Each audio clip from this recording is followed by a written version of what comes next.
Move everybody.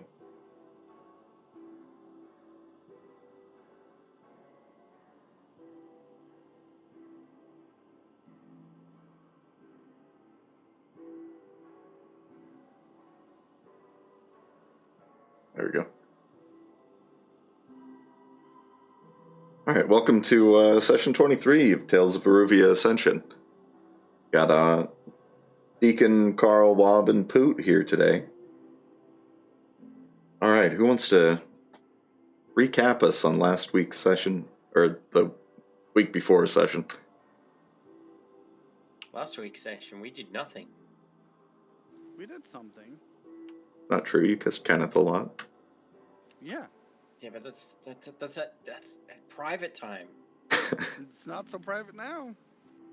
What Zidane does with his extra 4 hours. Yeah, I'm into animals, what can I say? It's the Australian in him. I knew it. Trying to get me a drop bear. He just can't help himself. But we accepted a new quest to go help another wizard, and Bennick Falsey didn't have a lot of information on him for us, but he said some stuff about the crystals and stuff. Oh yeah, what stuff was that? Fuck you, Carl. Actually, he did kind of say that. Yeah, he did say some stuff about some stuff. I think he also called you a bitch boy again. That was pretty good. He always everybody calls me names. There's nothing new.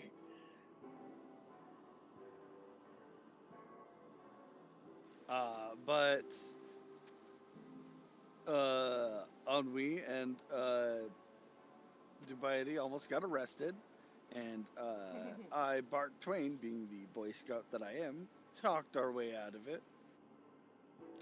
Which we are most appreciative of, because I don't think Ennui and me would do well in the prison cells in the dungeon. I don't know what you're talking about. I I've think- done that shit. And we would have got herself a bitch. Yup. Prison bitch. And it would have been called the Warden. You guys would have came to rescue me, and I would have been like, "No, this is my home now." You guys are These gonna have are to fill in my some people. gaps here. I remember like the main points of what happened, but the specifics I'm a little fuzzy on. Basically, we're not sure how we got figured out, but they knew that I had used disguise self, and Ennui was invisible, walking around the town, which was suspicious considering a murder had just occurred. And because of certain orders I was given and certain memories I have now forgotten, when questioned by someone from the Hexen, I couldn't give them a straight answer. I insisted on it being quiet. I'll tell you exactly how you got caught, by the way. There were Yeah? some real shit stealth rolls. Yep. Yep.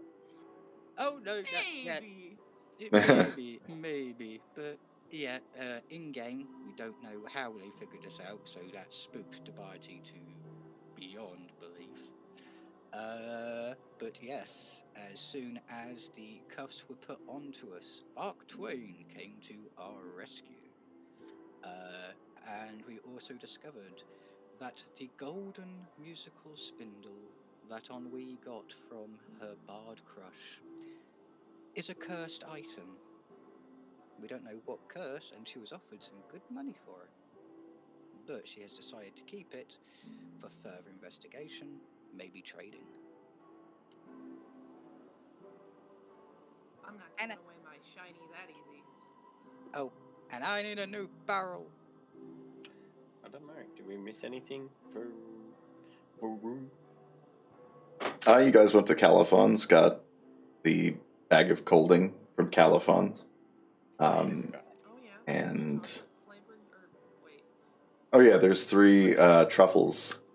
Yeah, that one really got me. Oh, yeah. And luckily we didn't get caught breaking into a place. We were also we figured out. I think the big like box of colding was like 1,000 gold or something like that. Yeah. Yeah, I found out after the session that I way undercharged you guys. We got a great Thanks. deal from this old lady. Hey, deal's a deal. We just won't expect the same deal again. Yeah, it's like finding It's okay. something awesome at a Inflation rumble hit strip. immediately after we bought it. That's Yeah, I rationalized it. It was the shitty. The bag is hideous. It is an ugly ass bag of colding. Carl can put some little stickers on it. I was just thinking we can jazz it up. A little unicorn stickers, some rainbows. I'm gonna take pictures of Kenneth and put it on it. Look at my Kenneth stickers! Yay! Kenneth is your girlfriend. Let's I see. think Kenneth Yeah. prefers partner. But is Kenneth a girl or a boy? I'm pretty sure Kenneth is a boy. Don't ask questions. Oh, and speaking of Kenneth, last session, 3 separate people brought it up in passing about getting Kenneth some kind of armor or health boost. I don't think armor would be good for him because he's a large fucking. All I said in counter to the armor thing was that if we do get him something, it needs to be light so that it doesn't impair his movement. Because he's already pulling a fucking carriage and a cart and shit. Yeah, Maybe we should get 2 Kenneths. I have an idea, but it depends on A, the wording of the rules, and B, if we will allow it. But I would need the spell first. That's gonna be a thing to worry about another time when we're not doing the recap. Yeah. Nope, off topic, back to topic. Ardent went off to go and get us a new carriage, one that had a top, seating on storage. the inside, and storage, because we need the storage. And we were all meeting up after Bark had got me and an Ennui out of our chains. We were going to make our way to meet Ardent, who we did meet, and we had a discussion with him there where Debiety, due to not having a good roll, didn't realise he was there. And we spoke to Benedict Falsey about all the information and everything caught up to this point, I think. Yeah, everybody kind of forgot he was there. Yeah. Oh, I knew he was there. I just didn't care. You guys also, it was a very Amarok heavy episode last time because you went and saw Pugsley and Mala at the market, and then Bark went to the Church of Amarok, the temple in the Cathedral Square. Oh yeah, Pugsley's where we got the idea for the bag of colding. Yeah. Yeah. And I was flying. You were prayed flying. for the first time. That was it. You did pray for the first time. And shit, what was the other thing? Oh yeah, Bark did an audible prayer with his good friend at the church. And clipped on my channel. yeah. And you learned also about the Hammer of Amarok. Yeah, I think that about covers it.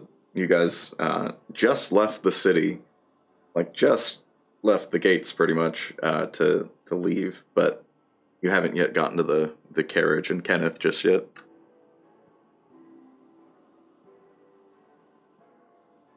So if there's any last minute things you want to do, you should do them now. Okay, minor illusion. Ennui, would you mind if we went back to the tavern quickly, so we can grab one of the large barrels. Yeah, sure, we can see. Thank you. So, I say it loud enough so the entire group knows that that's where we're going. So, I look at everybody else and do a nod of, do you want to join? I think I'm gonna get the card all ready and just hang Yeah, out. I think we'll just get everything prepped. You guys Yeah. can meet us there. For the sake of it, I'll just run through for you to grab the barrel because it's just a quick errand. Be 150 gold pieces for a large barrel in Crestmont.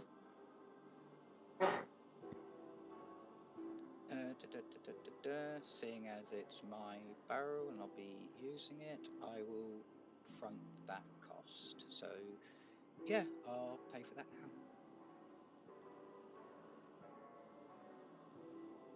You get a new barrel, and it is it's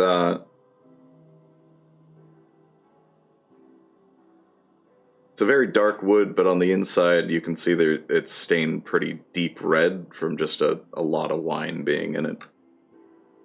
Smells good. Ooh, I like this. I'm going to leave the smell the way it is, because I don't think it's sticky. And I'll help Ennui attach it to the harness of falling. And yeah, that's about it. Then we meet everybody else, if that's okay. Unless Ennui, do you have anything you would like to do while we're here? Nope, Last minute shopping? not at all.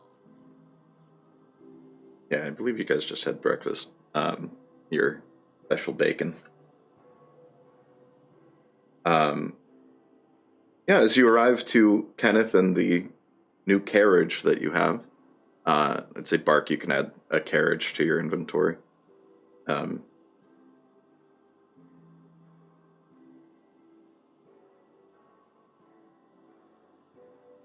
It's a bit smaller than the wagon, but it's got a pair of doors on the side that you can go into, and a much nicer seat for the driver. The back as well has a couple of seats and a bit of a storage space. But as you look inside, you can see there are seats at the front and the back, and then along the side without the doors, there's another set of benches that lift up for storage. But it's enough to comfortably sit everybody inside and a driver or two and a couple people on the back if you want. I'm gonna sit on the roof. Carriage is in the inventory now. I know it's our carriage. I'm just going to give it the once over with my knowledge of wood to see if there's any weak spots or anything we might need to worry about further down the line. We've had wheels come off before. I'd say you don't even need to roll it because there's nothing that you really find. It's a new carriage. Very well built. And the wood is a hardwood. But the only thing you'd really notice just with your passive perception is the black paint that is on the outside of the carriage, along with kind of a gray slate trim, is just chipping a little bit. Like maybe they should have applied another coat. Yeah, in that case, I walk up, so I'm standing in front of Bark and Ardent, and I use minor illusion to say, this carriage gets my seal of approval. It is exactly what we need.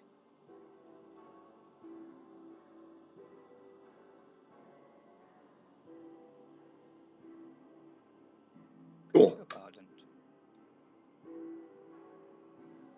Yeah, it was one of the few they had ready to go, but it'd be good enough.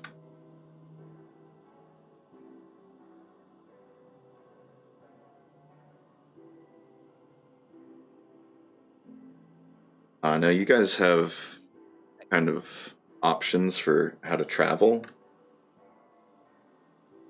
I got the map up.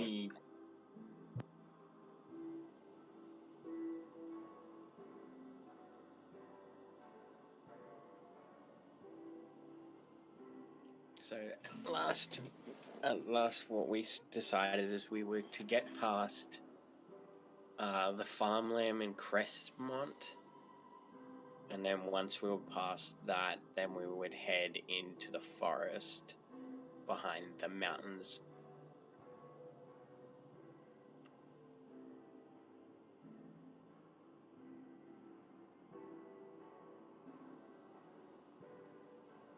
God, I'm trying to remember the specifics of the conversation. It was more the fact that I just said we basically came out to the corner where it peaks off, like the fork, so that we, just basically gave them idea we're just traveling on the road, and once we got to the fork, then cut into the forest and made sure that we weren't followed, and then once we get to the back of the mountain, we can figure out a path from there. We also wanted to avoid the giant trapdoor spider that is hovering on one of those turnings. Yeah, that's on that's after the double intersection after Shade's Rest. Yeah, so you guys could potentially go to Ascension and then cut through the forest there, or go to Shade's Rest and cut around the forest and the mountains. Or you can cut through the farmland, which does have like smaller unmapped roads, which would lead over to the Torinth Hills. I think we just, that I discussed with Bark, was that at the fork between the fork that's heading to Archshire and Keg Stand, that's where we were going to cut into the forest. I mean, that's a good distance from the forest if you look at the map. Yeah. I'd say if you guys wanted to, I mean, you can just go through to Ascension and then cut through the forest. It might be a better option. I don't know if it's displayed. The closest point. But also a thing just so you're aware, you're not going to be able to get that carriage and Kenneth through the forest.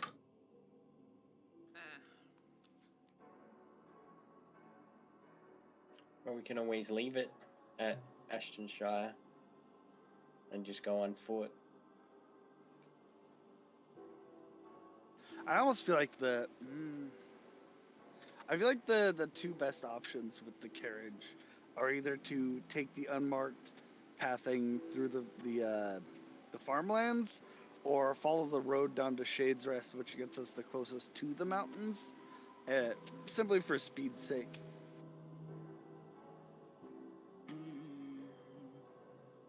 We've got enough. Sorry, minor illusion. We've got enough rations to last all of us 10 days. So wherever we go, unless we're going to be very good at our hunting, we need to be able to pick up supplies. So maybe Well, I feel like we could take a day or something if we get to the point where we're close to hunt for some food. You have, all of us combined, we should be able to get something. Yeah, food hasn't been a problem up to this point. I'm not super concerned with it. in that case, I'm going to use message, send it to Ennui. Ennui, how about the back roads? Because locals and yokels to perform for. I'm okay either way. In that case, I turn around to Bark, minor illusion. I'm happy using the back roads through the farmlands. Unexplored territory gives us a chance to be the explorers, maybe map it out.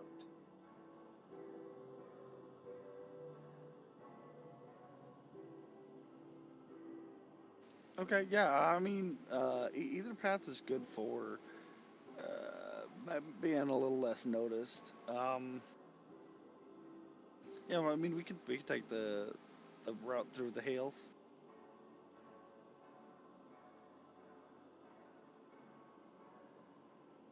All right, you guys go through the farmland, the Crestweald to Torinth Hills. Yep, that looks like what we're doing. There's still snow on the ground, and you can see outside of Crestmont, there's a lot more snow still on the ground, but it is starting to melt a little bit. And getting into the Crestweald, you can see it is just wide open farmland for the most part. Fields that are covered in snow. A few of them, you can see that there are people kind of quickly harvesting. Bit of a surprise this snowstorm. But otherwise, there's just a few houses speckled out throughout. Just a bit of a trail through the plains out here. But you can see the white smoke from their chimneys. Just kind of a peaceful country carriage ride for you guys.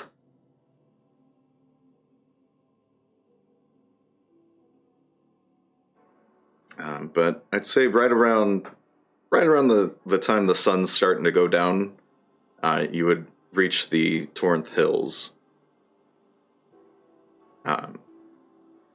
Not much in the Crestweald other than just farmland and a few farms and barns scattered about. I'm just gonna play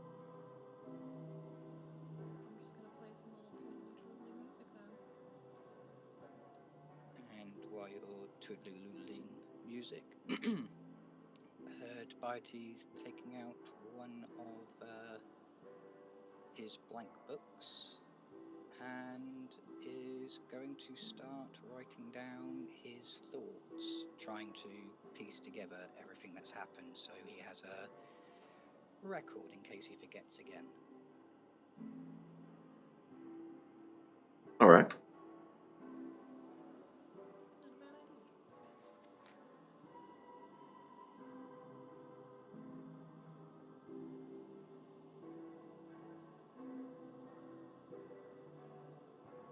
Some classic traveling music, Wab. The only things that I will do is I will have Barrel on Kenneth. Basically just being there, looking after him if anything happens. And Hermes on top of the carriage, so he's kind of like an extra pair of eyes on top, but he's sitting there, not flying.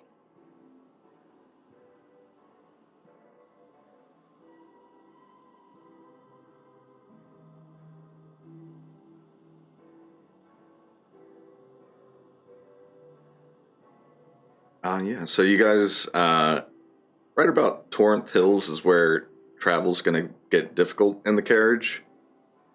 You can get the carriage over the hills. They're not too steep, and it's not as hard to get through like the trees. But it's going to be a bit more of a challenge just to get through. So about this time would be when you'd be slowing down and night would start to fall.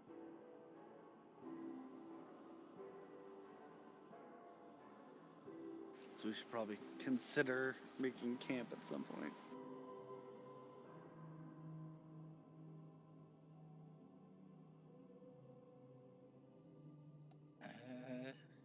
Minor illusion.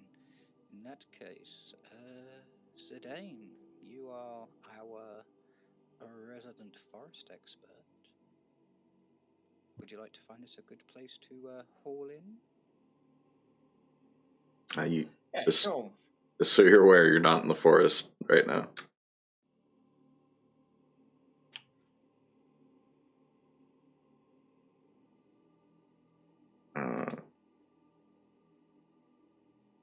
You'd be right Whereabouts are there, we? where that little black mark is next to my cursor in the Torinth Hills. Okay. Ah. Yeah, all right. I can search a place. Give me a second. What? Survival, right? Yeah, if you guys wanted to travel a bit out of the way to set up camp in the forest, you could, but it would be additional time to get over there.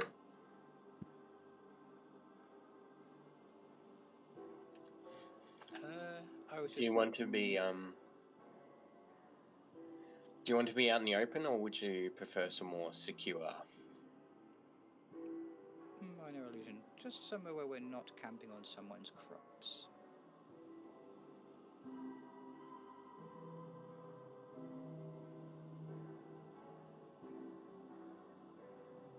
I mean, we're on like side roads and stuff. I don't think we've been on someone's crops.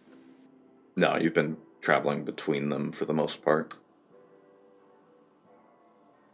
But at this point, you're well past the crops and the farmland and into the hills where it's just mostly grass, few large stones and stuff out in the hills, but mostly just grassland. What time is it? I'd say to get where you are right now, it'd be pushing like 10. It's pretty dark out. Okay, I'll just find somewhere really quick, and we'll just camp here for the night. There are advantages to being out in the open as well as hidden in the trees. I got a 10. Better than nothing.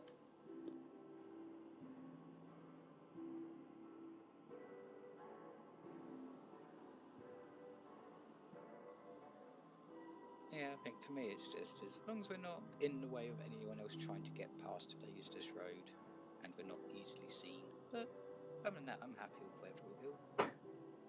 Yeah, I'd say easy enough. You do find a spot over the hills that are just over, so that the actual farmland is a bit obscured, bit more rocky. The ground's a little uneven where you guys picked, but it is more obscured than just up on a hill. Stealth camping.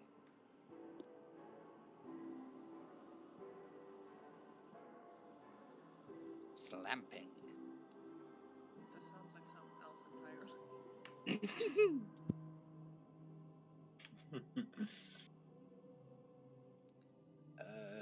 In that case, once we've picked our location for the carriage and quite possibly the dome, I'm going to take out my silver thread and I'm going to ritually cast alarm around the area.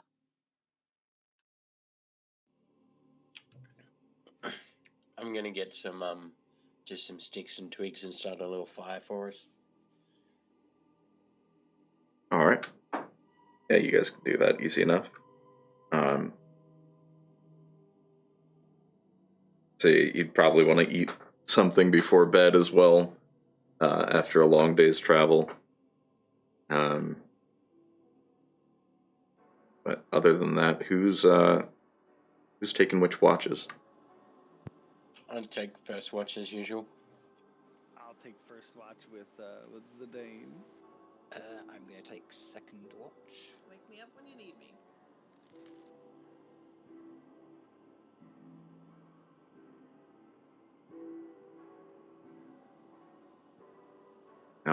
Then Arden will join for second watch if Ennui's going to sleep.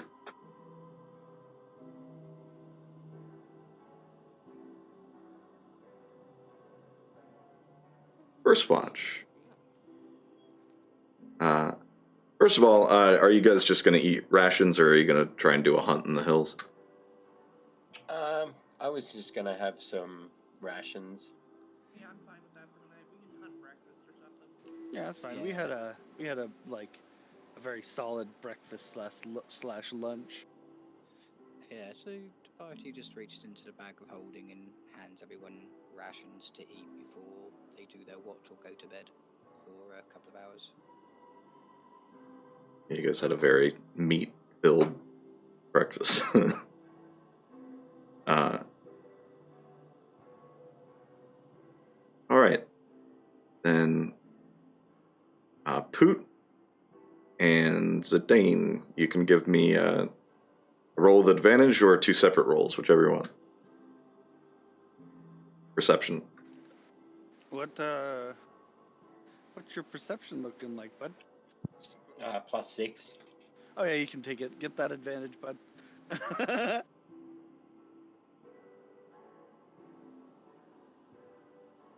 Well, fuck. 23. Nice. In the very dark night, there's only a bit of moonlight reaching you guys, but you definitely hear movement in the hills and the snow. As you kind of peek up just to check on what it is, you can see probably a few thousand feet away is a relatively large herd of reindeer toward the mountains, just moving north. And both of you would notice that there is a small, just a slight dusting of snow coming down. Not enough to drop the 6 inches of snow like the night before, but just a steady dusting coming down. And Zidane... Would I be able to, sorry. Would I be able to tell if it's a... I know it's a bit of a distance. If it's a distress run or just like a run? I'd say with that roll, you'd be able to tell that they're just moving. They're not running or galloping. They're just moving. Probably just moving the herd at night. Just a little migration. A little migration. Look, there's this big ass troll that's going around, so I just want to make sure. You know what I'm saying? Just a little migration as a treat for later. And as you look at the herd of reindeer, Zidane, in the hills just over several hills towards the mountains, you'd see a little plume of smoke going up into the night sky. That'd be it.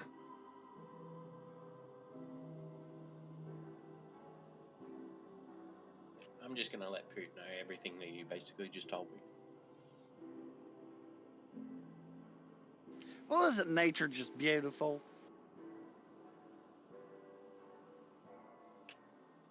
Yes, indeed. I don't know. Sometimes it's pretty scary. You ever been on a hunt yourself, Mr. Twain? I mean, I used to participate a little bit back in Dogton. What'd you hunt?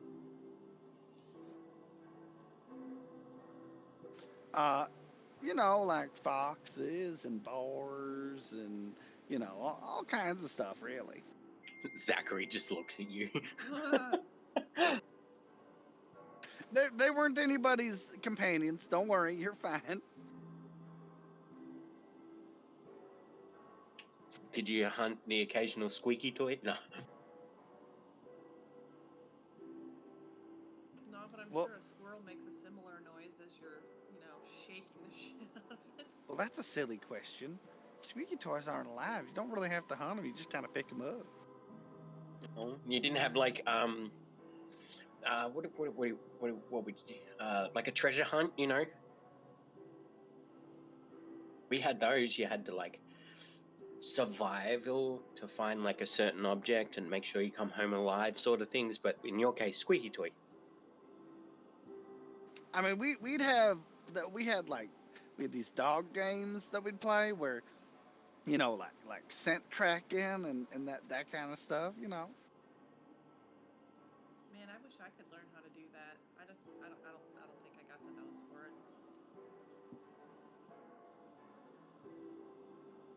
Sounds interesting. One day we might have to partake in one of your fun games. I feel like you'd probably be pretty good at ratting.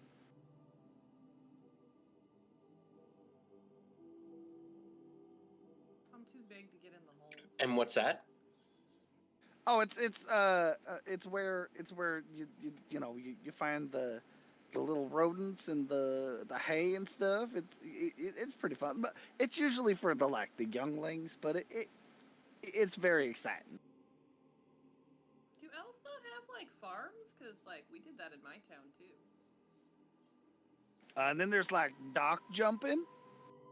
That I don't know about. No, we didn't have well, we had farms obviously, but it was like, so there was like sections of towns. You have your high elves, right? The scholars and whatnot, and then you had your royal guard, and then you had just the general guard. Then you had your berry pickers. Then you had your hunters, and some things like that. So it's like, and then your farmers and whatnot. So Well, just know when you have a lot of hay, you got a lot of rats.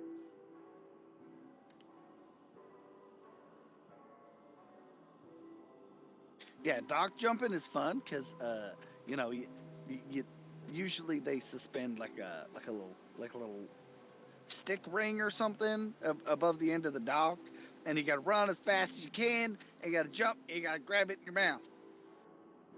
did you win that game a lot? I feel like that's your favorite game. I mean, it's fun. I wasn't the best at it. I'm a little big for that one. Not as sleek and fast as some of the other citizens of Dogton. I've heard some of you just do this thing where you run around in a big circle and you chase a rabbit, but it's not a real rabbit. We don't talk about that. Oh, okay. I just heard from some bards sometimes. It sounded kind of interesting. I'll be quiet. I heard about that. They gamble and stuff like that on that one too. I don't know nothing about that. They like place bets to see who can catch it the first, and whoever's the fastest and whatnot.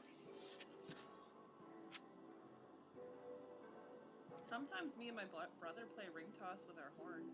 That's kind of fun. That's a tiefling thing, I guess. I suppose that could be a spark.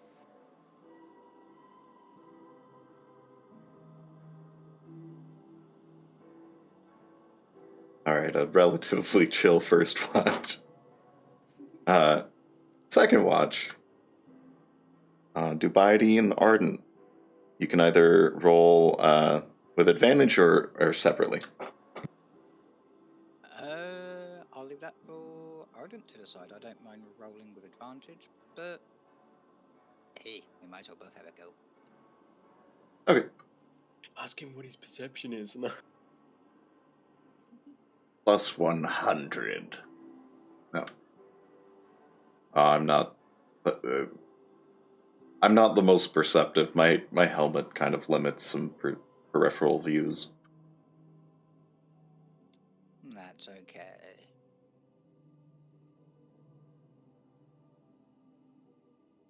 Because unfortunately I got an 11.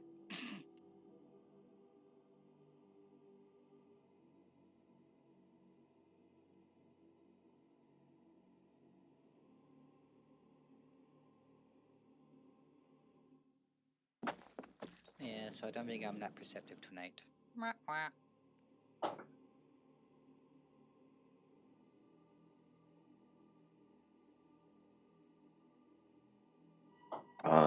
Arden does look around a bit, but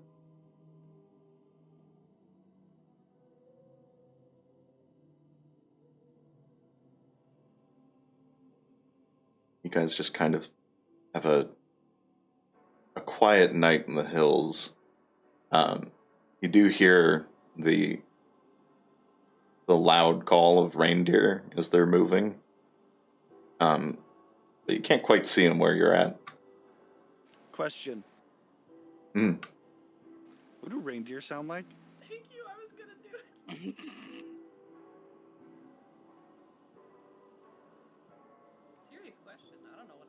I sing Santa songs. You sound like your mom. Oh, got me. They sound like a gunshot. I remember right, they kind of do that squeal noise that elk kind of do, but it's louder. Have you ever seen Polar Express? I actually have never seen Polar Express. I didn't until that one time we watched it. Oh, in that case, Pooh, you know the Bigfoot call whistles that you see in some of those TV shows? Yeah. Think of that, but a bit more high pitched. I actually know what reindeer sound like. I just wanted to see if Varoux would do an impression. Yeah.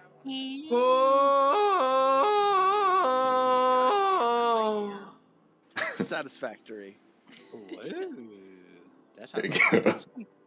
That sounded like Kenneth 2 seconds ago. I mean, what? As Kenneth's been walking kind of. Oh no! But yeah, Not to use your whole hand. Yeah, Zidane, what does your arm smell like, Poop? Dubaidi and Arden, you have a pretty quiet night in the hills as the snow just kind of powders the top of the already melting snow. Okay. Minor illusion. Seeing as it's only us. Ardent, do you mind if I talk to you? No. Thank you. As you probably heard in the dome, we were chatting to someone and I want to include you. But before I can talk about it, I need to ask you some questions. One of which is, why are you after the shard?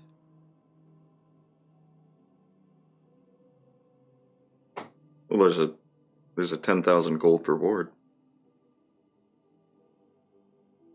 Isn't that? I mean,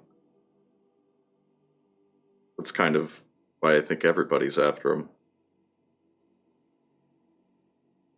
So it's just for the money? Mostly, yeah.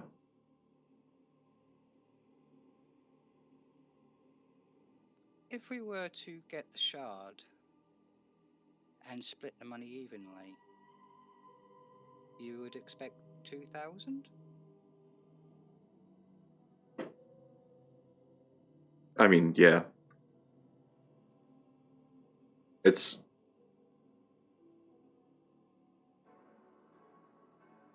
Hold on, DM's trying to remember what I said. No, please take your time, dude.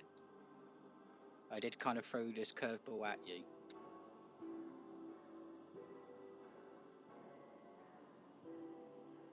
If I remember right, it's 10,000 apiece for the party. I mean, that's...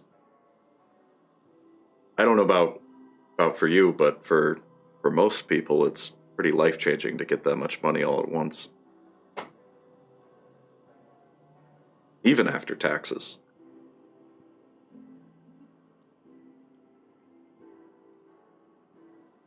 In that case, I'll only ask you one other question. Depending on your answer, there might be others, but you can feel free to ask me some.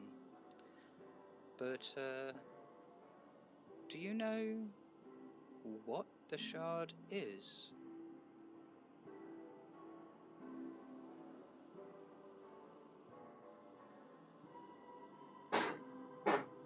I know. Yeah.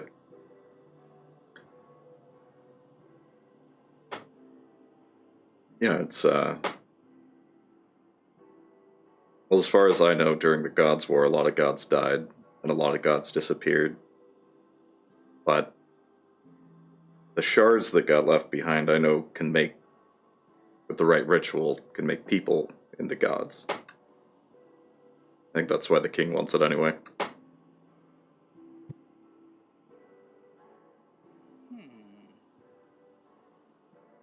that case, how are you with secrets? Can you keep them, or does your code not allow that? He doesn't say anything, but he does look at you and just tap his helmet. Tink, tink, tink. Oh my god, Arden's the Mandalorian. It is the way. In that case, I'll bring it up with the group when we're all awake.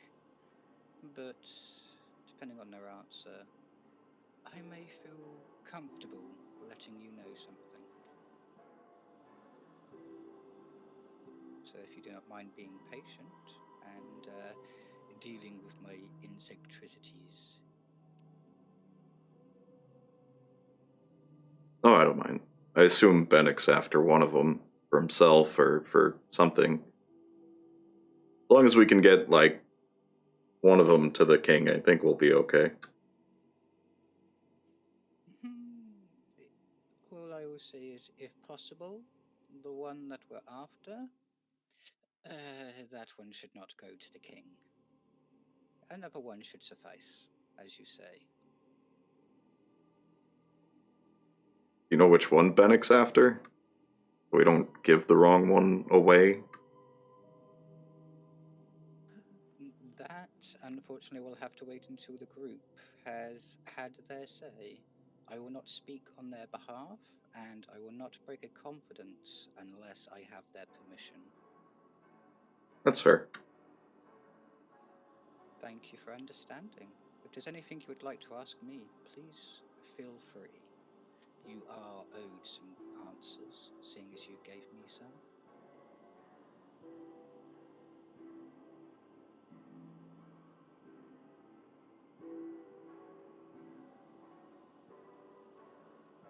Thanks for a minute.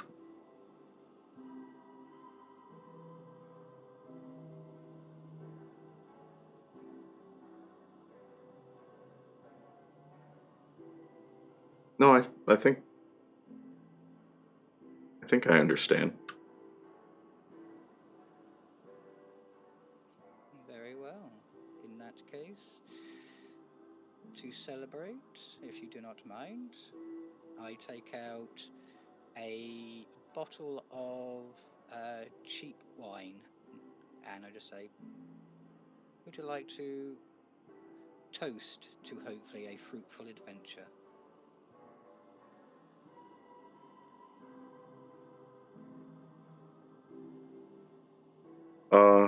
Maybe in the morning. Or, like, afternoon, probably. It's like 3 a.m. It's 5 o'clock somewhere. I nod my head, I put the bottle away, and when it gets to our time to go to bed, our time to wake them up, we'll give them a booting. Yeah, maybe we'll have a toast after you talk to the group. I look sideways at him, but I make a smile appear above my head, as if, yeah, I agree. Hopefully good news. And like, you guys see the sunlight coming up over the hills. It is a very chilly morning. You can see your breath. Not cold enough to be worried about freezing to death or anything, but certainly a chilly morning.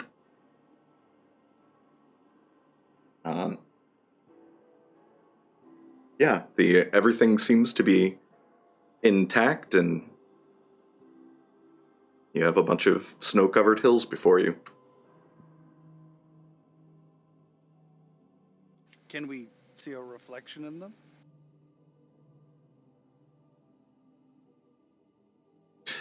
No, Are they twinkling like glitter? it's snow. It's All right, so we don't have to worry about landslides, guys. We're good. As the group is slowly arousing and getting ready for probably a ration breakfast, I use minor illusion once the group is all nearby. And I basically say, everybody, I have spoken to Ardent.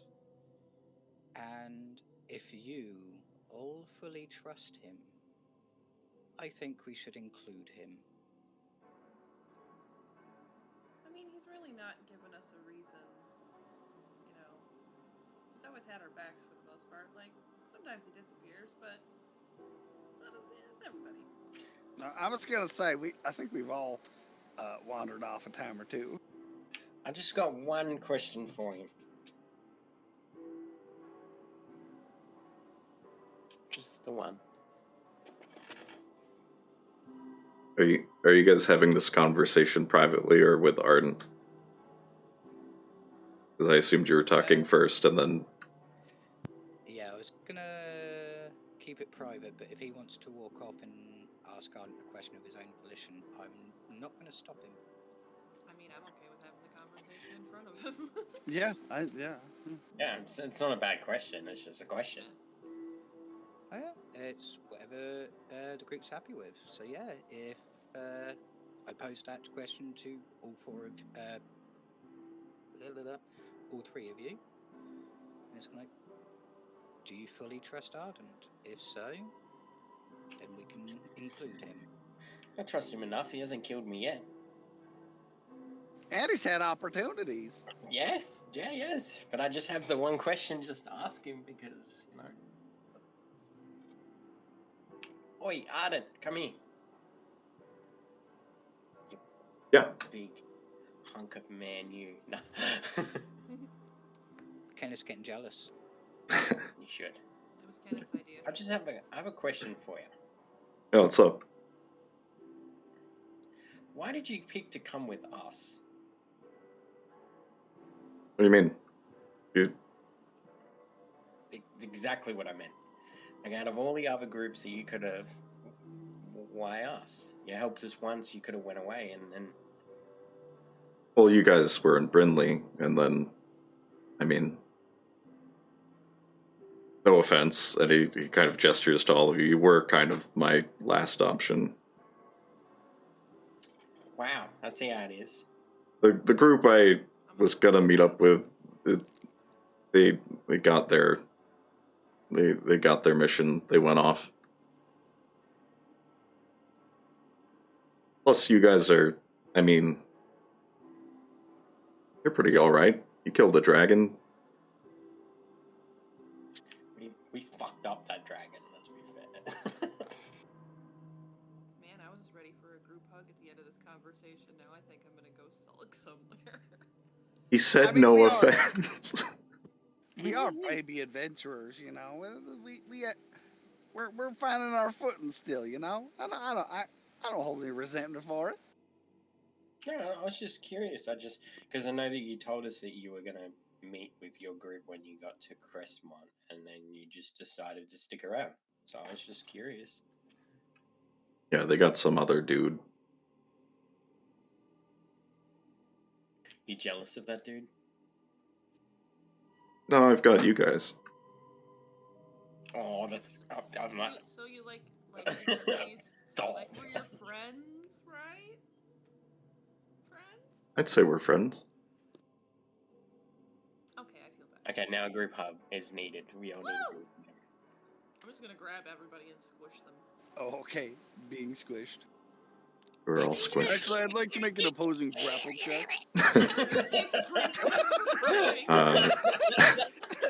I'm being squished between everybody, so all you hear is like... I just imagine you go whoop, out the bottom.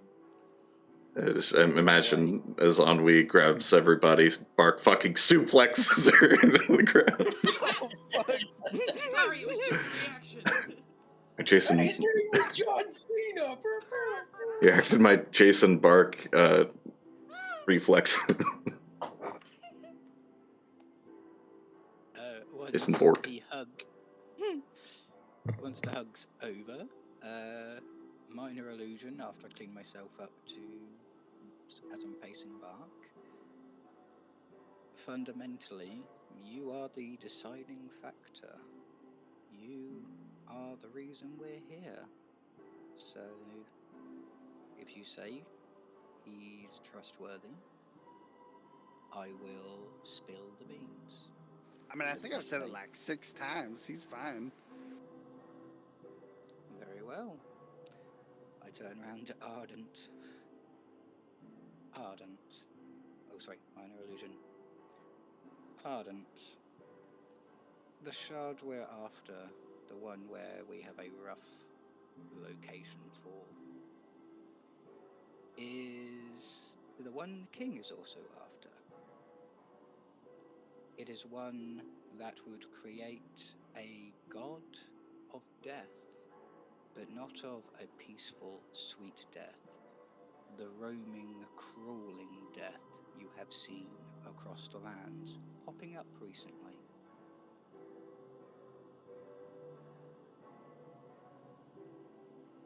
Was I away for this conversation? Because I don't remember that.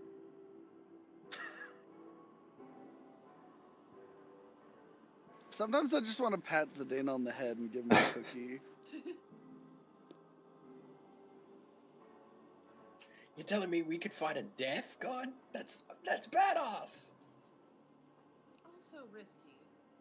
Yeah, but I'm just saying I don't think we're quite there yet, so let's nip it in the bud kind of thing, you know? are we ever quite there for anything? Minor Okay, illusion. that's a fair point. Minor allusion to the group, but while I'm looking at Ardent, that's why I asked you if it was about the money. Because if 10,000 gold is worth everybody, then I won't stop you. But we will get that shard, and we will get it away. Why would the king want that shard? That's weird to think about.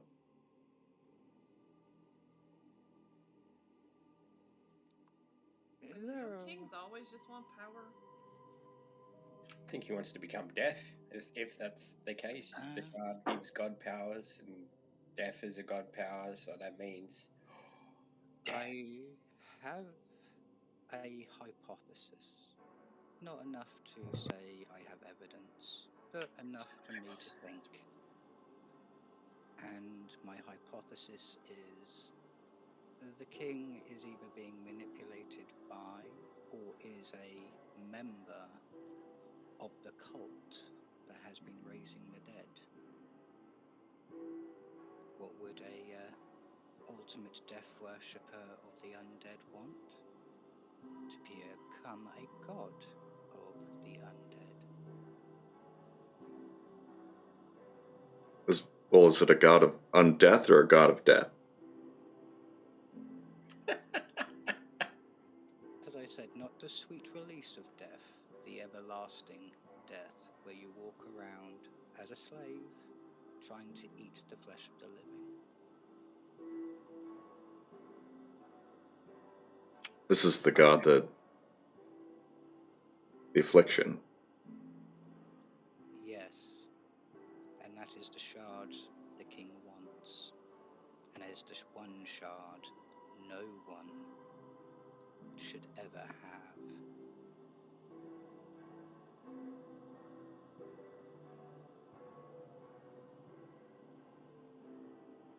I have a question. Yeah? If no one should have the shard, so why are we getting the shard to give it to someone? Well, from the sounds of it, it would be better if it was locked away. And that is the plan. We already have somewhere. We can't tell you where right now, because that's for different discussion. But we do have a place that is secure, far away, unknown. And that is where it will remain. Oh, it's also guarded by a dragon.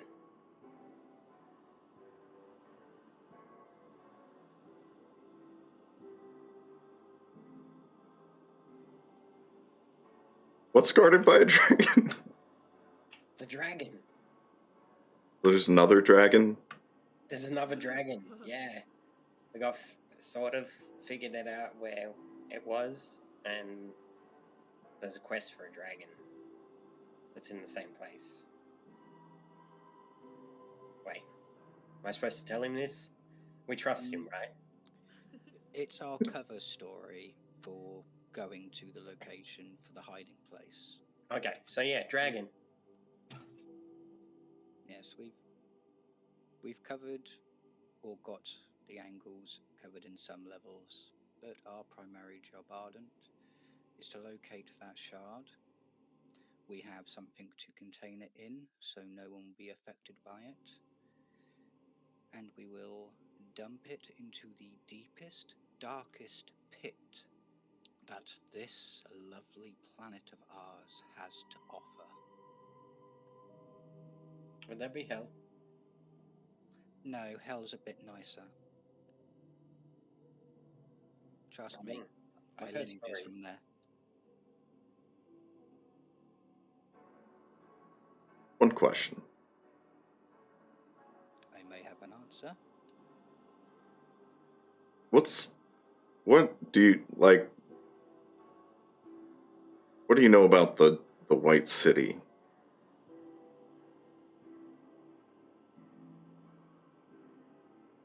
In the dreams? You have the dreams? Yeah, remember I told you I had the dreams. It was just standing on a wall, snaring dead people. Didn't realize it was a place. I mean, it looked like a place. It's a place I don't think any of us have been. But if it is a place, that might be a clue. But as for your dreams, if it helps, I guess it to everyone. We've had them too. That's why we are on this journey. I remember. We talked about it. I think we were in Brinley. I wasn't sure why there was a White City. I'm going to walk away from the group and sit down and meditate for 10 minutes, because I would like to try and roll history to see if I can remember anything about a White City from any of the books I've read. Yeah, give me a history roll. Another night. You imagine Arden being an undead, trying to eat things with his helmet? Got a 19.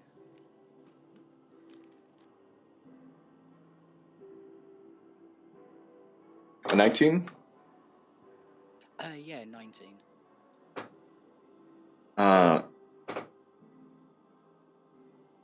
It's hard to pinpoint what White City it could be. There's Mooncrest, which is mostly mostly made of white marble, and sort of in contrast to the ebon trees. They have a lot more like birch trees and paler woods. Brimvir has some settlements with white stone, but as far as like a specifically white city, it's just a bit hard to pinpoint. Nope, that's not a problem. As I'm sitting there and thinking, I'm just saying these things out loud, like places, locations, but nothing about big white city. Maybe in a different... I need to get to a history book. I need a library.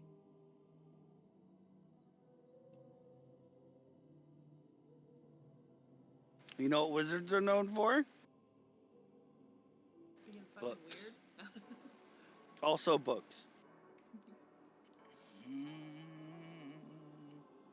And ball tickling potions.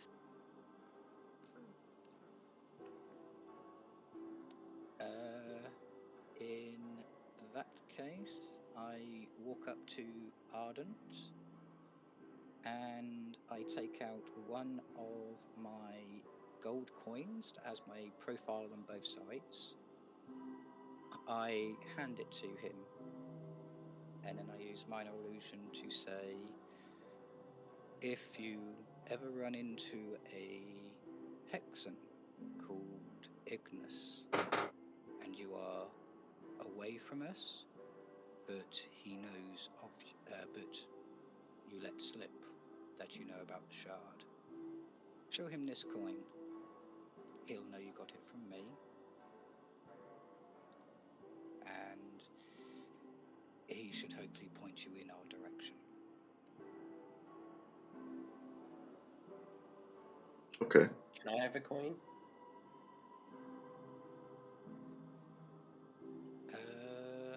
Are you going to get lost? I don't know. We've had people teleport to different places. Anything can happen. Very well. Give me 15 minutes, and then you can have a coin. I get a coin. Can you make it blue? No, but I am going to ritually cast a spell on it.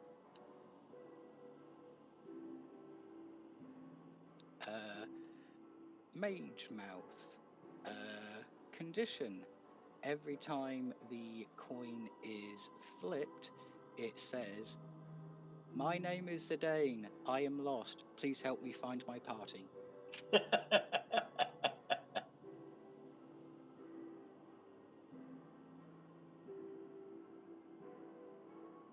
And to prove it, I toss it to him when I'm done, so he hears it.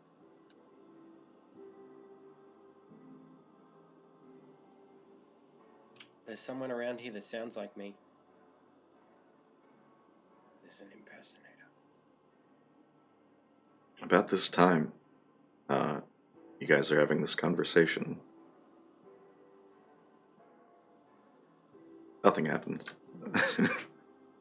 Nice. Love that for us. Love it. Great. Dun, dun, dun.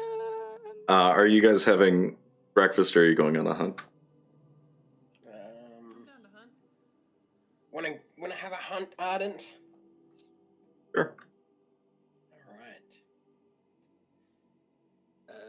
While they're hunting, I am going to feed Kenneth.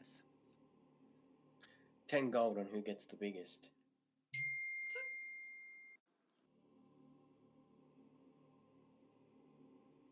Deal. And Ardent runs off toward the Meridian forest. Alright, I'll go into the... How do you say that? The Tywolf? Tywolf forest. A survival roll? Yeah, survival. I want to try to catch something too. And ooh, I got an 18.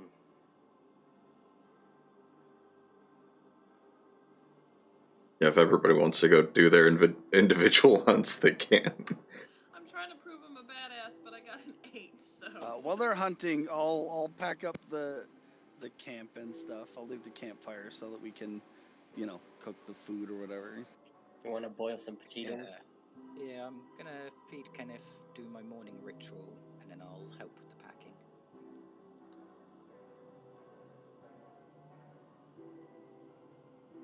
And you know what? I'll get Zachary to go on her own as well. So I'll roll for her. We're gonna be able to feed a small fucking village after this hunt. I feel it.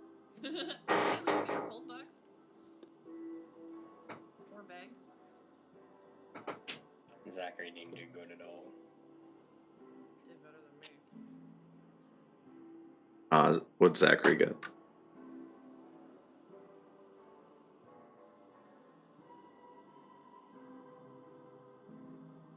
She got a... Let me see. 6. You see her walking with you through the snow, and she stops and does that fox pounce where she just goes head first, ass up in the air. And she comes back out, and you see she's got a rock that she spits out. Oh, you're such a good girl. Such a good girl. Zidane, what'd you get? I got an 18. Okay.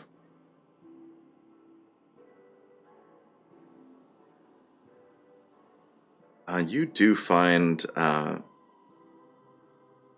just a bit deeper in the forest, a white boar. On the smaller side, but it's a whole ass boar. I'm gonna take 2 shots at it. Yeah, roll me 2 shots.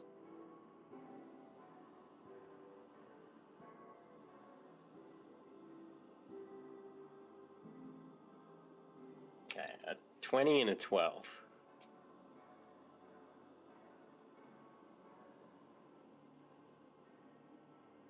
The first one sinks in, roll damage. The 12 does not hit. That one goes just over it. But you see as the first one hits this frost boar in the back, it just It's a 14. kicks off and starts running.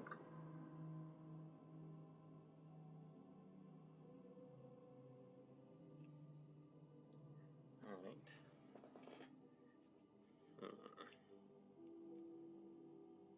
Did I hurt it? You did hurt it, but it definitely took off into the woods. I'm gonna use Zephyr Strike, and then I'm gonna take another shot at it. Alright, go for it.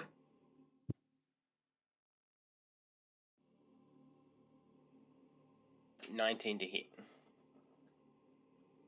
That hits, give me damage.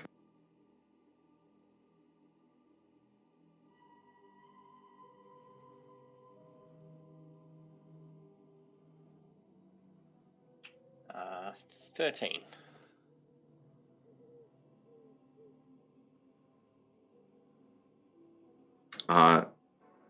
As you Zephyr Strike and rush forward, you let loose and you just get it right under the chin, and the arrow comes right through the forehead, and it drops. You have a frost boar. I'm gonna pick that bastard up and carry it back. Alright, Ennui, what'd you get? I got an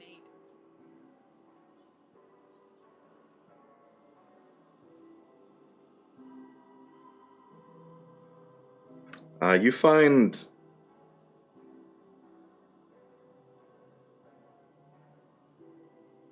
no food, but you do find under some snow an old shirt.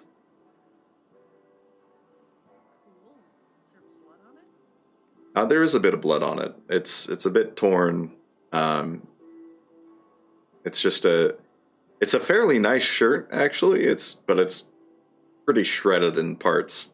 Something that you'd probably have to take into like a tailor to fix up, but it is a bloody kind of velvet crush red. I'm into it.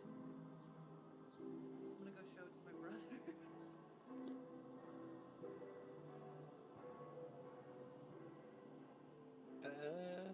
As he comes running over, as I'm helping packing, I look at it going, I'm pretty sure if we came back here in spring, there's more dead rich people shit. That's all I'm saying.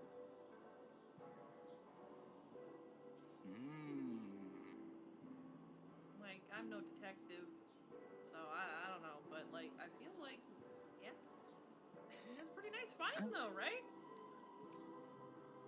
I'm going to look at it and give it a once over. How torn up is it?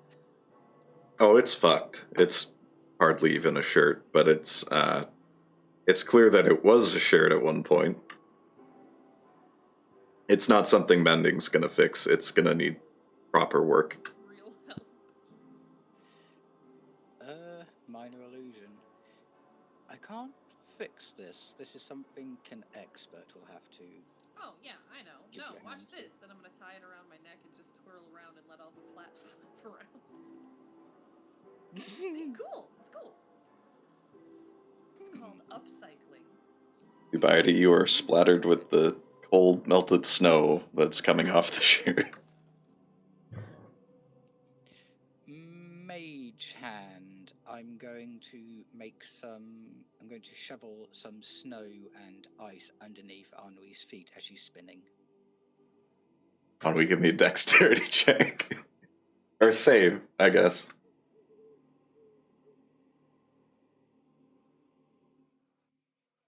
19, bitch. Yeah, you do kind of a Fred Astaire tap dance on it, but you're good. I give her a clap because that was quite impressive. I shake myself off and minor illusion. Ennui, point to 3 trees that lead there. I'm just gonna try to lead him back to where I was. I'm going to leave markings on every other tree. Hex sign, flow down, kind of like this way, or an arrow type thing. Make me a survival check on Wii. Okay. This is where we get lost. I got a 19. The dice wanted You find your way back to the shirt. And at this time, Bark. Yes? Actually, never. Fuck. Hold on. Never fuck. That's me. Never fuck. Never fuck that Bark message from Twain. your god. He's taken a vow of celibacy. No, he's just really not interested. Amarok is much more interesting than sex. Sorry, Dubadi and Ennui. Go ahead. I have to double check something before we get to Bark. Okie dokie. No, not a problem. In that case, every third tree on the trail, I'm leaving a little marking low down where I'll be able to see it because I'm a short ass. Pointing in a direction of where we're going to, where the shirt was. So that way we can also find our way back. I'm gonna try to call for Zachary and see if her little nose can help us. I'm just gonna cup my hands around my mouth and just be like, Zachary!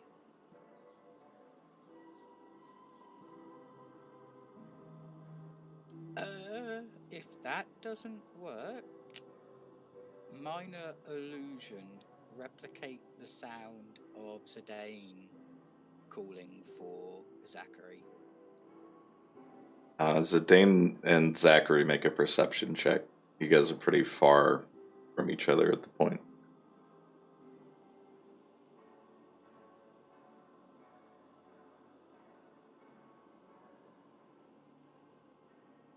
$19 for me.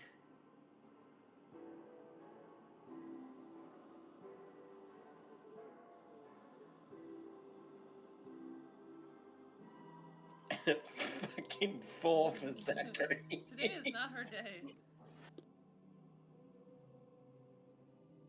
Oh, she's just engulfed with snow. She's like, snow!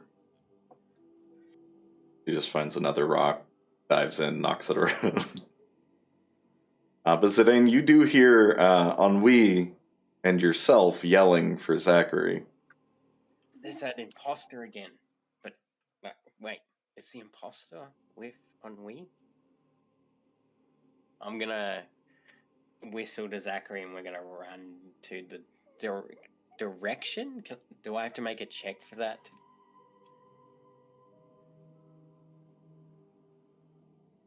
Sorry, repeat that? I'm guessing I'm just gonna run to where the noise come from, but would I have to roll something to figure out where it is? Just roll a survival with advantage. Shit, you should have done that on the hunt. I did roll with advantage. Oh, you did? Okay, perfect. Yeah, just roll survival with advantage to see how well you navigate to them. I got a 24. Yeah, you get right to him, no problem. You get there and you see Ennui and Dubiety. Where's this imposter? I heard myself. Oh, that's just a trick. No, Yeah, hey, hey. I point at Ennui when she says it's a trick. But no, can we use you guys' well, nature skills? I think I may have stumbled upon a crime. And then I flap around my bloody shirt that's still tied to my neck. Where did you find that? In the snow when I was looking for food. But if you find one dead rich person thing, there's probably more. You know what I mean? You went to find food and you found cloth. We'll teach you some skills. Okay. Oh, look what I got! And I just show them the ball. You can see a little bit of drool start forming on the corner of my mouth. Okay, so what do you want me to do? I don't know. Can you guys like sniff anything out? I don't know how elves work. Can I have the cloth, please? Okay. I'll untie it and hand it to him. I kneel down to Zachary and I tell her to sniff and then to go search. Do I have to roll another perception for that? Can I give bardic inspiration to Zachary? Yes, you can, and yes, you can. How do you inspire her? You're such a pretty little fox. That's it. Just kind of inspired, I guess. What does she get? I think it's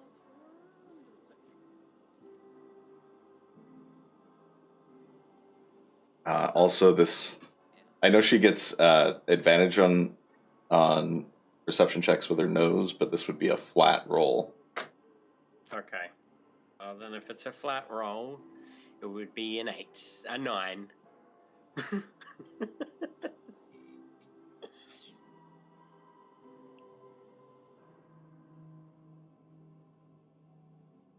She kind of sniffs around where we had found the shirt, the little patch of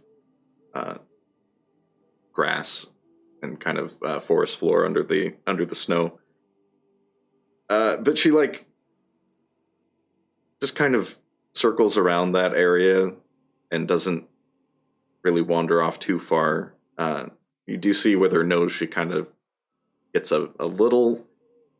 It's a very small brass bell that looks like it's got a bit of red cloth on the little loop that's been torn.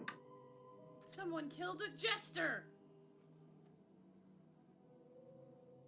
I don't know what that is, but They don't have those in the high court and with the elves. Somebody who just dresses up like an asshole and says stuff that normally people would get killed for, but they get away with it because they're an idiot. okay, I'm gonna let you know, right? Do you think that I hung around the townsfolk? It doesn't mean you're not unaware of them, I guess. I was more outside. I was in the woods, either fighting my friend, hunting animals, I mean, or that sounds more fun than hanging out in a court, to be honest. exactly. That was my sister's job. Like, she was. That's the thing here. They have somebody that's just the designated asshole. It's a pretty cool job until, stuff like this happens. Can I ask what you're looking for? I don't know, I feel like a crime happened. I'm Well, curious. There's been a lot of murders everywhere. Yeah. Okay. Are you looking for a dead person or the No, item? mostly just their stuff. Okay. All right. Well, then I will try to find. Because Zachary's having a day. I think she just is wound under snow and she's found 2 rocks, which I'm very proud of her for, and this brass band, which is awesome. But she's just having a field day, so she can just play in the snow, and I guess I can look for you. This would also be a flat roll, Zidane. Okay. My illusion. Yeah. So if That's you a like to 25. look at it- 25. Yeah.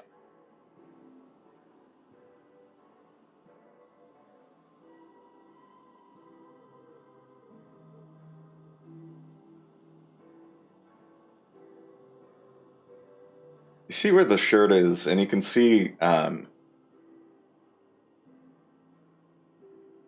where the blood stains on it are kind of just matching into the actual cuts. It's long faded blood. It's definitely been here a while. But you can tell by looking at that and looking at the ground that someone was attacked by an owl bear.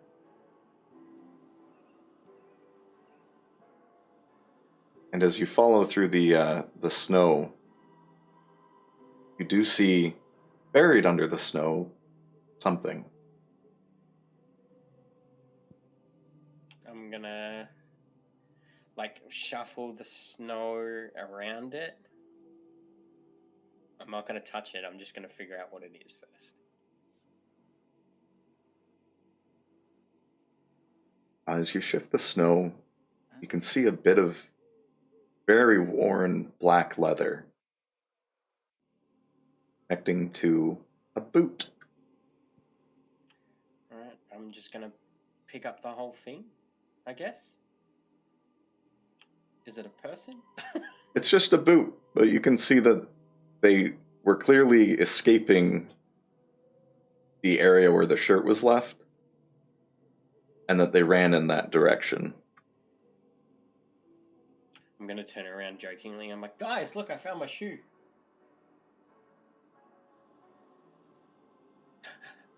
That was funny in my eyes. Oh, wait, your shoe? Yeah. Oh. Yeah, okay, I see. I get it. Well, someone was attacked. I know it was attacked by an owlbear, and it tried to run that way. You know, I was curious about this, but owlbears are not something I'm so curious about. Why not? It's an owlbear. And if I kill this thing and bring it back and we eat it, then I'm definitely gonna win that 10 gold. I mean, you're not wrong there. I don't know, I've never fought one. They seem very scary. Minor illusion.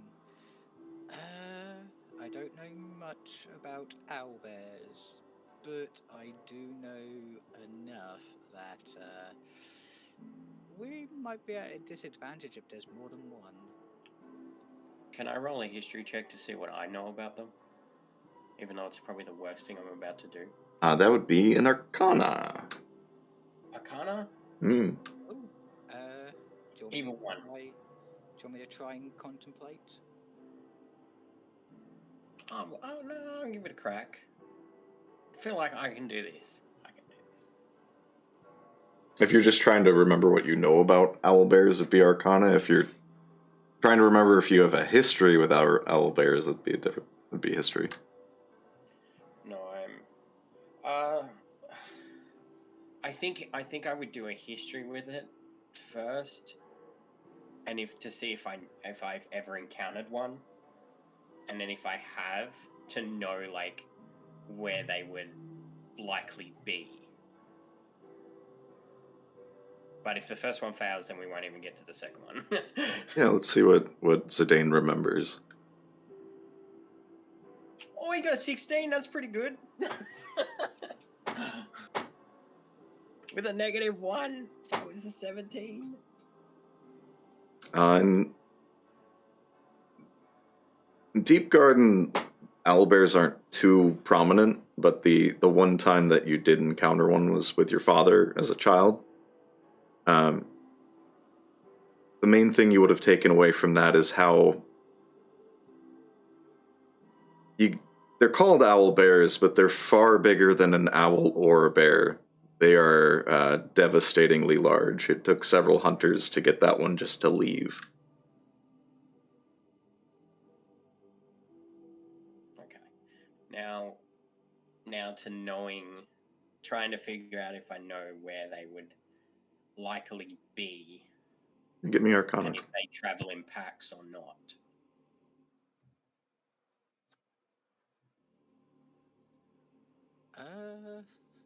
Seeing as we're chatting about owlbears, I'm going to try rolling Arcana to see if I know anything about it and see if I know anything from the Hexen.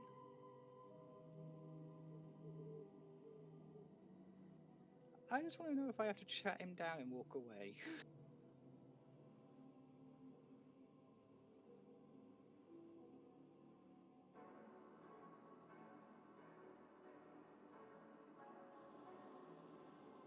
Ooh, Arcana 21.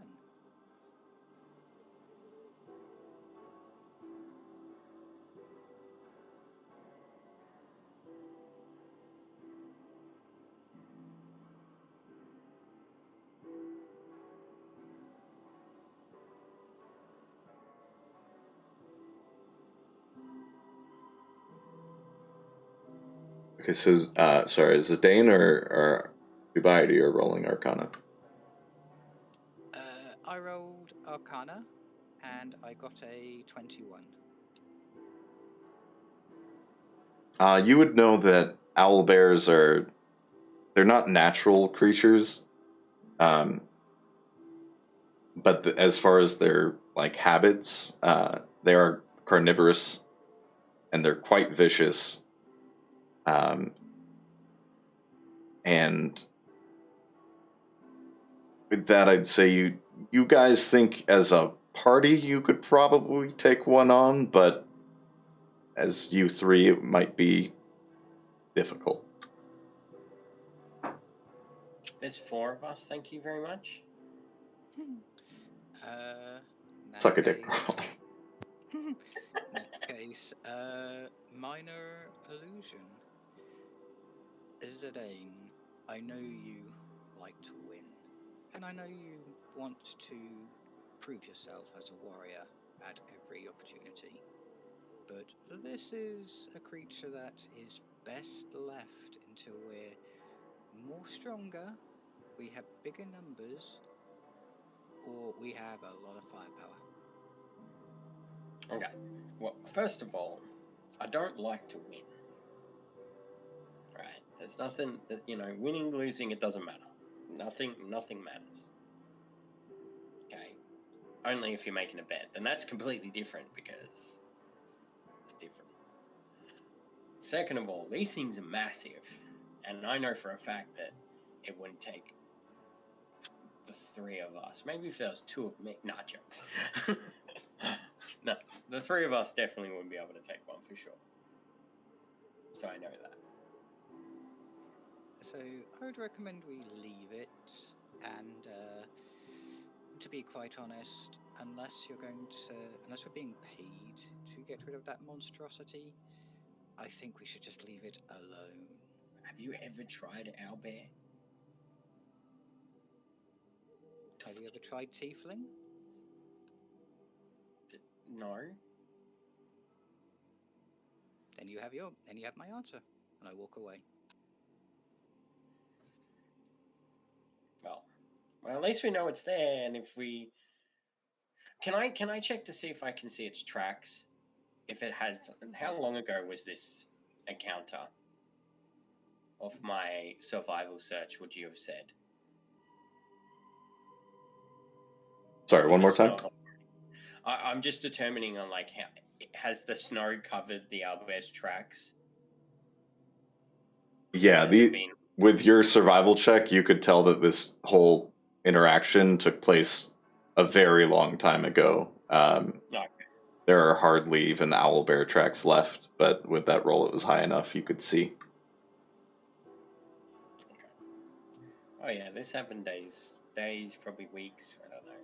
But look, you have a boot, and Zachary's still playing with the brass thing.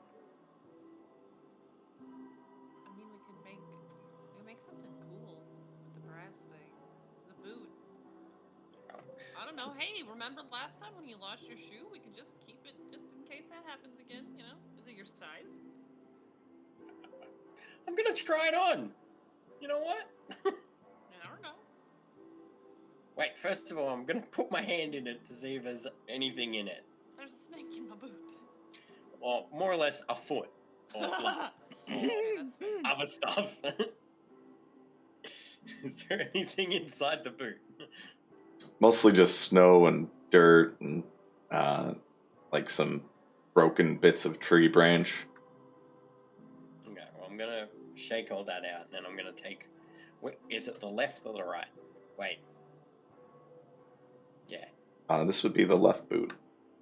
Okay. Well, I'm gonna take off my left boot. I'm gonna try to put this one on. Does it fit? Am I the princess? It's a little loose, but it does fit your foot. Look, it was meant to be. Okay. Also, as much as you might want that brass thing, I wouldn't advise taking it away from her right now. She seems to enjoy it. Oh no, I know how this works. I'll just find something like tasty or something later and see if we can make a tradesies. Yeah. Okay. And I guess we'll just head back to the campsite and see if Arden's returned. I'm gonna take my cloth and tie it back around my neck. Before you arrive, Bark. I now have a thing for you. Oh, okay. As you're kind of packing things up, you would hear in your head, "Dear Bark Twain, please announce yourself upon arrival. The master awaits you. Thanks."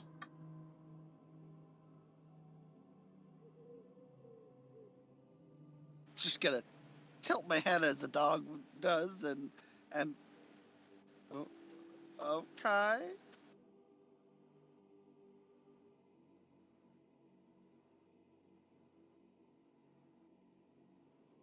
You feel your message was received.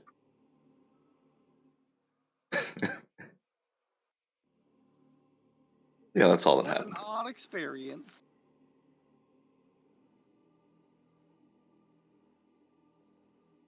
About the time you finish packing up the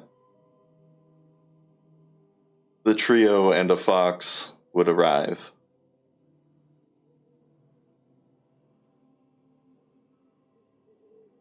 Well, howdy. How was the hunt? We found like a possible. Well, yeah, somebody got murdered, and I found their stuff. It was pretty cool. Anything cool? I'm gonna do a little twirl and show him my rag that's tied around my neck. And we got Zidane a boot in case he loses a boot again. That is always a concern. It happened once, and it wasn't even my fault. And I looked straight at the If it happened body. once, it can happen again. I shrug my shoulders at Zidane. Oh, but I got a ball. Oh yeah, look at this tasty thing. All right. Well, yeah. Let's prep that. You guys seen Arden? He's not back yet. Well, I was waiting for Arden because he's better at cutting this thing open than I am. I can give it a try. You know what? I'm going to give it a try. What do I need to do to roll? Can I assist him with my knowledge of cooking? Yes. Cut open. Well, cooking wouldn't really play into gutting the animal. I mean, it might help with the butchery part, you know? Okay. What do I need? But yeah, with your knowledge and survival, I'd say yes. It'd be survival with advantage.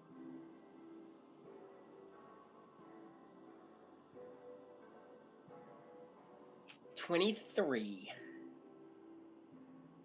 Not gonna lie, I rolled a lot of fucking 2s today. Yeah, you managed to gut it and get 15 pounds of boar meat, as well as a nice boar hide.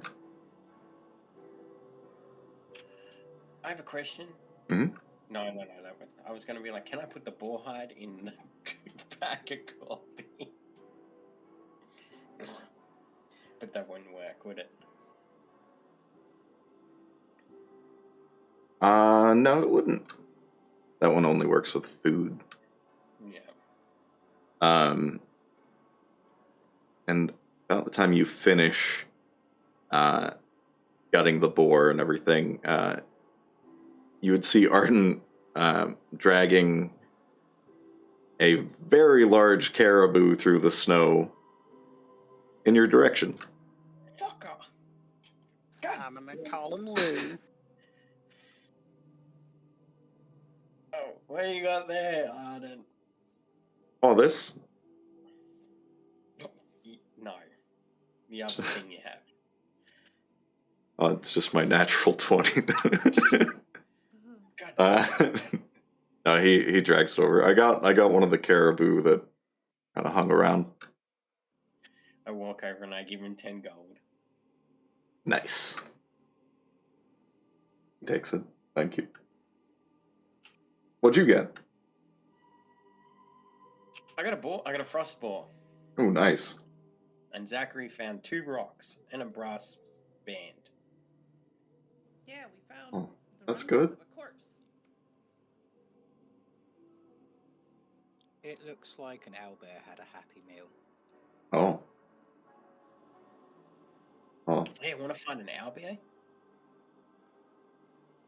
It's probably long gone. I mean, not. I'm standing behind Zidane. Minor illusion. Big fat no appearing behind him in text. Not particularly.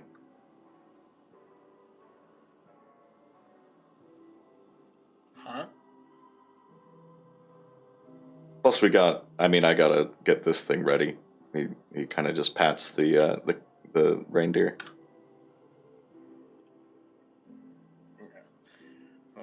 I'm gonna.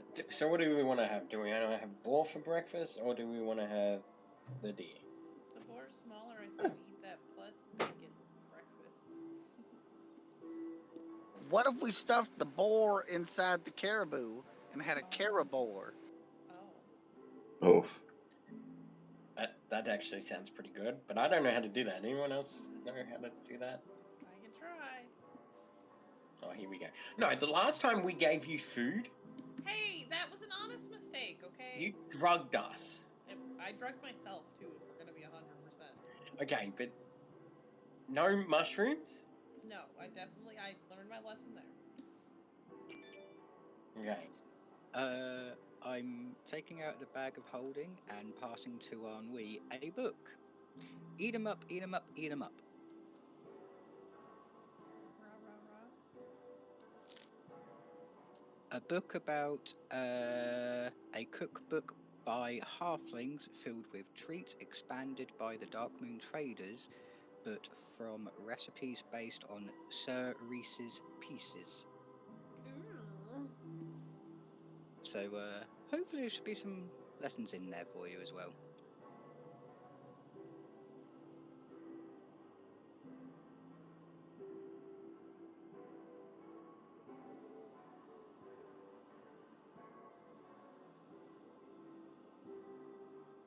It's kind of like minor illusion. She did it by accident. She didn't know they were hallucinogenic mushrooms. I wasn't there. What do you mean? You're right next to her. No, I was not. I was doing my own thing. Nobody died. I learned a lesson. Everything's okay. Okay, well, I trust you. Are you actually gonna try and cook the boar and the caribou? Only if they want me to. What do you think, Arden? What do you think? Because I think that sounds great, but we've all seen. No offense, Ennui, but you know. I'm gonna flip him the bird. I am fond of the idea of a caribou, but also, Ennui has cooked for us before, and it's only poisonous that one time. Yeah, Right. poisonous one, drugged us the second. No. I just wasn't sure how long we wanted to stay here. Minor illusion. We do have a bit of a deadline, and making this monstrosity, although sounds absolutely interesting, we may not have the time to spare.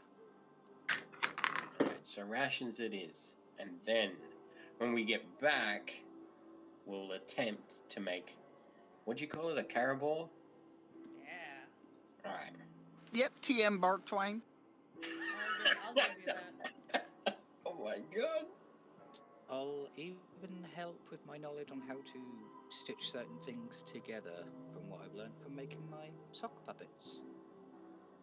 Ooh. This is gonna be fun. I feel like we're gonna die after this.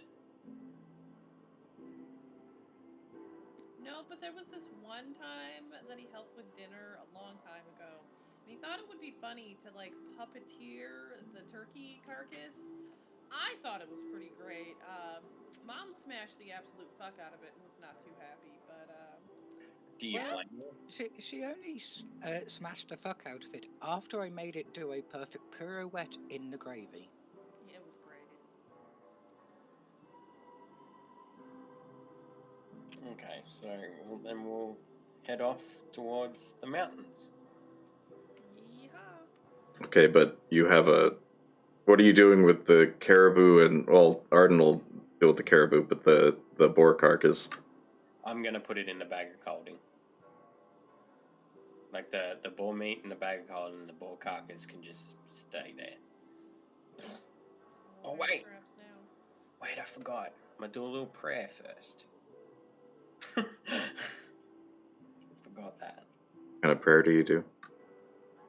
I'll do a little prayer to my God, thanking him for the hunt and the food that it has provided.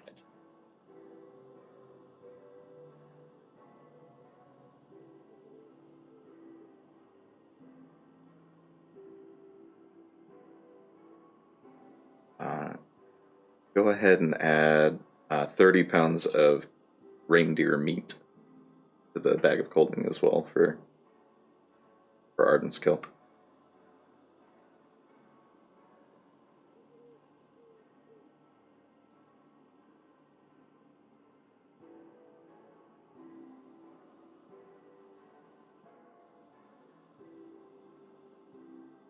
Do But I yeah. just put it in the backpack, right?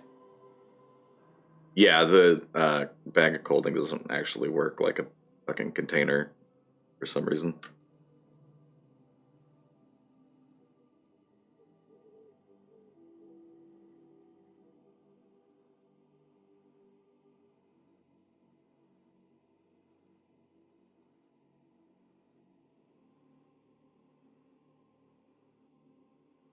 But as you say your prayer, you would feel justified in your hunt. It was a good hunt. All right.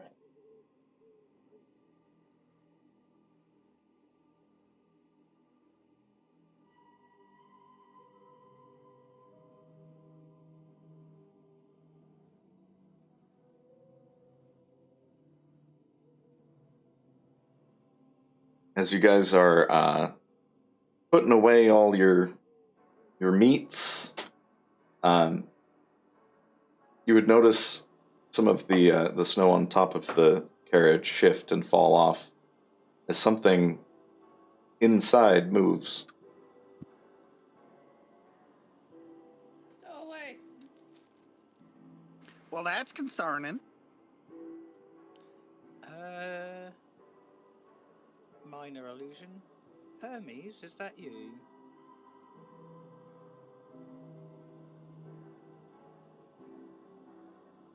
Hey, Zidane, go check what wrong accent. Fuck. Zidane,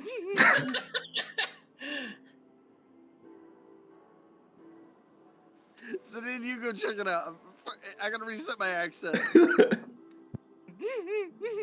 Okay. Do I need to roll for anything or just walk up to it?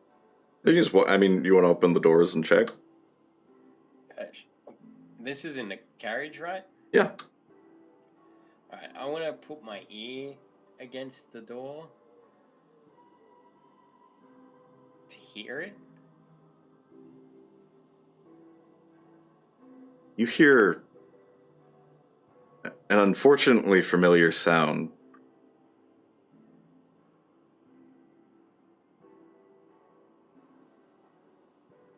Sounds like... Is there doors on the other side? No, they're just on one side. But you can hear moaning? Like... It sounds like your parents are having sex in the carriage.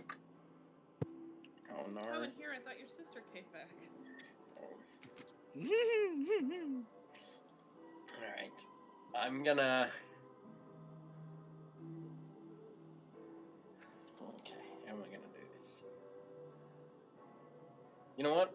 I'm gonna, as fast as I can, I'm gonna open the door, just one, and I'm gonna jump in there and grab whatever it is. And there's no fucking around. Like, this is literally it. Like, open, just go in there. I'm not even gonna check what it is. I'm just gonna open it, jump in, grab.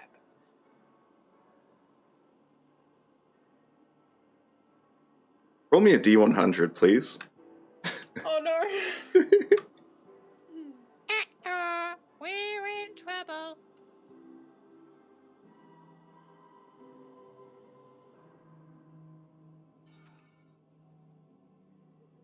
I got an 82. 82, okay. As you jump in and grab whatever's in there, you reach out and you do grab something. And as you pull it towards yourself into the light, you can see it's a snake that hisses at you. As you're holding it, it starts to swell. Whoa. Like, swell? Swell, like inflate. And then it pops. Little bits of colored paper.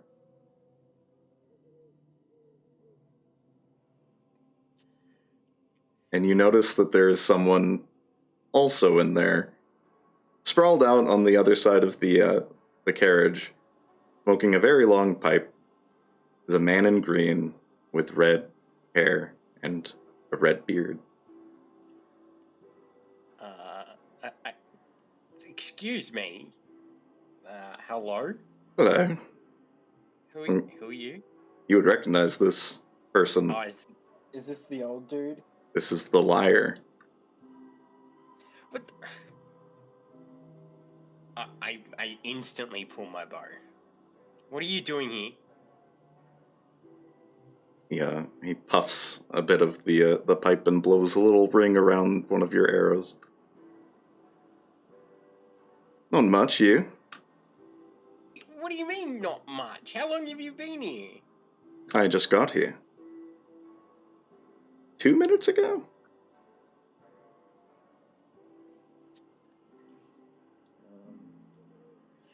Aren't you the god of lies or whatever it is? No. And he just smiles at you. Yeah, Can I just know that I know that he's lying, or do I have to roll? No, it's pretty obvious. I'd say even with your passive insight. We let you go. Why are you here? Just to say hi. I can't do that. I'm a god. Right? Sure, why not? Yeah, we'll go with that. You're a god. You're in just saying hi to us. Well, I guess we did free you, so that makes sense. Is there anything we can do for you? I think the question is there something I can do for you? Can we see this happening from where we're at, or? Yeah, you guys could probably hear this. I would assume you heard the pop and the confetti. This fool again? What is happening? I don't know. First of all, my first thought, I thought it was Dubai, and then I saw this fella, and I'm like, well, wait, is this your father? Mm-hmm. I walk up to the back of the carriage, see it's the liar, and I just bow, give him a curt bow, stand up, minor illusion. So, you're enjoying your freedom? Yeah. I'm gonna walk up. So I have questions for you, sir. How did you get sucked through solid stone surface? He points his finger at Dubaidi and just kind of bends his thumb and just winks. He finger guns. Not the finger guns. And then he points it at Bark. Not actually stone. I got ejected. There's this whole thing with the lattice, and gods aren't really allowed here, but my avatar is. First of all, question. Hmm? I'm confused. What does I that think mean? that's a common occurrence for you. You know what? That's fair enough. I'll give you that. I'm not. I give Delia finger guns of approval. So avatars, do they like bend air? Like what kind of powers do they have? Oh my god. What makes you so curious? Just a curious little pup, I guess. I can do lots of things, Bach Twain. I'm gonna scoot up right after he says that, and I'm going to say, but can you dance? I think that's the fool's domain. God, and then I bow really deep. Okay. So you said, I asked you what you want, and you said something along the lines of like, what can you do for us? Hmm. What does that mean? You're here to help?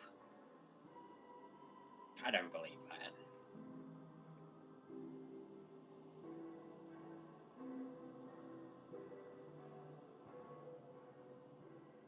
Why wouldn't I help you? You freed me from a long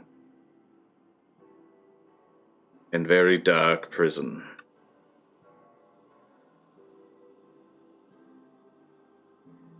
Perhaps a boon. A what? A boon. You know what a boon is? No. A gift. A gift from a god. As long as I don't have to tell the truth. Well, it's literally in your name. Like, I don't even know if you're telling the truth about the boon being a gift. It could be something else. That part is true. But how do I know? You're the god of lies, and you might be lying, so I don't know. Plus, I also don't know what a boon means. What's a boon? Minor illusion. I believe we should ask our resident religious expert. Dear Mark Twain, by your knowledge, can a god actually lie about giving a boon? Or is it something that is an immutable rule they cannot break? I mean, Varoux? Yeah, just roll a religion, I guess.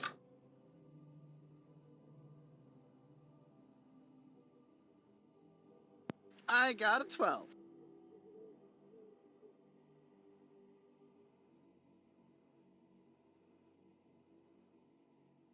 You would know that gods hand out boons to their champions typically, and I mean, gods lie and tell the truth all the time. It's hard to keep that shit straight. But there's nothing really restrictive about a boon. I mean, he's under no obligation to tell the truth about anything. I would suppose he's more obligated to lie about things, just given the title. But also, you know, we did free him from his eternal prison, so that's something to factor in. So, Precisely. what would be the gift then? Immortality? No. Minor. What? You're a god. You can do that, right? I can't make you immortal, but... But then I could fight everything. And no secrets. Unfortunately, that's someone else's domain. He just kind of... Secrets? Who wants secrets? Perhaps you'd like to get where you're going now. I could do that. I like teleport there. I could melt the snow for a bit. How the fuck do you not know what a boon is, but know what teleport is? That is a good question. I know things, okay? You don't hear the word boon, okay? You hear the word teleport a lot. And the elders did it all the time. They didn't come to my house and be like, "You want a boon?" You're such a boon to the party. I think you missed the bat at the beginning of that baboon. See, I know what that is. Fuck you, first of all. I'd rather be owed a favor than get anything I don't need right now. You said you could get us there now, but by melting the ice, that means that we still have to travel. Cool. Or there's the mystery box option. I help you at a time of my choosing.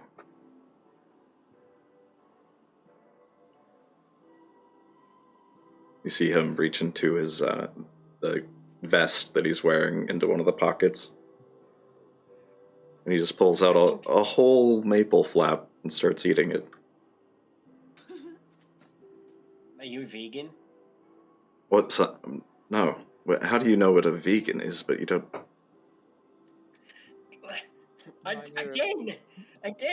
Do I have to explain this? You're a fucking conundrum. Minor I don't know illusion. some things. I know other things. All right, I don't know everything. That's why I'm trying to learn. I've never heard of a boon. Okay, until now. If anyone was going to give me a gift, they would say gift. We're teaching him bigger words. Hey, Carl, real quick. Can you do me a huge favor? Yeah. And can you say boon and burn? Boon and burn. I don't understand. Your accent, they're the same word. I don't. What did I say? How is it different? How is it? What? Boon. Boon and burn. I can hear you. I can understand it. No, I can hear the difference, but there is But not they're much. very similar. Minor illusion. The reason he knows what the word vegan means is because he was raised in the forest, remember? I'm not a vegan. No, but you probably know or relatives to ones that are. Oh yeah, It's okay. I haven't had sex with a woman either. That's also a fact. Wait, you haven't? It's pretty fun. You should try it sometime. Oh, well, one day, but we won't get. Wait, we're getting off topic. Like, I'm confused. Why? Okay. Why would you want to help? Like, other than we let you go, why would you bother? Why would you bother us? I mean, I don't see him as too much of a bother. That is legitimately the only reason. Starts puffing on the pipe again. Yeah, minor illusion. Sedane, the reason he is offering us a boon is because without us, he would still be stuck in that room. So he wants to do something nice for us, but he can only do it within his power, within his realm, and within reason. Oh, okay. Well, I would like to commute with the group before we make this decision, but well, obviously you're going to listen anyway. Where's Arden? Oh, I've been here the whole time again. How do you do that and just stand there and just not be here, but be here?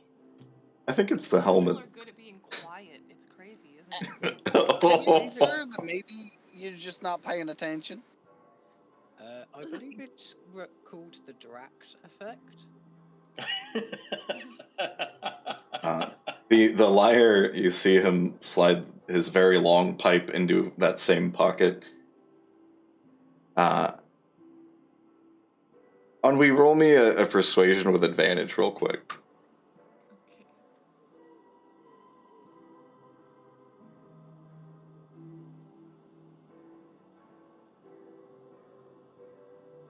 I got an 18.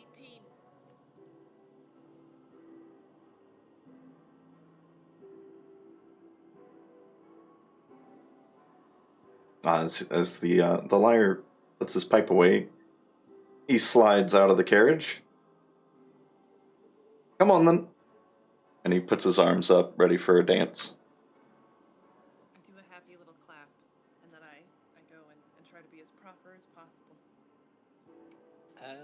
am going to supply the music via minor illusion.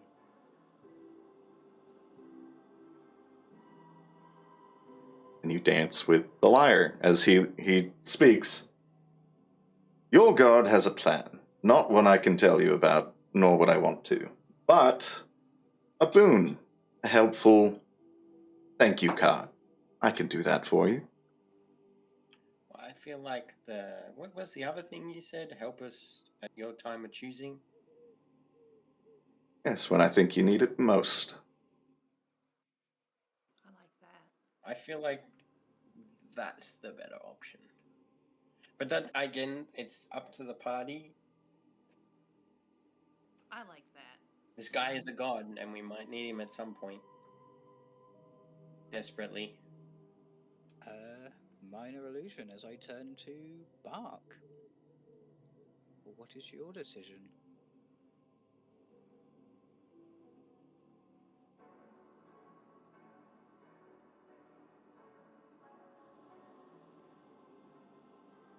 Did he die?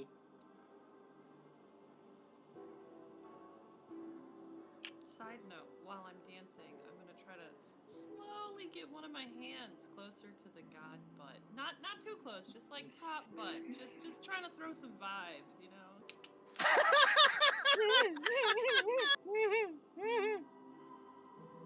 He has has firm, taut buttocks. You feel you're. I'm into it. Yeah. I mean, he's a god. Of course, he'd have a nice ass.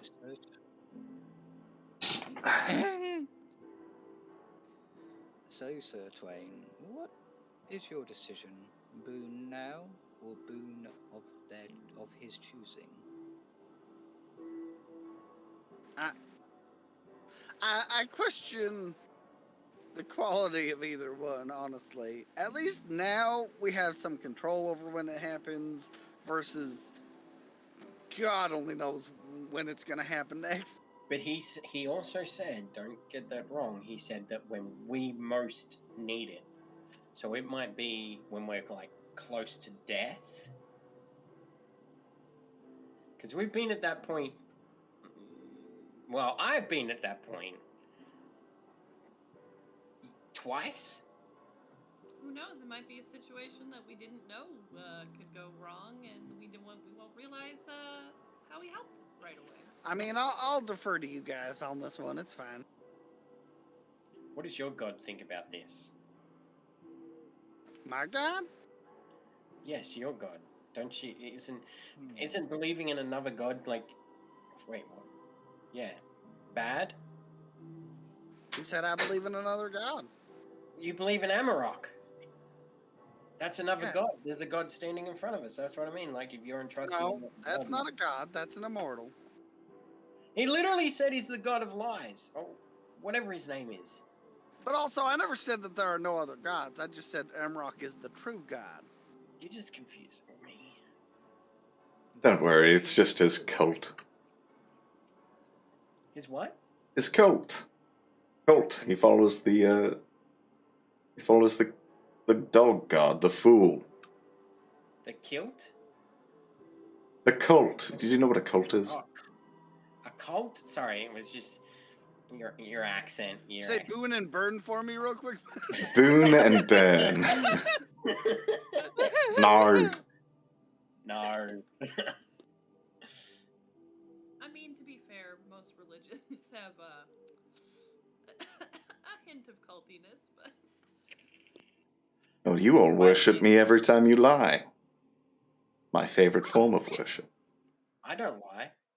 I'm gonna. Oh, Come you've up to him lied and I'm just before. gonna whisper, "You're When? so ugly" in his ear. When have I lied? Come on, tell me.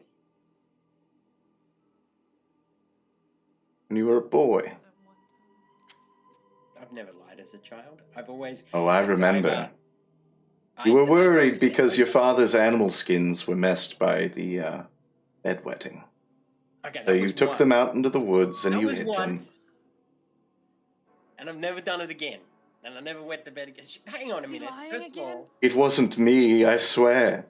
They must have just fallen out the window. There was a virus and my pants fell down and I was trying to get rid of the virus. you know what? We don't don't need. Okay. But that was one time. Minor illusion. Zidane. When it comes to religion, the pantheons, the gods, it's best to, what's the word or term? Oh, yes. Stick to your own carriage. I'm at my carriage. Well, Well, I mean, this man is in our carriage, so. yeah, he's in our carriage, and he had a freaking a balloon snake that popped, Well, now he's dancing with Ennui in the snow. and now Oh, that's right. Never mind. Forget what I said. If you would like my vote, my thoughts on the matter, I am going to give this god, this being, some trust. Just because a little deity told me to let him go. So there has to be a reason. And I like a little bit of chaos in life. So, boon of his choice. And when he chooses. again, are you sure you're not? This isn't your father.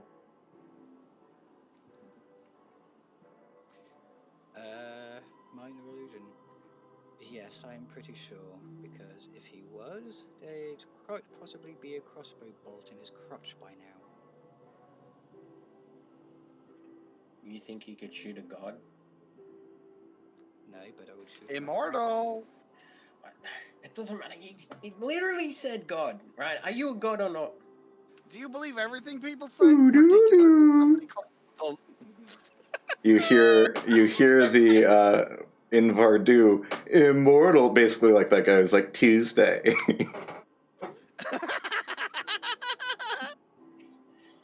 It's not believing. It's like, I don't believe everything he says because he's got liar in his name, right? And you all said it. You even, when we're in the thing, you said he was the god of lies.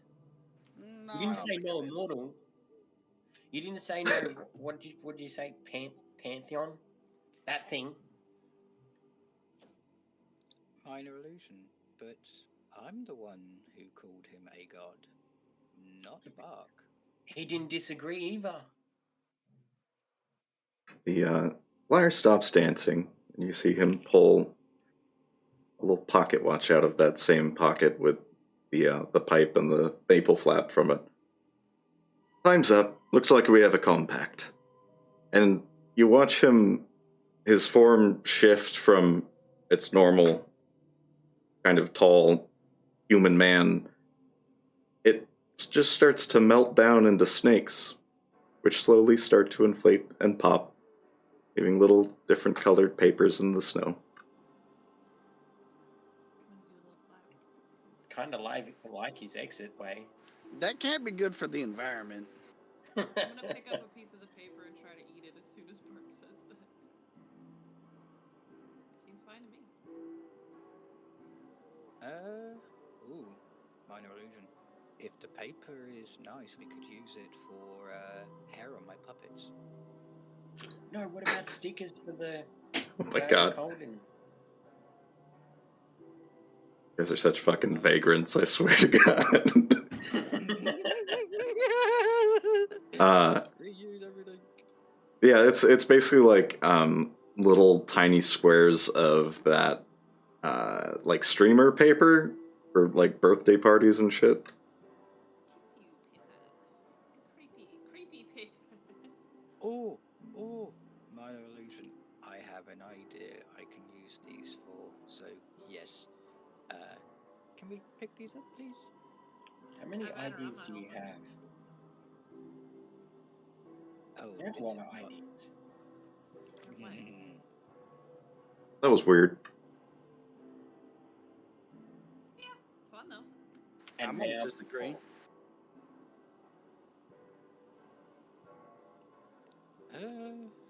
I it was weird, but our life's weird.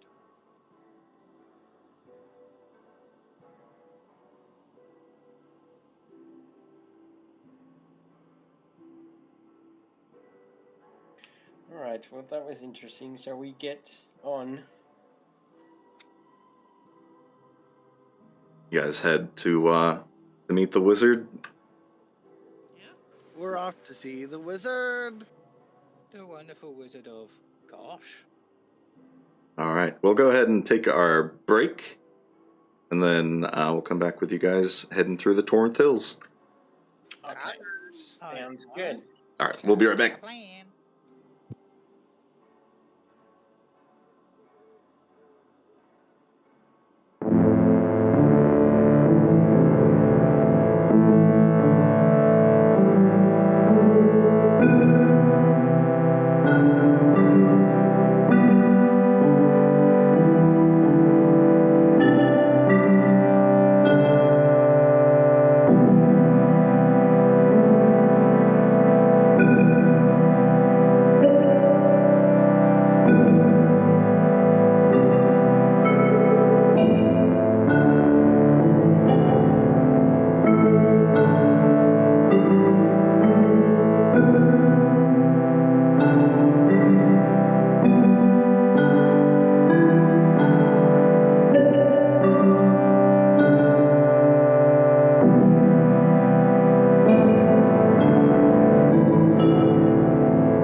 welcome back.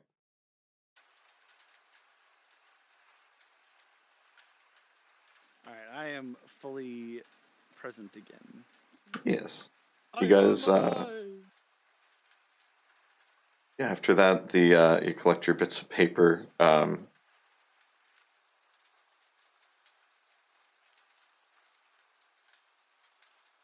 and you're ready to go. Bark, since you're driving, give me a perception check, please. Oh, I'm on the roof, by the way. 16.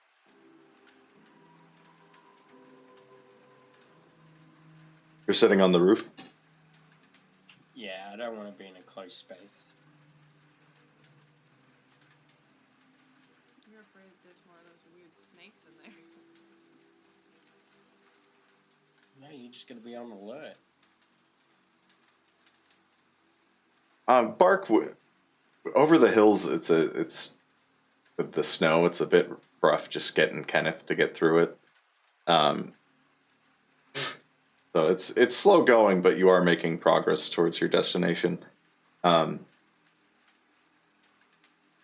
Zidane, you would notice it first, but Bark, you would feel it immediately after.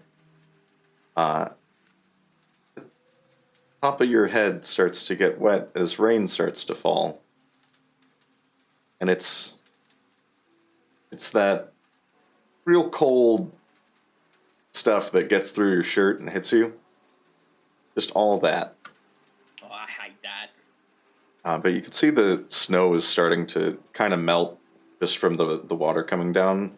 But it is a wet ride through the Torinth Hills. Everything smells like wet dog now. Oh. It do.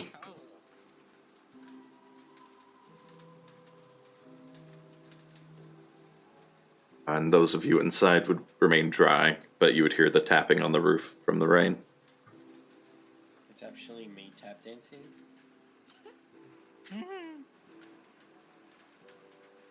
And Bark, through the rain, you would see just a bit of an orange glow of lights through windows. What looks like maybe a small settlement on the just near the base of the mountain where you're headed. I'd say about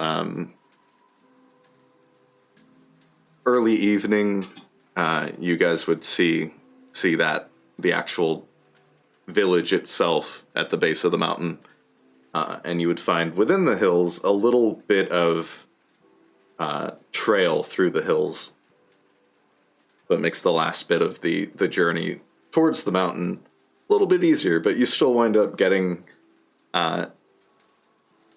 there right around nightfall for a whole day of travel. But you can see the pass through the mountains has a trail leading up from the town, and there's also just a small, not very well worn path, but that's something that you can see with that perception and with your arrival.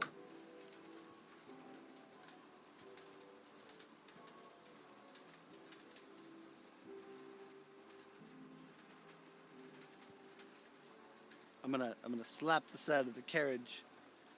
Hey guys, looks like we got a little settlement ahead.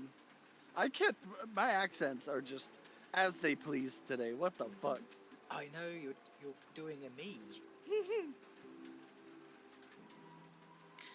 Ooh, let's see. I don't have that problem. I don't have an accent. You have the strongest accent of everybody here.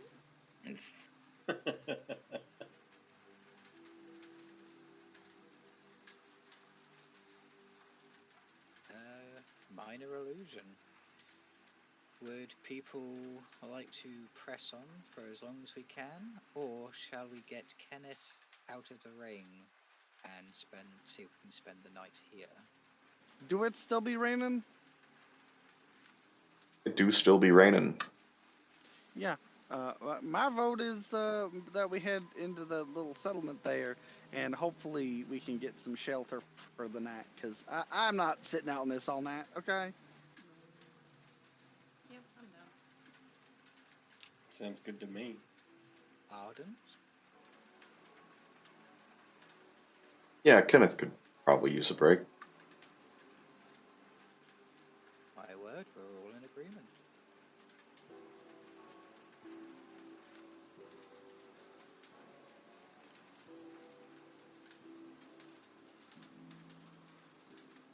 So, minor illusion. So the plan is we are all going to try and spend the night in this little settlement.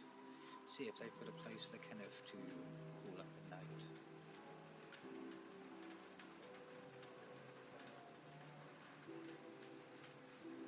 As you approach the settlement, it's a very small settlement, not even on the map, but it's got some palisades around it, and you can see there are solid wooden structures inside. But there's a couple of guards at the entrance and a few on towers near the entrance, and they just stop you as your carriage arrives.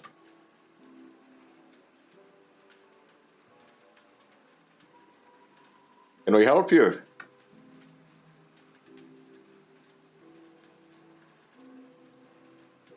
Hello there. Evening. You what? Evening. Oh, yeah, that's nice. Nice night, day, evening. I walk up to the front of the carriage and poke my head out. Minor illusion. Why, hello there. Is by chance there's any way we could stay in this little settlement for the night?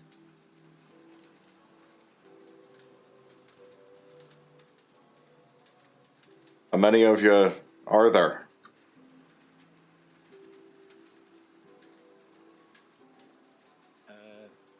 Five. One fine steed, as you can see. And that's it. There are 6 of us, thank you very much. Never think of my fox. Oh, sorry. One good steed and 1 nut. I'm gonna shoot him in the face.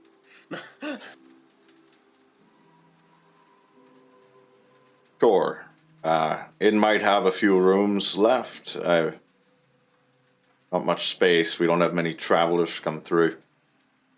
But yeah, we could put your steed up here for 6 silver a night.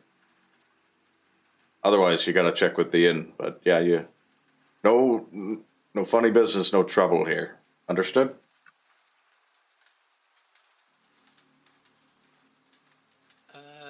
Minor illusion in what I hope is going to be a nice, calm voice. Yes, that would be more than adequate. We can pay the 6 silver now for the stabling. And is there a entry fee? Yeah, he puts out his hand for the silver. No entry fee. Just no trouble.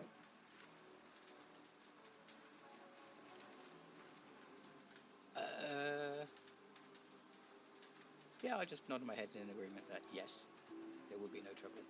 And I pay the 6 silver.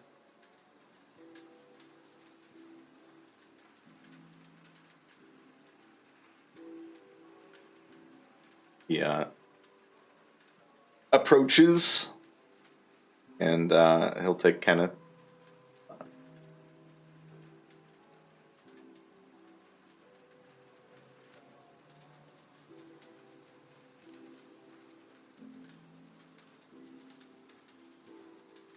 Just come speak with the guard when you need your carriage back.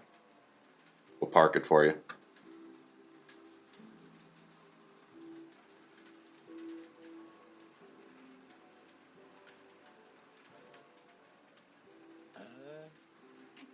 I nod and I turn around to everybody else. Are we finally in? Or would one of us like to stay with the carriage? I'm sure it's fine. We could just go on into we could go find a place to sleep.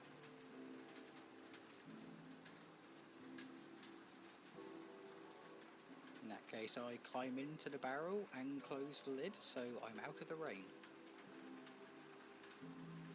I take in Hermes with me. Have you ever, Ennui, just wanted to like roll the barrel and see how far it goes?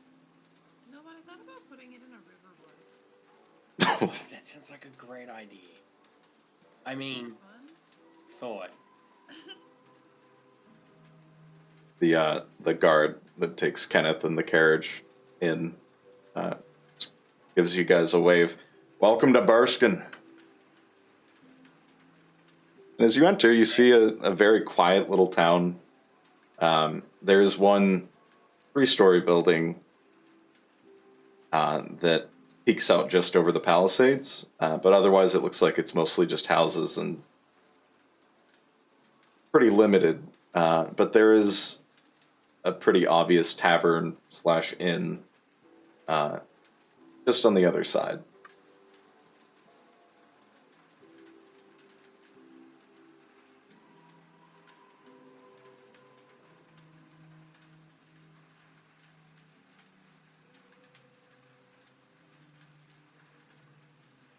Alright, let's go get some nice Betty Boops.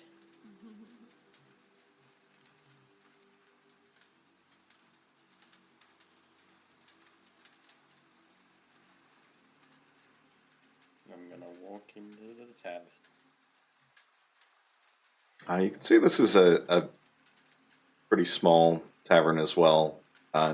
Not like the one in Crestmont or not even half the one in Brindley, but it's got a little bar and some seats. And you see there's a rather short human man behind the counter. But he just greets you as you walk in and goes, "Welcome to the Stunted Stag. What can I get you?" I think... Are we gonna share a room or are we gonna separate? I'm on the cheap tonight. Doubling up is fine with me. If you're after rooms, we got 2 currently available. Well, I guess that'll have to do, won't it? How many beds in each room? Just 2 beds in each room.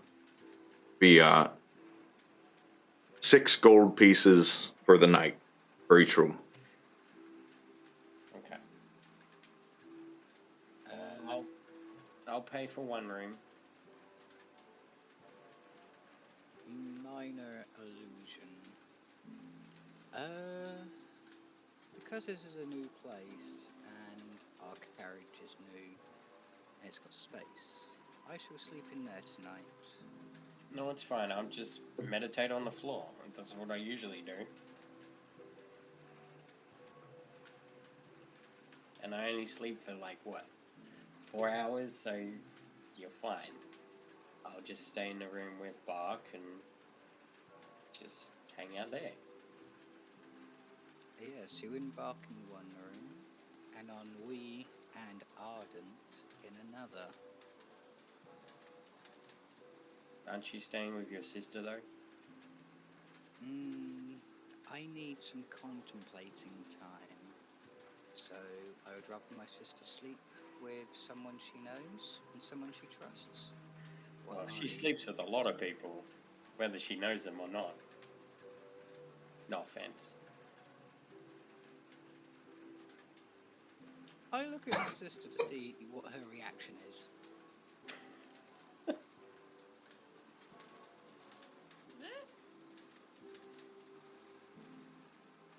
Staying out of it. It's about you. I sleep with a lot of people. Well, I haven't slept Yeah, but I didn't say me. I said a lot of people. Well, He was I putting to just the saying, point. have I banged Arden? Have I you banged you? Arden? Have I Yeah, banged but see, Bart? Have look. I banged anybody the whole time we've known each other besides maybe your sister? I'm gonna be honest. I thought the response to "they're talking about you" was gonna be, "Nah, I'm staying out of it." I was just waiting for someone to be like, I think you're thinking of your sister. Oh, trust me, I know my sister Oh! gets Don't you worry about that. I know that. It's just, World star. Oh no, I was just gonna see if Ennui felt insulted or if she just saw it as a joke.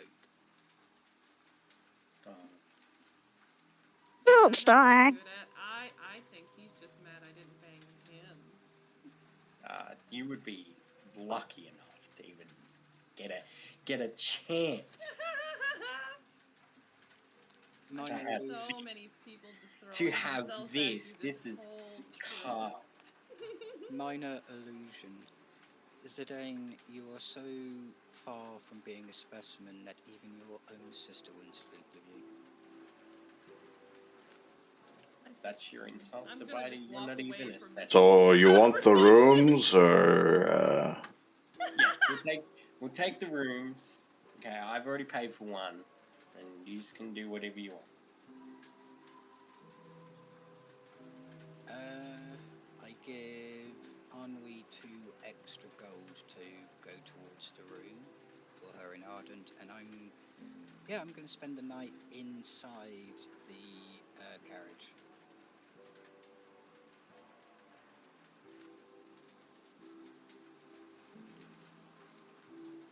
Alright. Arden's gonna head straight up to the room for sleep. And Bidey, you'd find your way back. You'd have to ask the guard, but he'd just direct you to the carriage so you could go get your shit or whatever. No problem. Yeah, what I'm gonna do is I'm just gonna get into the carriage. That's where I'm sleeping for the night, but Debarty needs some time to think.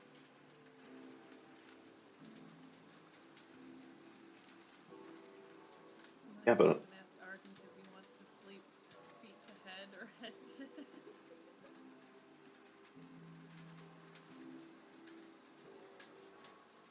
I think I'll just sleep in the other bed. Oh, come on, man. It's kind of cold. Alright. That's okay. I think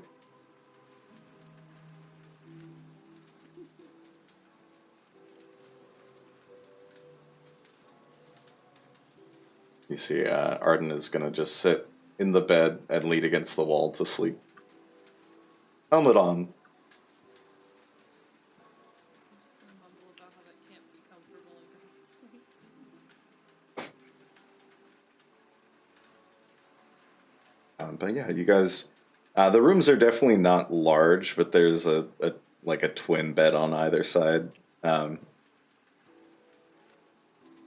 it's definitely got a smell to it. Like maybe these things of like the bed and the furniture, all of it has collected a bit of dust from not having very many people come through. Otherwise, pretty nice compared to being out in the rain.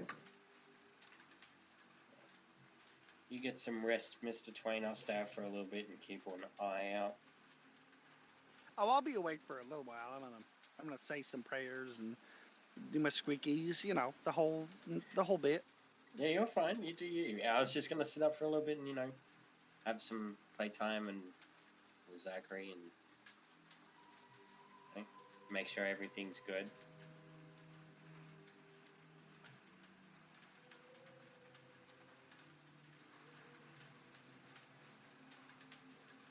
Just don't squeak that toy too loud because Zachary might get an idea. This is a holy symbol of Amarok.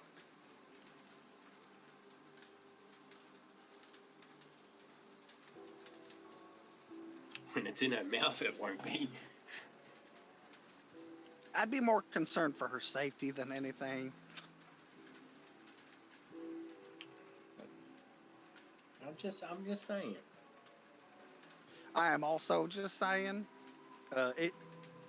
it's not just a squeaky toy. It's dangerous. I look at Zachary and I'm like, see that? No touch.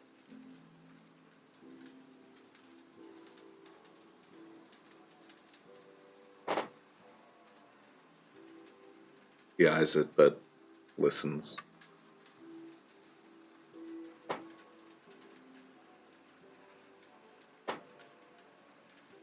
Hey, Bark, what kind of prayer do you do? Interpretive dance. His large dog dance.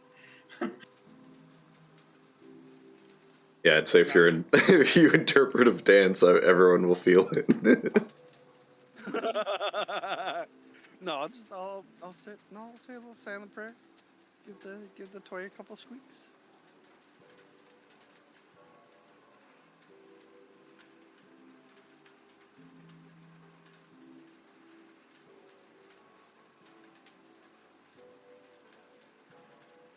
All right.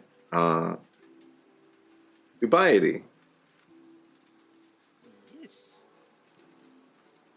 Carriage is not uncomfortable, but it's definitely not heated. You can feel kind of the cold in your bones a little bit, but it's not bothering you too much, just because of your resistance. But it's definitely a chillier night, especially without a campfire nearby. No, that's okay.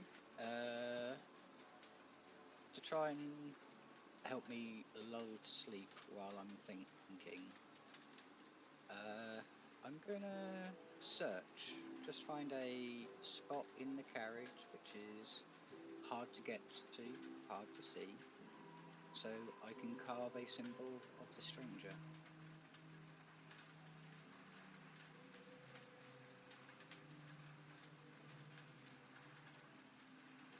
Sorry, where are you carving it? You know we've got storage. Yeah. If we lift up the seats, I'm going to lift up one of the seats and find one of the corners which is hard to see when you just open it and you actually have to stick your head in order to see it, and just carve the stranger's sigil into it. Okay. Give me a dex plus your proficiency for woodworking.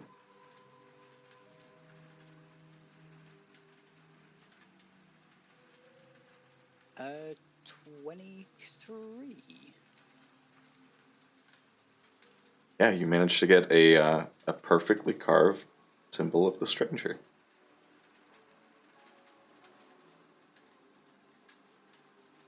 I'm happy with that, and after I'm finished, hopefully I'm tired enough that I bear with the cold and fall asleep covered in my coat. I'm not wearing it, but I'll just use it as a blanket. All right. And Ennui, did you want to do anything before bed other than try to cuddle Arden? No, you're gonna hear me humming a song that I'm working on.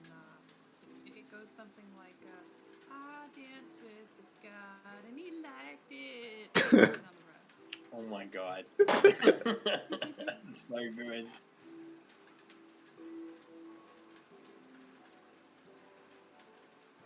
All right, you guys find a very nice, quiet night of rest.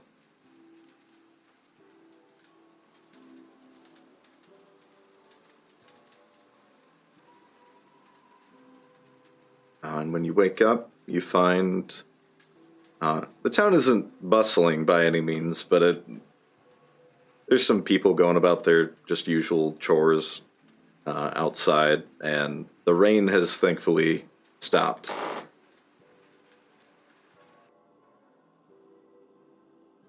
But it's still a pretty crisp autumn day. Most of the snow outside is melted up until you get to the mountains. Yeah. What do you want to do?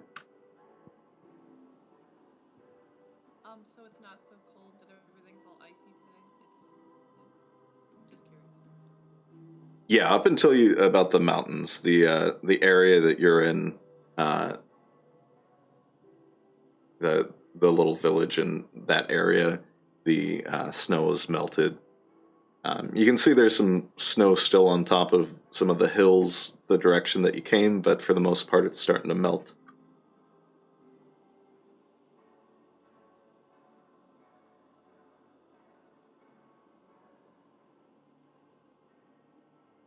Do they make snow wheels for carts? I don't know.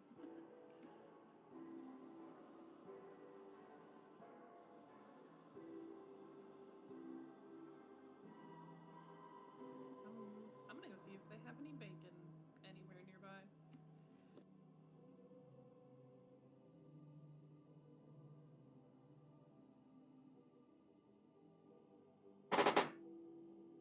As you go downstairs, you are hit Yeah, with but the since smell. we're here, might as well look for some food. Yeah, you guys catch the smell of bacon The downstairs for smell. sure. Oh, Um, And as dog. yeah, a bit of wet dog on the stairway. But the downstairs, it's you definitely get the smell of crisp bacon and something like sweet, like honey. Gives me flashbacks to the maple bacon.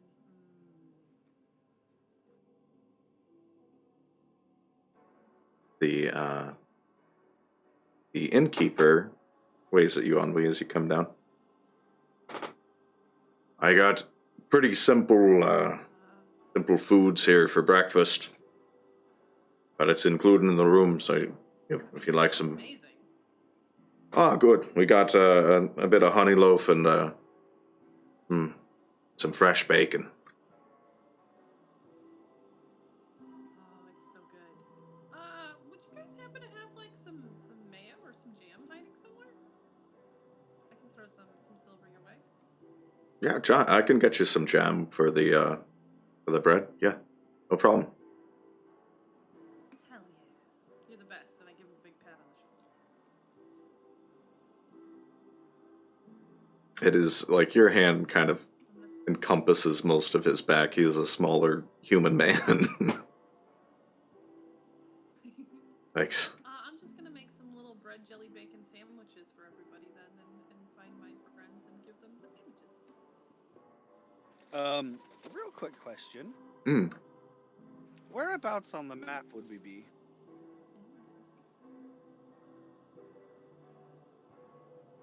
Bet you asked. I was going to mark it.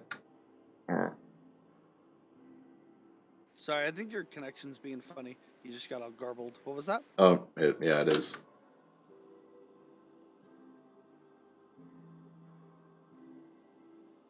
I think he said he's gonna mark it. Uh-oh.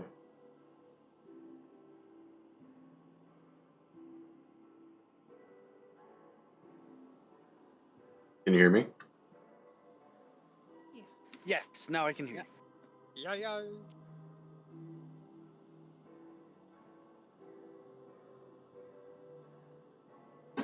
Okay.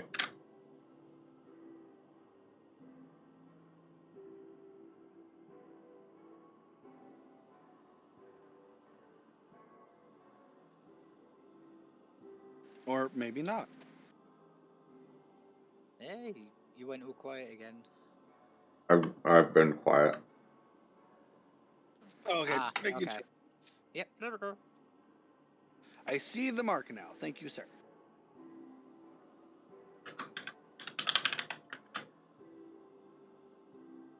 Was that like bear skin?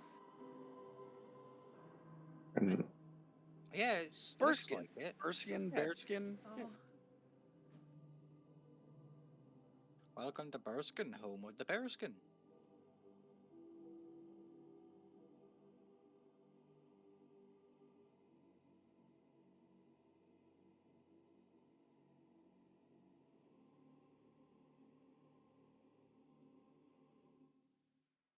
Wasn't sure if you guys were going to go there or not, so I didn't mark it. Yeah, no worries. But yeah, you guys are just Can't predict everything. just kind of outside the mountain range, but you're pretty much at the mountain pass where you need to go up. As I recall, you did establish that the world is not fully mapped yet, so that's totally reasonable. It never will Well, be. make sure to mark it on the map.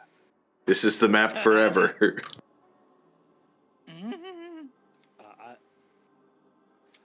I will mark it on my map.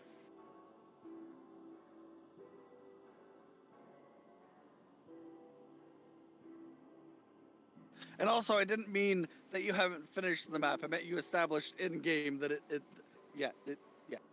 Oh yeah, it's being mapped by Bark Twain himself. That's right. That's right. Just add it to my list of achievements.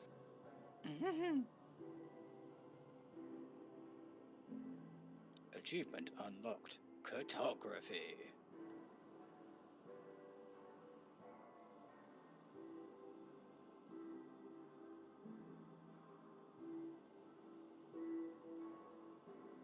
You guys have a nice honey loaf and jam with bacon sandwich. And what else you? I mean, I think this was just kind of a pit stop, wasn't it? Yeah. Yeah, the only thing I'm doing is before I get out of the carriage and go inside to join for breakfast is on the seat that's where in the compartment I put the carving, I'm going to ritually cast Mage Mouth so that the condition is if someone doesn't knock on it at least once before opening it, it will say, "Halt there, villainous scum!"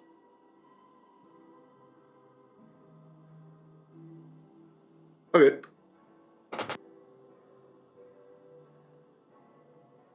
Yeah, that's it. Then I join everybody for breakfast. Num num num num num.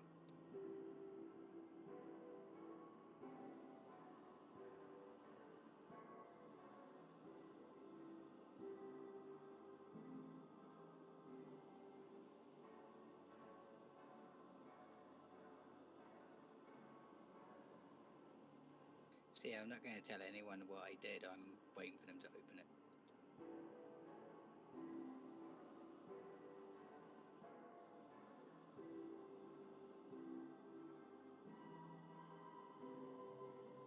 Are you guys leaving or hanging out for a bit? I haven't heard from Zidane. Yeah, well, Coral? Yeah, I'm just chilling with you. Yeah, I figured after we eat, we'd head on out again. Yeah, that seems to be the consensus. All right, you guys head out. Guards just wave you off as you head toward the mountains. Have a nice day, gentlemen. You can see the guards are different, but one of them goes, "You too, thanks for stopping in."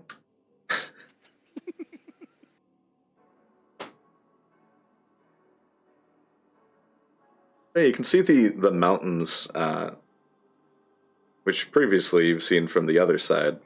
But it just kind of all along the range ahead of you, it's just sharp, steep cliff edges, and where you're traveling through right now is a very unworn path. It's enough that there isn't like grass growing over it or anything, but you're kind of trudging through the mud on the carriage. Bark.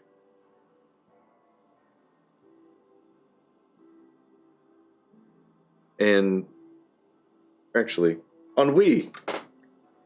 Roll me a d12.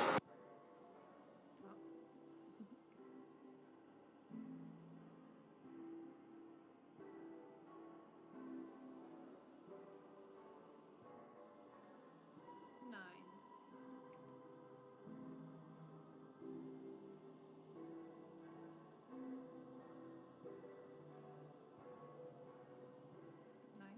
All right. And Bark, could I get a perception check from you since you're driving?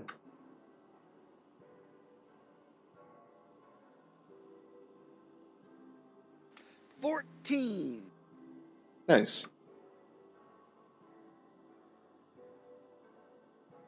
As you go up this mountain pass, you start to see the snow coming back, and you travel into more snow. But it doesn't really slow you guys down. You manage to get through pass okay.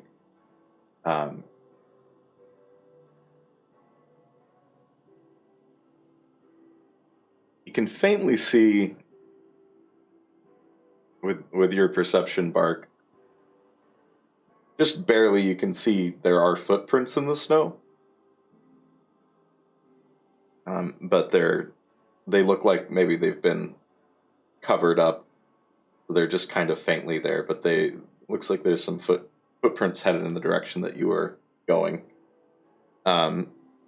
Otherwise, there's nothing much. It's mostly just ice and snow and rock. And it takes you guys about 6 hours to get through the mountain pass,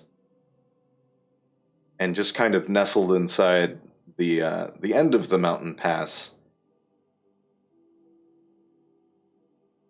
which then leads off into a bit more forest on the other side. You can see a very tall tower made of gray stone with a blue roof.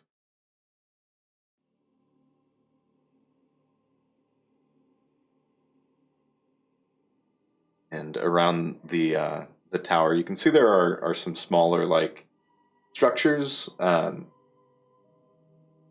looks like there's like a shed and a little maybe like storage barn or something like that. But the tower is what you would see first. But you have arrived at Magnus's tower.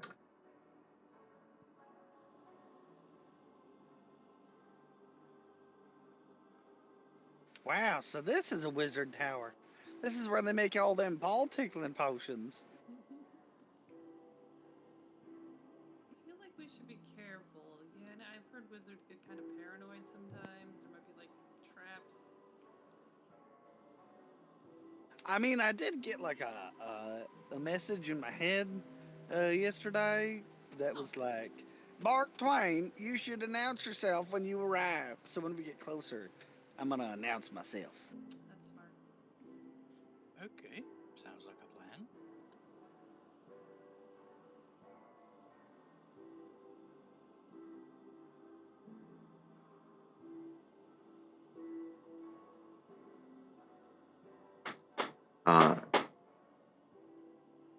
The tower, you notice, there is a large wooden door with kind of a mix of blue and gray stones surrounding the actual door frame.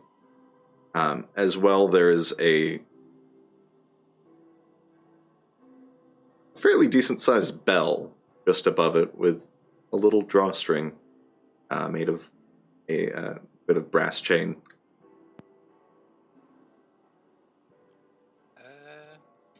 I look at Bark. Minor illusion. Shall I use Mage Hand to pull it, or do you need to pull it? Oh, I'm sure it's fine. I'm going to dismount the cart. I'm going to walk up to the door, and I'm gonna shout, "It is I, Mark Twain, announcing my arrival," and I'm going to ring the bell. It ding, ding, ding, ding, ding, and you see the chain that you're pulling on connected to the bell leads into the tower. And as you pull it, the front door opens. You just hear the click of the lock unlock, and the door breaks open.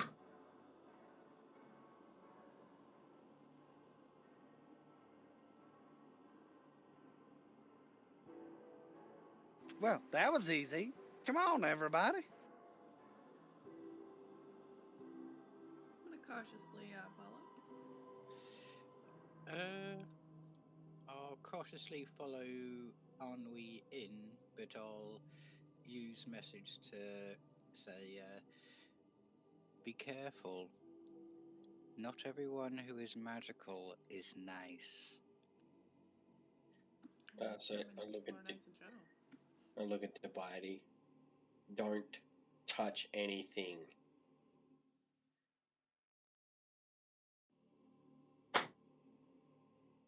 I shrug. Arden will follow in behind Ennui.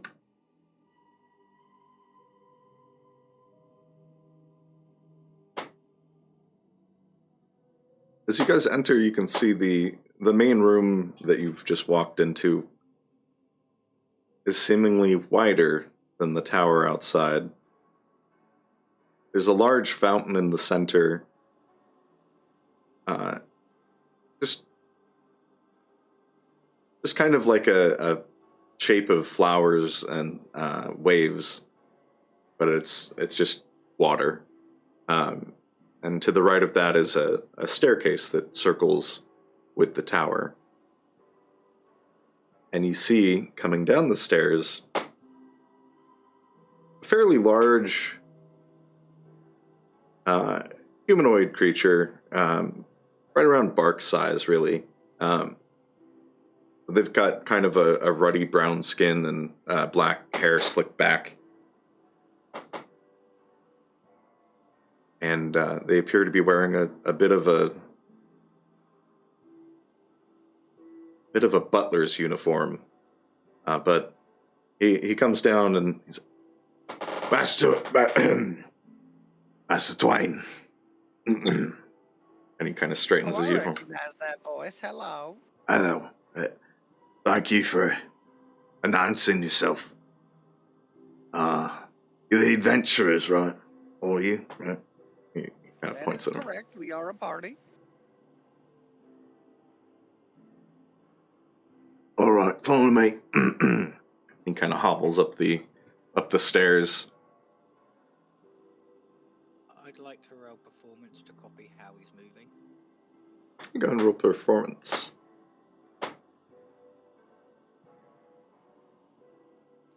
Ooh, dirty 20.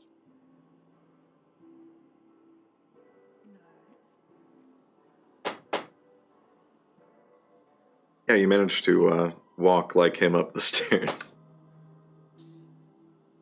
I'll use minor illusion as I go, going, well, he did say follow him.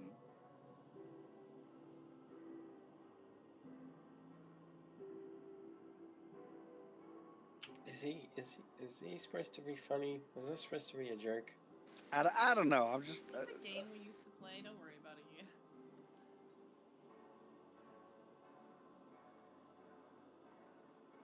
Yeah, I'm just gonna follow him like a normal ass person. Yeah. You guys go up the flight of stairs that wrap around the tower, and at the top you meet a room with doors, and you can see there are windows around on the side where the stairs are. The staircase leads down, but the butler turns. Wait here, I'll get the master. Right? Oh, all right. And he hobbles through one of the doors, closes it. There are some rather nice wooden, oak chairs. But otherwise, it's a pretty empty floor.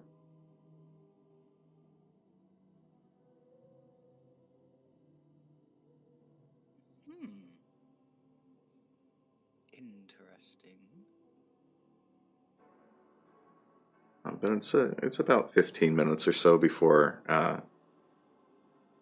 the guy comes back, and with him you see someone who you've seen before. And he kind of looks at you guys and goes, "Oh, that's who you are." And you guys would recognize this wizard as the one you saw on the way to the goblins. Oh, that guy. Cool. Ah, the friendly one. But you can see he's got kind of like a chestnut gray hair, gray beard, gray robes,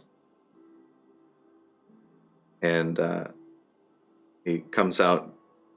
One thing you do notice is they come out of a different door than the one that the butler initially went into.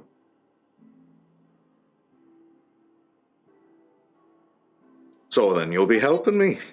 Is that right? That seems to be the description of the assignment.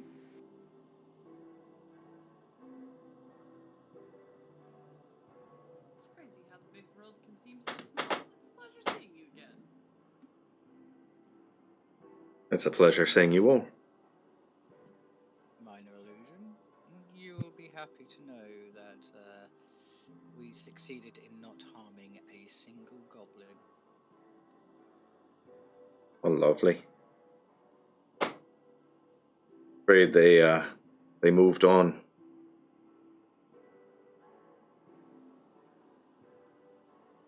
But I'm glad they're not gone for good.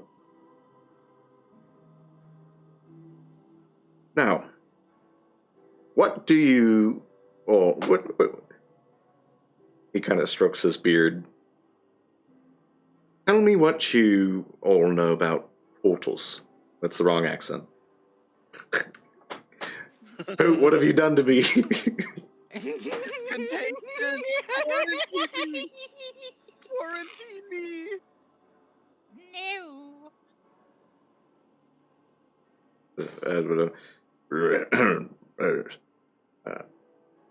What do you know about portals? They go from one place to another. That's about it, really.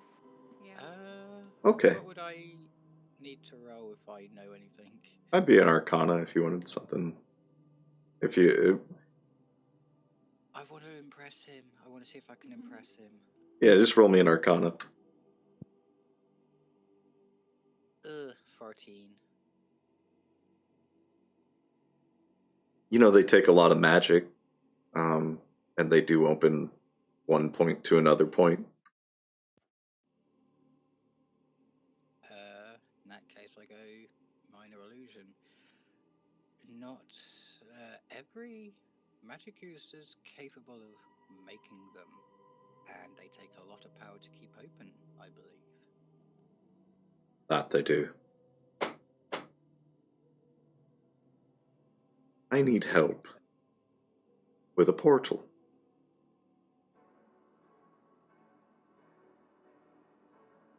Like closing one, opening one, walking through it.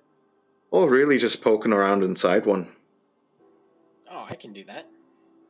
Perfect, follow me. And he turns and opens the door that they came through. And he and the hobgoblin, butler, walk through. I figure that you guys have seen hobgoblins recently, you know, it's like hobgoblin. But you can see the room that you walk into. Again, it's a different shape than the tower, but it's a lot of stone with a little pool of water around it. And at the center, you can see there is a shimmering portal. Have you been in the portal?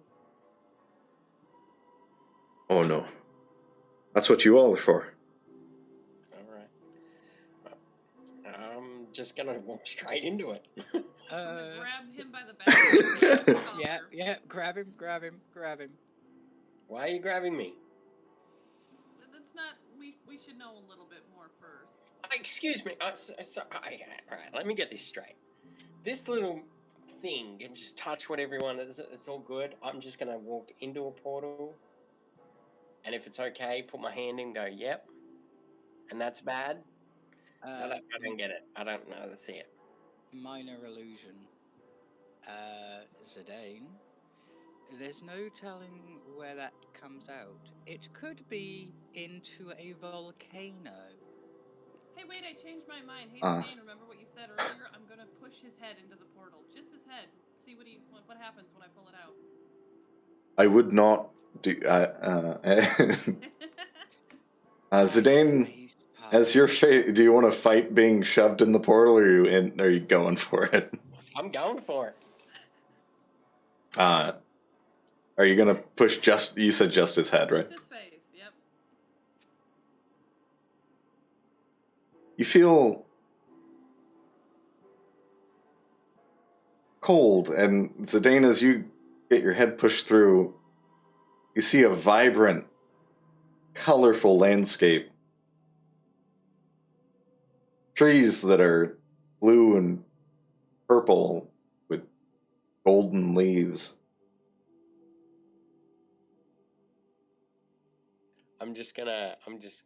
Wait. If I speak, will she be able to hear me? Probably not. Not till I pull you back out.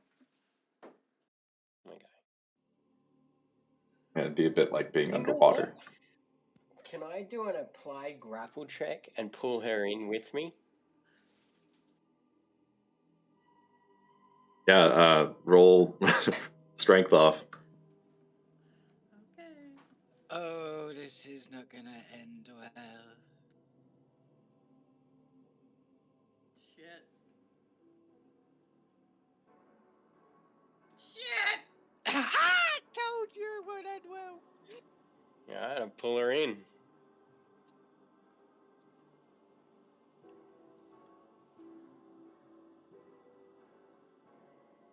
You guys see both as Ennui is dunking Zidane in, he manages to pull her in with him, and they disappear into the portal.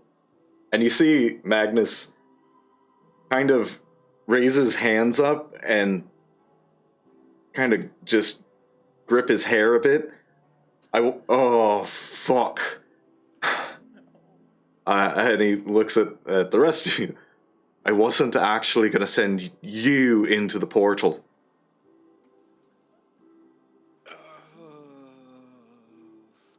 Let me roll wisdom. Because my sister has just been consumed by a portal that God knows goes where. Oh, fuck. Gold leaves. And purple and blue trees. My wisdom save for keeping cool or not going into complete shutdown mode was a 7.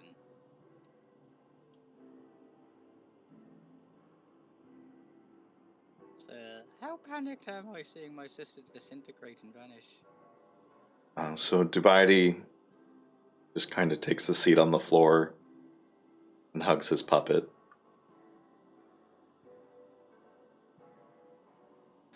So question.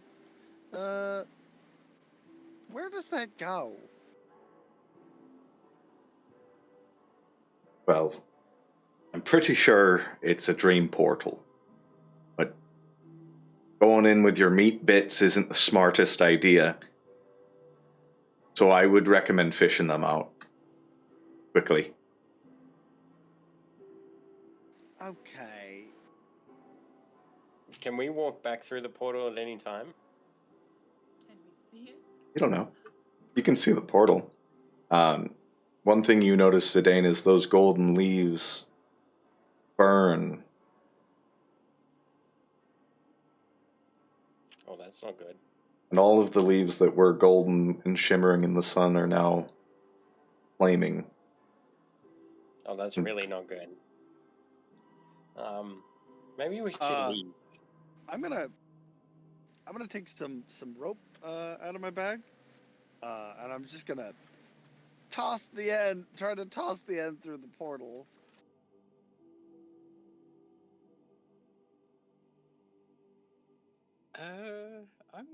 Can I roll wisdom to see if I snap out of this? Not yet. Okay. You just snapped into it. You're not snapping out of it that easy. Nope, that's not a problem. Thought I'd check. I need a wisdom save from Zidane and Ennui. I got a 13. I have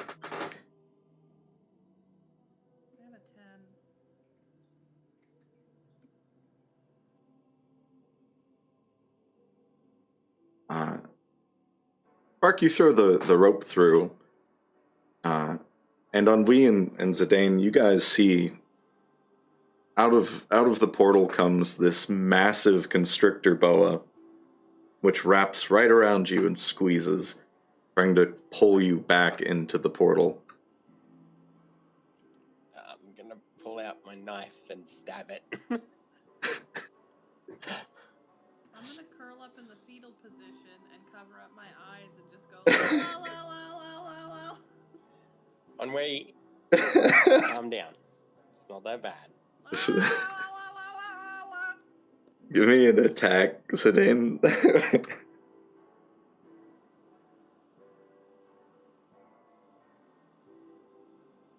It's a 14. You cut the snake.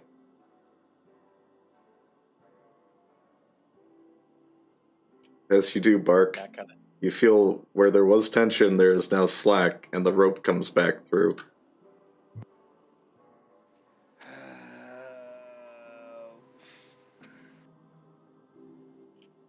I'm gonna grab Ennui and I'm just gonna walk towards the portal and try to get through it. I'm gonna keep my eyes closed and my hand on my ears, but I'm gonna follow.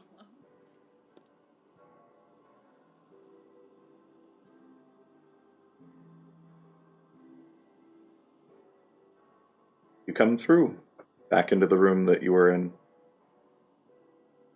See, Ennui, it wasn't that bad. Hi, guys. I'm just gonna stay in the position, curled up, and keep my eyes closed and my ears covered. Yeah, so maybe wait for further instructions. He literally said that he wanted us to go through it. Just as soon as you went through, he also said, "I wasn't actually gonna send you through the portal." So maybe just slow down a little bit. Well, I can tell ya that what's on the other side is like, I don't know how to describe it. At first it looked really pretty. I was like blue and purple trees, and then it was gold leaves, and then it was like on fire. So it was like a dream that turned into a nightmare. And then there was a snake that came out of the portal. I don't know what the hell that was about. But I stabbed that thing. I'll cut it.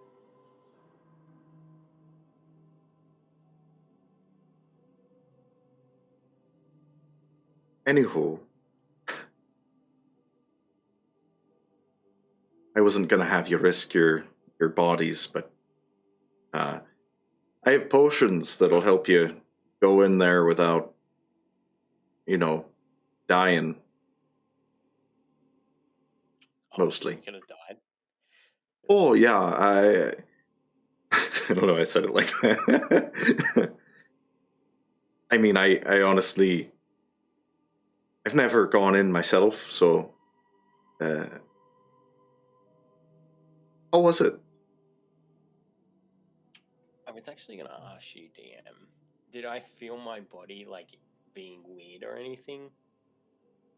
Like, that I was losing life force or anything like that? You weren't Like, losing out of life breath? force, but you were definitely...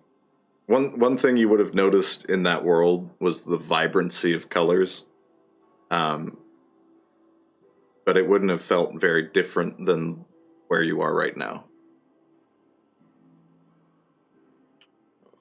I guess, I don't know. It was nice when I got my head through, you know. So I just assumed that it'd be okay, and then as soon as I landed in there, everything just went to shit.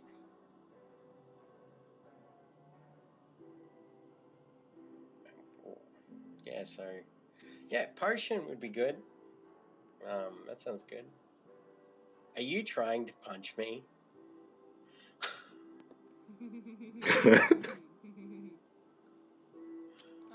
What does it take? Hmm? It doesn't take a 16. Fuck! Well, I snuck up on you and I tried to hit you then real hard. I'm gonna counter. Can you counter if I miss? Can I? I mean, you could just hit her back. Thanks. I imagine you tried to sneak up and hit him, and you just slapped and fanned his face a little bit. Well, he missed Does that hit? You're doing that thing where two people are fighting and they're just slapping the air in front of each other. This is just another example about the patriarchy affects us all. No. Also, what's Deacon doing on the ground? I mean, dividing. Oh, shit. I'm gonna rush over and try to help with that. You okay there, little bud? Were you scared for your sister's life? Talk about it, champ. Yeah. Does a 24 hit? Because if so, I just punched you in the dick for saying that. Yeah, it is. Okay, bammo. Dick punch. How much damage? Alright, 4.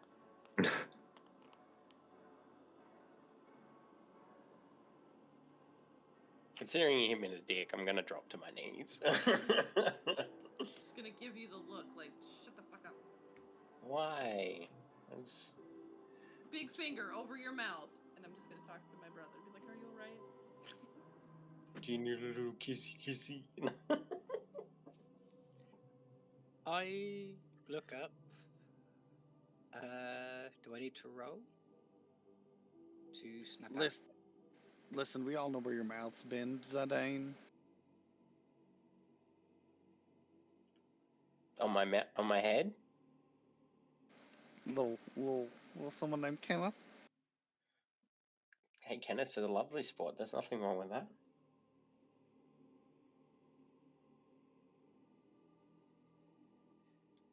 So DM, should I roll to snap out of this, or is Ennui able to snap me out of it?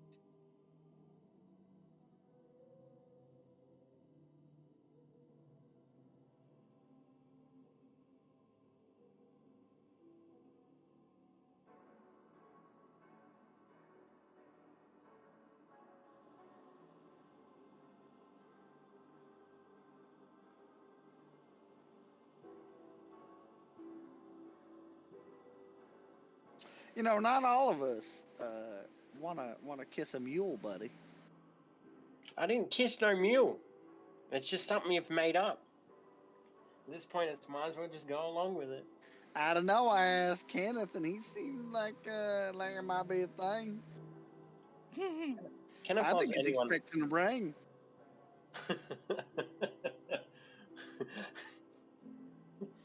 Sorry. Dubaidi would snap out of it. You'd see Ennui. It would be enough. Okay. I look up at Ennui. I give her a big hug. And yeah, I don't let go for a second or two. And when I do, I'm standing next to her in defiance against the Dane. Are you mad, big boy? Gonna do something?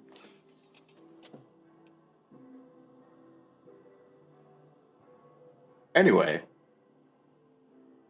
So the plan for the portal, he kind of looks at the shenaniganry.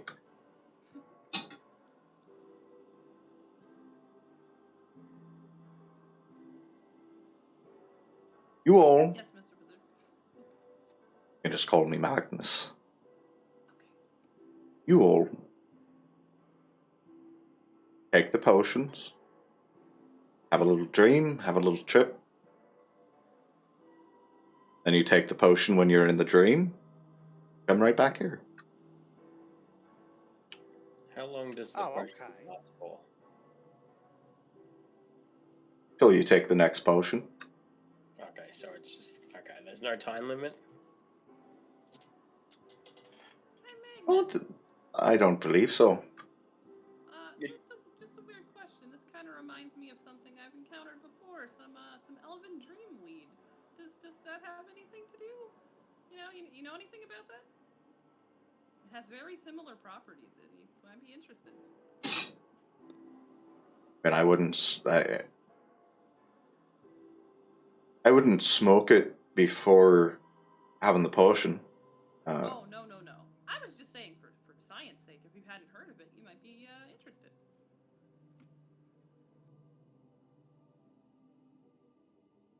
I use my tail to signal to Ennui, have some for sale. I'm just gonna poke my brother to get a little bit out of the bag, so I can just give him a little bit to check it out. So, like, you know how elves don't dream? Well, we found some that were, like, completely in oblivion, unconscious, and this is how they got there. It's pretty interesting stuff. First of all, that's Well, I have dreams. Yeah, but they're not like normal. You guys do that weird, like, sitting there with your eyes open shit. That's not how the rest of us do it. I'm sorry that I don't need, 8 or 10, 12 hours of sleep to be rejuvenated, but I still Hey dream. guys, maybe a little professionalism. We are on a job. In that case, I reach into the bag of holding. I take out one pipe bundle of dreamweed, and I hand it to Ennui. And then I hold up 4 fingers, and I drop it to 3, because that's how many we've got left. Okay. I'm not an elf, but I'm fully aware of what dreamweed is. We grow it on a floor here. Not my personal favorite.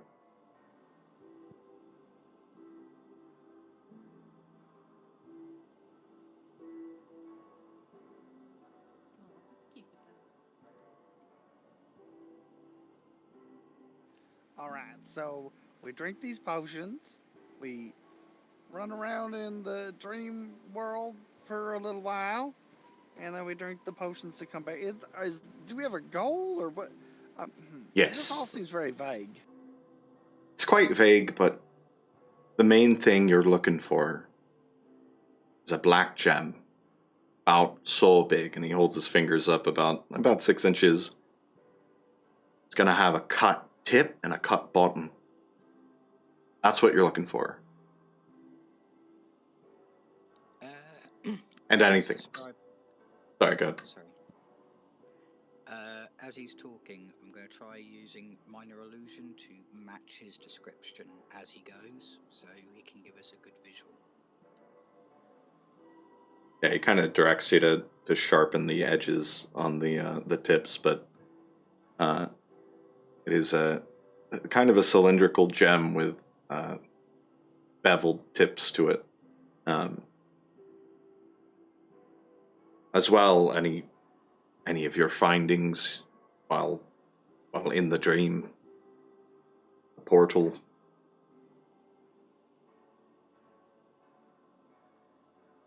Certainly looking for this gem, but anything we can learn, vital. Now, I feel like getting a gem back that we find in our dreams might be difficult. Is there, like, do we send it through the portal, or how does this work? Just think of the gem. Think of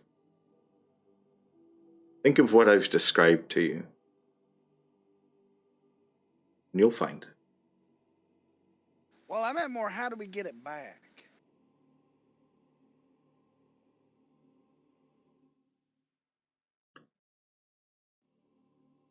That's a good thought.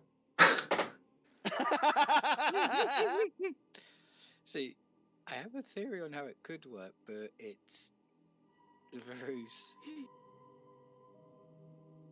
Ooh, this will be fun. and see him kind of scruff up his chin, his beard again, thinking of a way to get the thing back. Well, there's the portal. You just huck it out, I suppose. Okay, that's basically what I was asking. Okay. Or no, just huck it out the portal.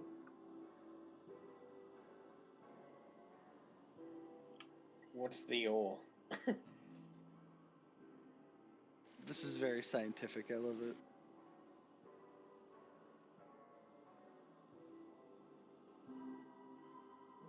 Well, just having the thing should bring it back through with your astral self, I suppose. But could get caught on some things. I have a favor to ask before we do it.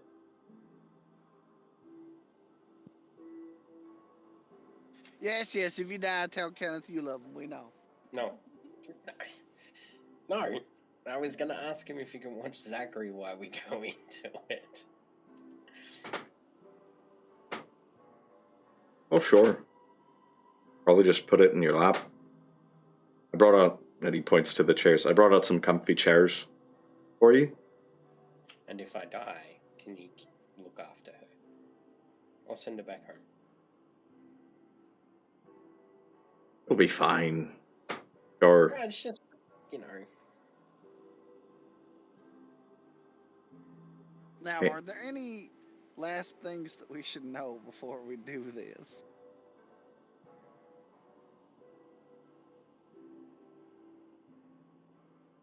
well, you don't have any personal baggage to take into your dreams, do you? Not me, per se, but... You'll be fine. Dubaidi, I think maybe you shouldn't go in there. Upon hearing this information, I just try, saying. I try giving my sister the big puppy dog eyes. No, I actually think that's a good idea. You probably should just stay out here because you've got... Yeah, if our internal baggage can manifest itself in any way, I do not want to fight with or interact any of your internal demons, little bro, little big bro. Well, if you can suppress it, it should be fine. But as safe as it could be if say, your silver thread were to be cut by any manifestation, you could die. But that, or you'd go catatonic and we'd have to search for you or something like that. It's like a slim 1% chance.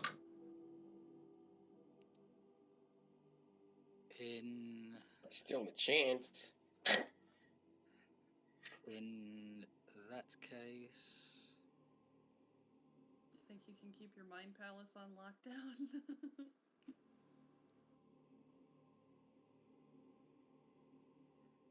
I will have to act as reserve on this one. If it seems you guys are in dire need, then I can do something. But it would have to wait a while, because I would have to, unfortunately, dismiss Barrel.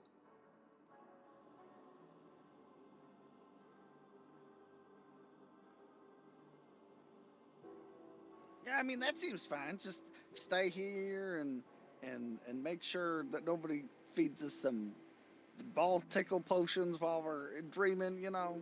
What is it with you and ball tickling and ball grabbing and just balls? Listen, I heard a thing about wizards. Don't worry about it. I actually do want to worry about it because I've never heard this. Do you like touching balls?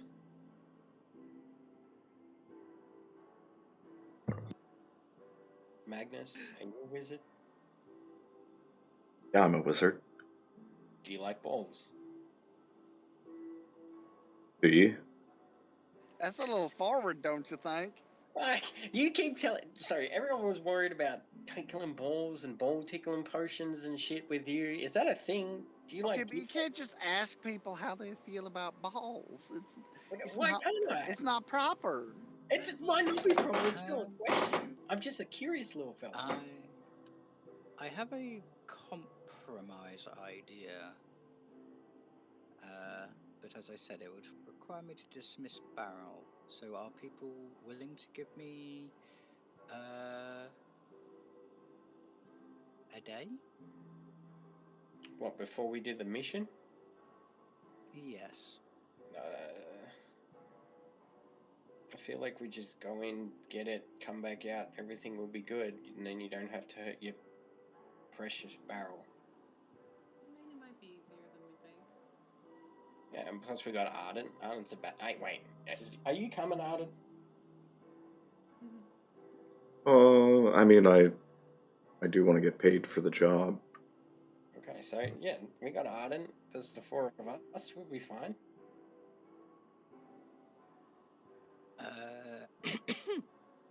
Minor illusion.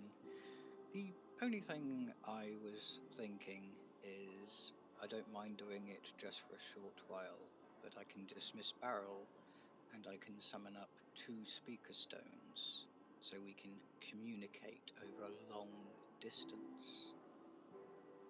So if you are in need or in danger, then we can do something on this end. Point of, just a point of magic there. That's a different plane on the other side. I have a question. So this astral thing, I don't know much about it, right? So how does it work? Explain to me. Well, think of it like your soul leaving your body. In a way, it's still tethered. It's not gone forever. But it would go into the dream. It's just your soul in the dream.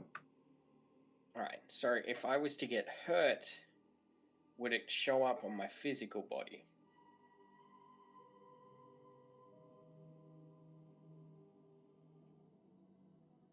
You see, that is a great scholarly debate no one's quite sure on. Because no one's actually gone into a dream before, like this. And if something cut my body, would it show up on my astral body?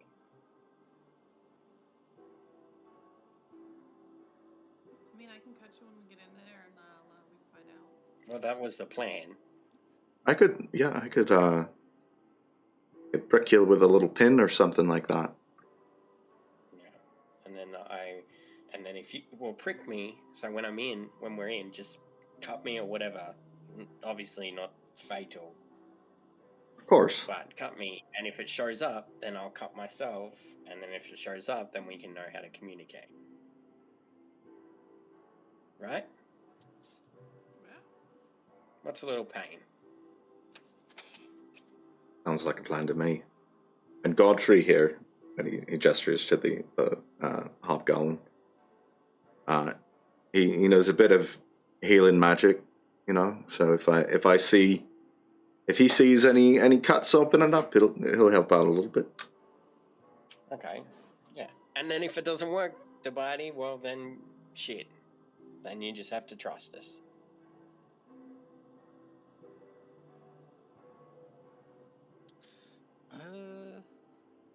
Very well, but I will do one thing semi-crazy, just because he has no internal baggage at all. I'm going to see if I can send Barrel through the portal to go with you.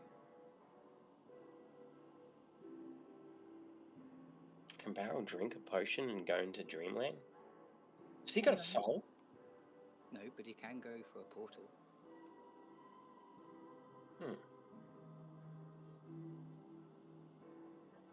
Magic's confusing. Indeed. Like, is it like... But you said... Sorry, let me see this. If you say that we're going to a different plane of existence,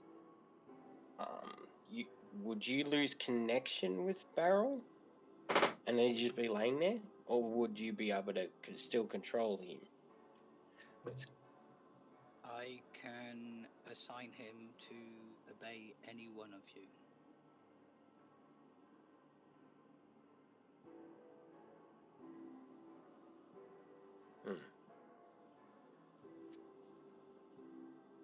Okay, that works. If it works, I don't know. It would make me feel better.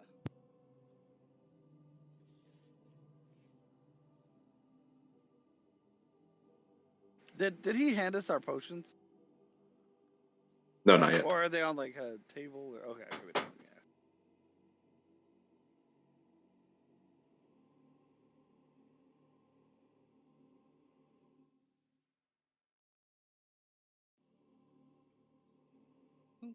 In that case, yeah, I'm staying behind. Can I see if I can send Barrel along? If I can't, then I won't. But me and Hermes are going to watch over their bodies because what if it takes like 3 days? Make sure you feed me. Also, That's the plan. we should test it before we do it. Send me through the portal with Barrel and make sure that he can still do his things while he's in the portal, and if he can't, then we know. Yeah, I mean, you came through fine last time, right? Who, Barrel? No, you. When you went Yeah, in, you that's came right, back that's out right. fine. Yeah. Yeah, I'll just walk in with Barrel and see if you can control him, and then if you can, then that's good. If you can't, then we'll figure.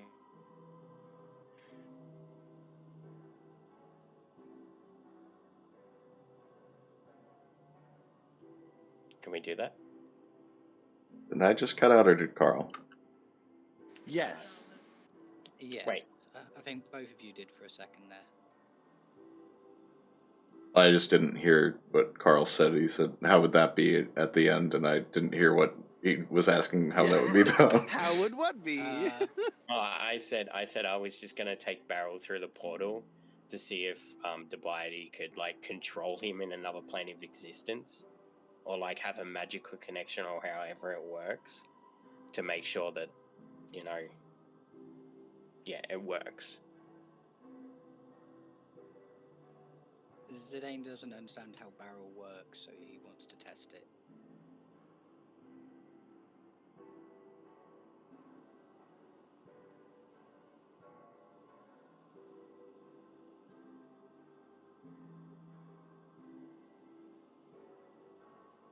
Died. We might.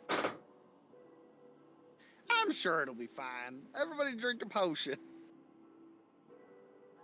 Bottoms up. Magnus hands you. It's a thin vial of blue potion. But he hands each of you one. And you can take a seat on the comfy chairs.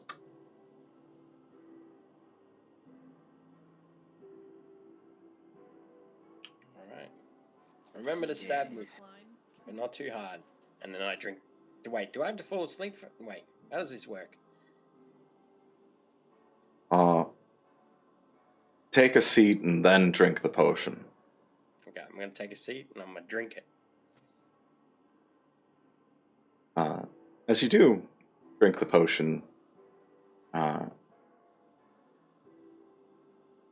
it's very tart and sweet. Like a slightly unripe blueberry. Like a sweet tart? As you're sitting there, you don't feel different. But if you stand up and look around, you see yourself laying in the chair, the glass vial still in your hand, and you've passed out. You can see a very thin, shimmering cord leading from your body to yourself, which is ethereal and strangely see-through. I'm gonna try to touch mine. I'm gonna do the same thing. Like, ooh. Your hands go through yourselves. Oh man, I was kind of hoping I could pluck it like a banjo string. Alright, let's see. I'm gonna pull out my knife and I'm gonna. No, don't.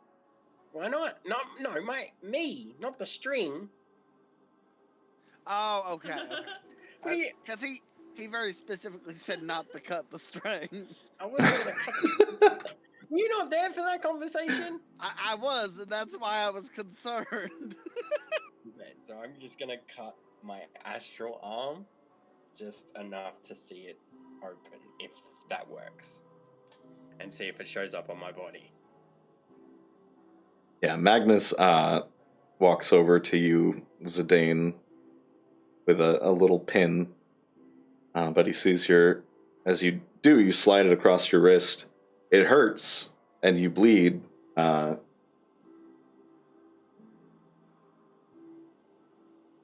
take 1 slashing damage. But you do see a similar cut on your body. And then Magnus just leans down and takes your index finger and just gently pricks with the pin. And you feel it. Ow, that hurt. Okay, it works. That's good to know. Do you think he can see us with his wizard eyes? I don't know.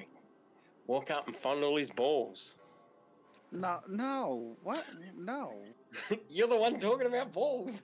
I heard wizards make ball tickling potions, okay? Well, now you get a chance to tickle his ball. Wait.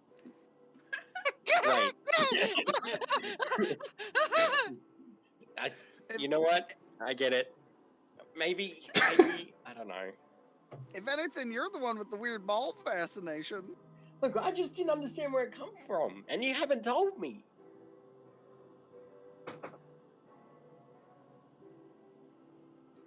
Can he, the wizard, and the hobgoblin hear any of this? Nope. I mean, I was talking about the ball tickling potion right in front of him, like earlier. Yeah, you did hear that. And also, he didn't deny it, which causes me great concern. Maybe he's gonna tickle your balls while you're asleep. Fucking Zidane asked him point blank, "Do you like balls?" Like, Yeah. as you guys are standing there in your astral bodies, the portal, you notice, is shimmering green. Oh. And there's a slight, it's not strong, but there is a slight pressure that wasn't there before. Like a little bit of a gravity towards the portal. I would like to clear this up before we need to do it. Do we have the go back potions already, or do we need to obtain those somewhere? You would find the go back potion in your hand. Nice. Okay. The potion that you were holding, which was blue, in your hand now is purple. And while the one in the real world is empty and you drank it, this one is still full. Nice. I am going to tuck my go back potion into my dream sack. I'm gonna put mine in my pocket.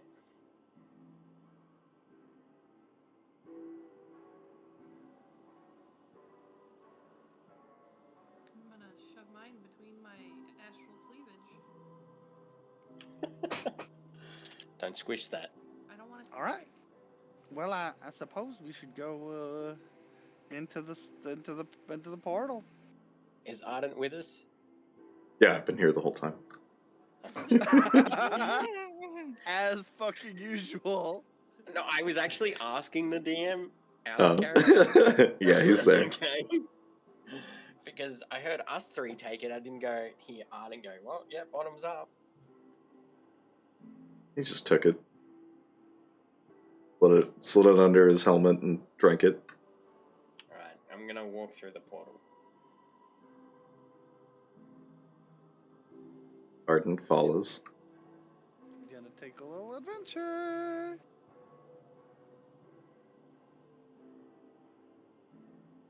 So what you're saying is, it's adventure time. Yeah, I'm just gonna grab all my friends real quick.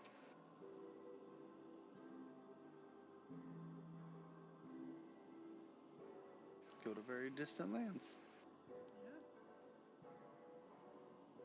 As you walk through the portal, You feel that pressure as you get closer gets stronger, and it's almost hard to resist, but you walk through without trouble.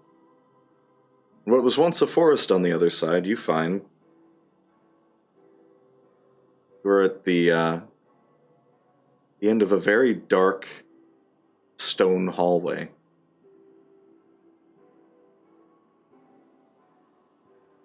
And there is no portal behind you.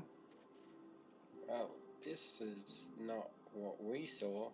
Yeah, it was much prettier in here before we brought you two in here. What the fuck? Well, to be fair, it went from pretty to all hell breaking loose. Hey, I prefer on fire to whatever this is. I'm getting a little phobic in here. Calm down. It's fine. We're fine. Everybody give me a wisdom save, please. We're fine. 23, mother trucker. A natural 20, mother trucker. Yeah, but I rolled a 16. I got a 9. I rolled 17. Alright. Oh. Roll for Arden, hold on.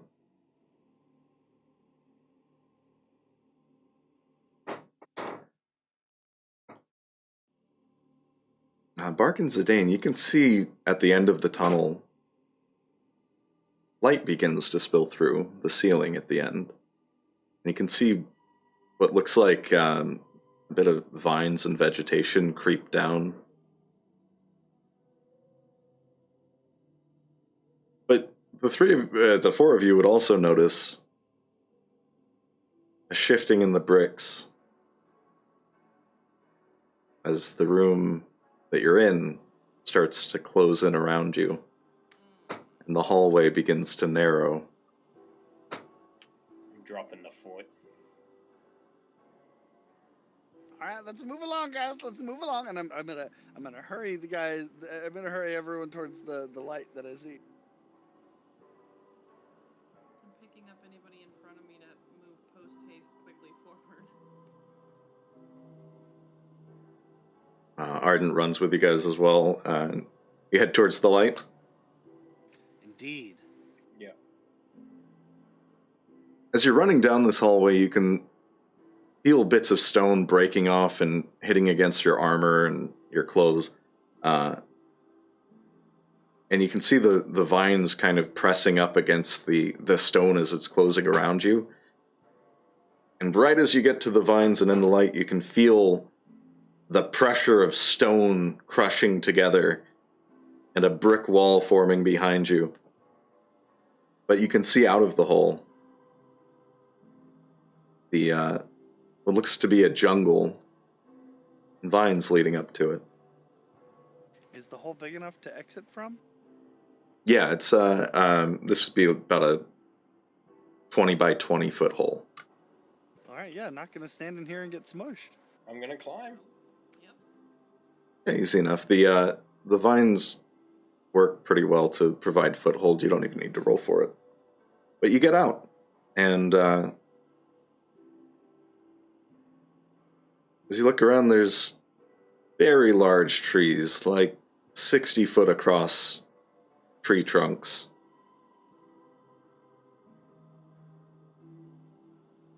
Everybody roll me a perception check.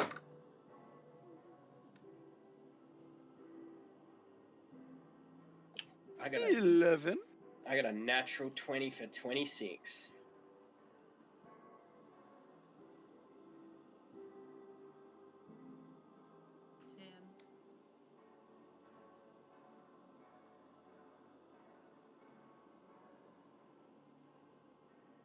Bark and Ennui, you'd be kind of distracted by just the girth of these trees, but So girthy. Zidane, it wouldn't be something you saw, but something you smelled.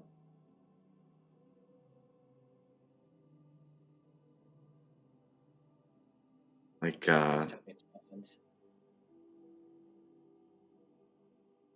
it smells a lot like the glaze that your dad would cook venison with.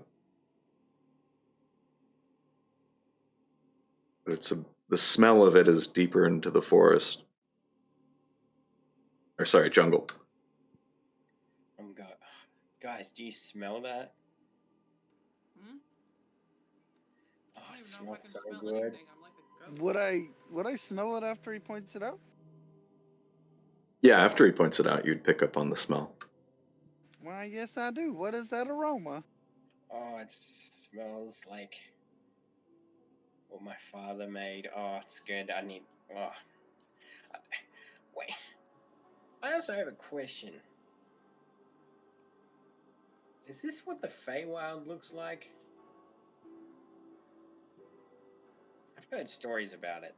Big trees changing stuff.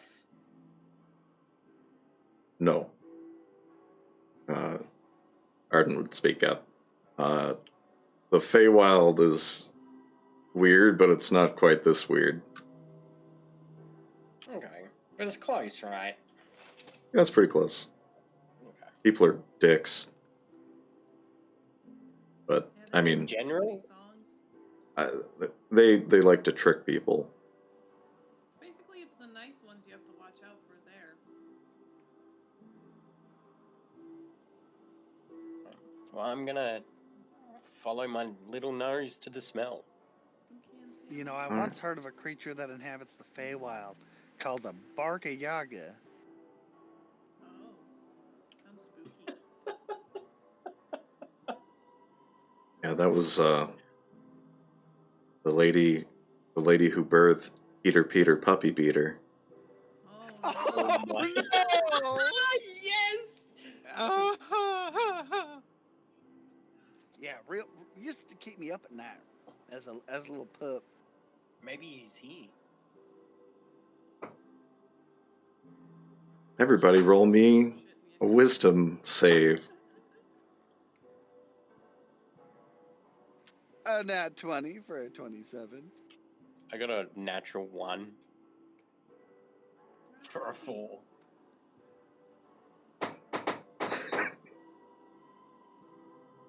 What'd you get on Wing? A 14. Nice, okay. Oh.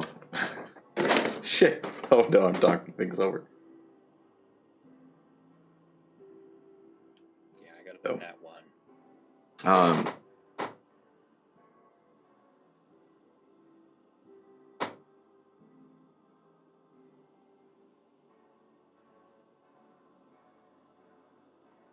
Shit.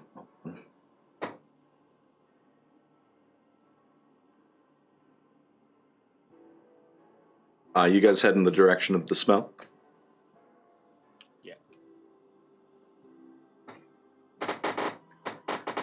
Zidane, as you come through the brush in the jungle, you can see some smoke.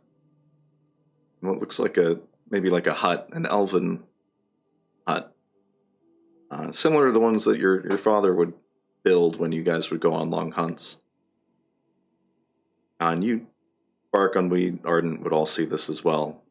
But as you approach Zidane, it wouldn't be your father standing there with a deer. You notice it's you, bit grayer. And it's not a deer hanging up with its skin taken off, it's also you. Does he have his skin still? No, his skin has been removed. Oh, Am I the only one that sees this? Oh, they all see it. Guys? hey, Zidane. That's Oh. you, but like naked. But like naked. There's like, it's a me I'm gonna try to holding hide a in the me, bush. looking at me. Yeah, I'm not into that. I'm confused. And you can Hey, see, I'm a good hold. You can see on a skewer is what looks like a hand. The skin's been removed, but it's being roasted. Is this what I become? Are you a cannibal? No, I promise you, I've never eaten humanoid things ever. Why the hand? That seems like the like the least meat you're gonna get on a person, you know? I don't know. I'm gonna approach this guy and be like, "What's the deal? Hello." Food! And he fires his bow at you. Oh my god. You know what's fun is I get to use your character sheet against you. Oh, nice. Evil. Old you as a terrible shot, 13. I'm gonna shoot back instantly. Yeah, fire for me. Natural 20. Oh, make up for that nat one.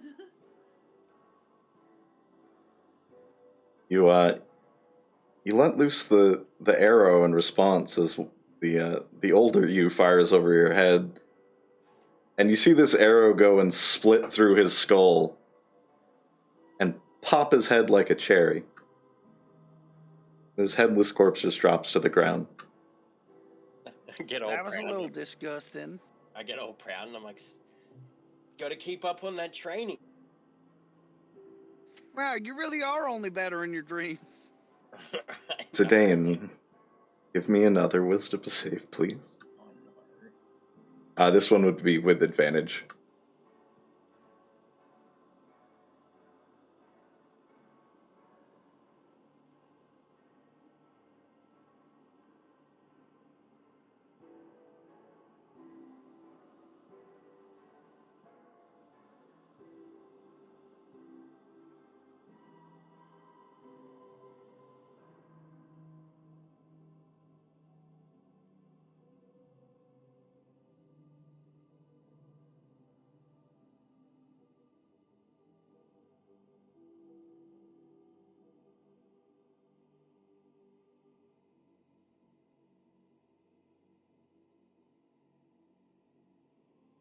I got a 10, if you didn't hear me. Oh.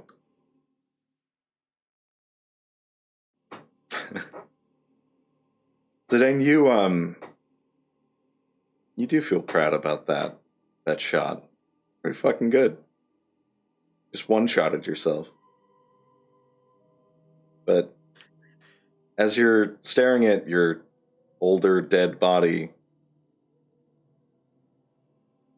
you can't help but feel that's a waste of meat. And you start to string up his legs and hoist him as if you're about to start skinning him. And Bark and Ennui, you would also see Zidane in a sort of trance-like state, beginning to take his dead self and prep it. I'm gonna leap out of the bush and tackle him and then get him. Yeah, that's what I'm gonna do. I guess I'd make a... I was hiding in the to get out of it, what would you call it? Strength checks.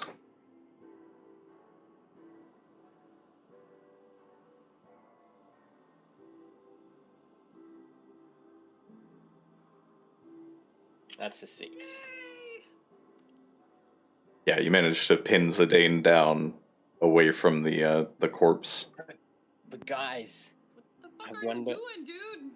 I wonder what I would taste like. This is not the time or the place. I'm gonna give him a little slap.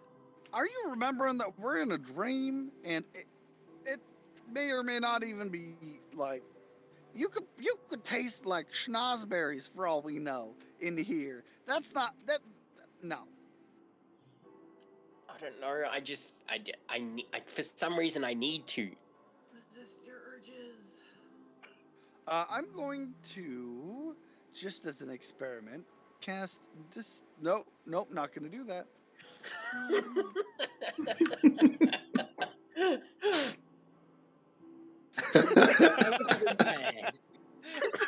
I mean, I feel like it probably would have just ejected him from the dream, but I was like, wait, maybe we don't do that.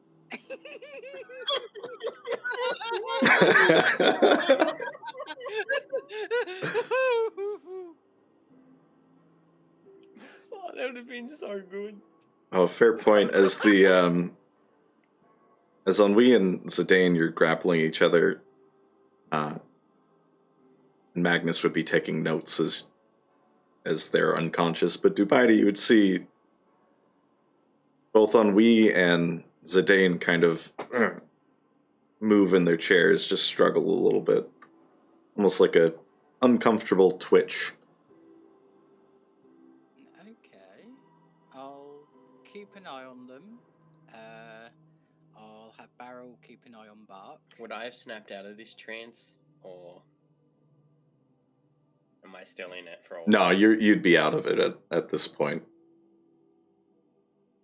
After being tackled to the ground. You're breaking up a little bit. I love my internet. After being tackled to the ground, it would wear off, yeah. I saved your life. I was just about to eat myself. Yeah, you were. As entertaining as processing the ethics of this situation would be, we should probably move along.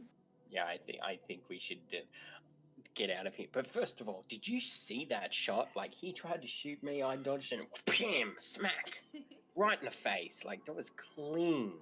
Yeah, good job, good job. God. See, Where, I can only kill me. Where do we go? Does anyone smell the smell, or is it coming from here? Oh, it was coming from here. But everyone can make perception checks if you like. Can I try to climb one of the trees to get a better look on things and do then my perception? Yeah, give me an athletics check. You want a hand? Nah, I got a dirty 20, but thank you. Nice. I got a 22 for perception. I got a natural 1. Crap rolls, guys. What's your perception, Ennui?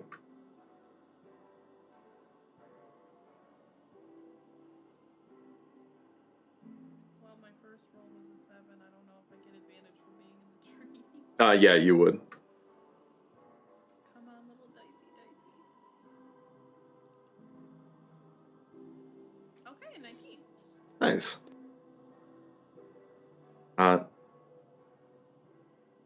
Bark. The first thing you'd notice on the jungle floor, where you are, so there are no paths out of this camp. It's just more jungle and bushes. It's very brief, but you see what looks like a figure far off in the jungle walk behind a tree and disappear. Hard to make out, mostly shadow, but there was a person. I'm gonna bark at him. What's that bark? There's something in the bushes? Can I try something? In a second. Ennui, you would see from your vantage point, far off at the edge of the jungle where it turns into ocean, is a large stone structure, black stone made up into a bit of a pyramid, with steps running all the way down to the jungle floor. And you would see off in the distance your first person aside from crazy old Zidane, but it's Bark. And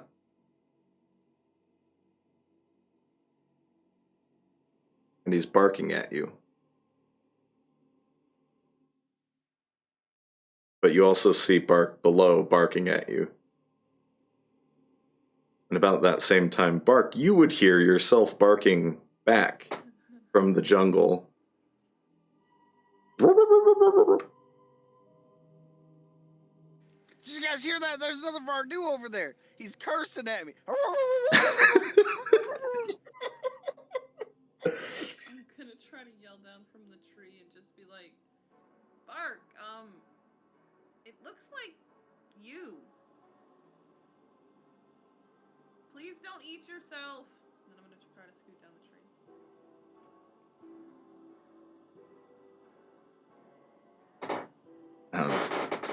tree. Yeah, you get down the tree fine.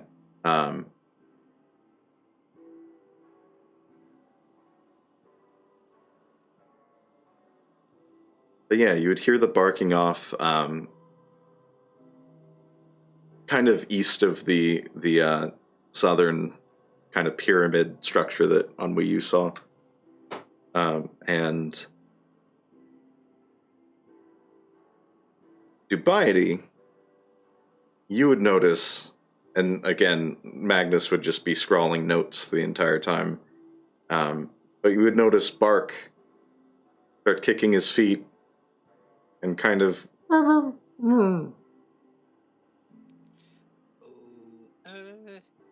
I'm going to walk up and use my tail just very gently to tickle the bottom of his foot.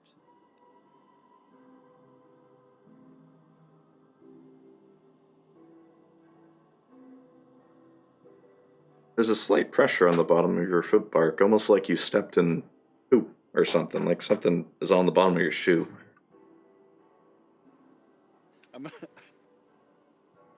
I'm gonna start dragging my foot around in the fucking grass. Zidane, that natural one, I didn't forget. You were enamored with that hand cooking over the fire. It smells delicious. And that's all you've been able to focus on is just that roasting meat over the fire as they're peeking around. Actually, while they're distracted because of this, I'm gonna go into stealth. Okay, give me the stealth check. I got a 10. I got a 10 for perception.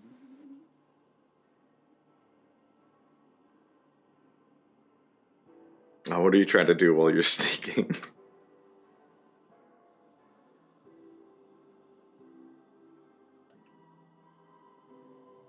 I'm gonna try and slowly stealth my way to that hand, so I can just take one bite.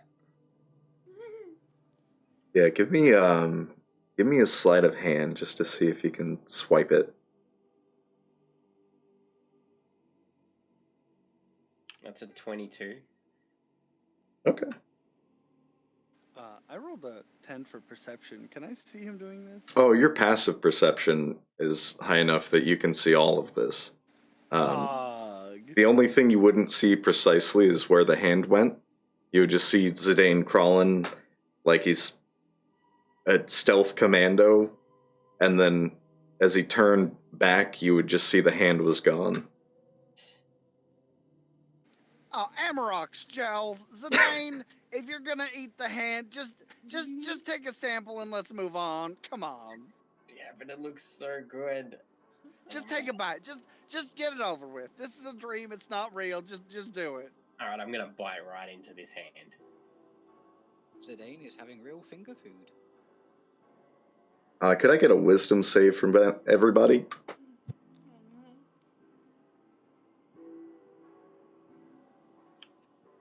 I got another 10. I got a 1 for an 8.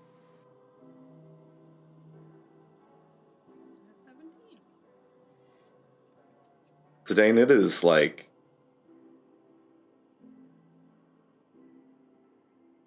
It is like the best chicken wing you have ever had. Just the right amount of meat and fat on the fingers. You taste good. Oh god, are you gonna yellow jackets us? Oh shit, that's what this is becoming. Would you say he's finger licking good? Yes. I like that. Yeah, it is delicious. You eat your whole hand. I'm just gonna keep eating it until there's no meat.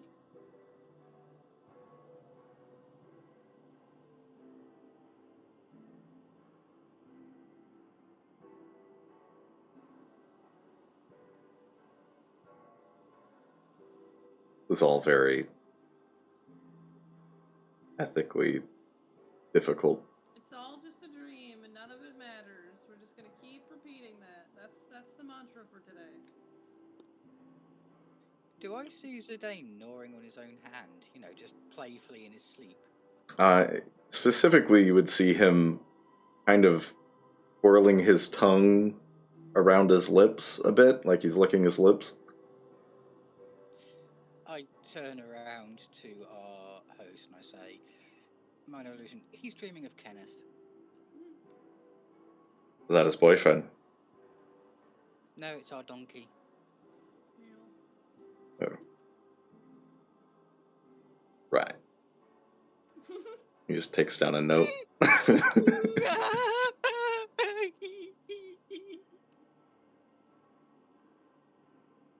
Oh, this is awesome.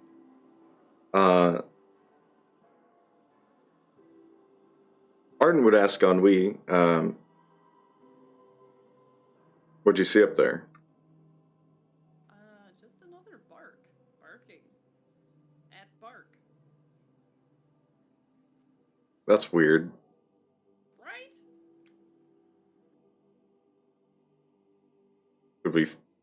What do we do? Do we follow the bark? I don't really know what else to do. I'm just afraid Bark's gonna try to eat himself or I mean, kill I himself. saw a dude go into those bushes over there. It was a shadowy figure, and that's why I was barking in the first place. No, it was you. I could see it. It was you barking at you. It was the weirdest fucking thing. Huh. Anyone got another hand of me? I mean, you've got two. I do. Yeah, it's just a dream, right? Just whack it off, throw it in the fire. I'm gonna cut my own arm. Wait. We haven't verified the theory yet. He might lose his real hand. We don't know. Just cool it a little bit. But that was so good. That one was fine because it was a separate Zidane. No, but it's fine. You guys, don't worry about it. It's Wait, fine. isn't there another you hanging from a tree over there? There is. There is. Oh no. It is missing one hand, though. I'm gonna walk up to it and cut the other hand off. Put it over the fire. Oh my god. You roast your hand. Yeah. It's like my mouth's just all watery, my eyes like, I need it.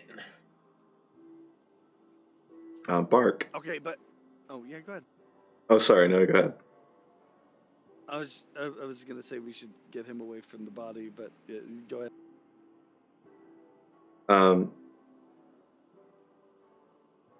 It's not the barking, but a scent that you pick up on. It smells kind of like there might be some scent script around here. Guys, I think somebody left me a message. I can smell it.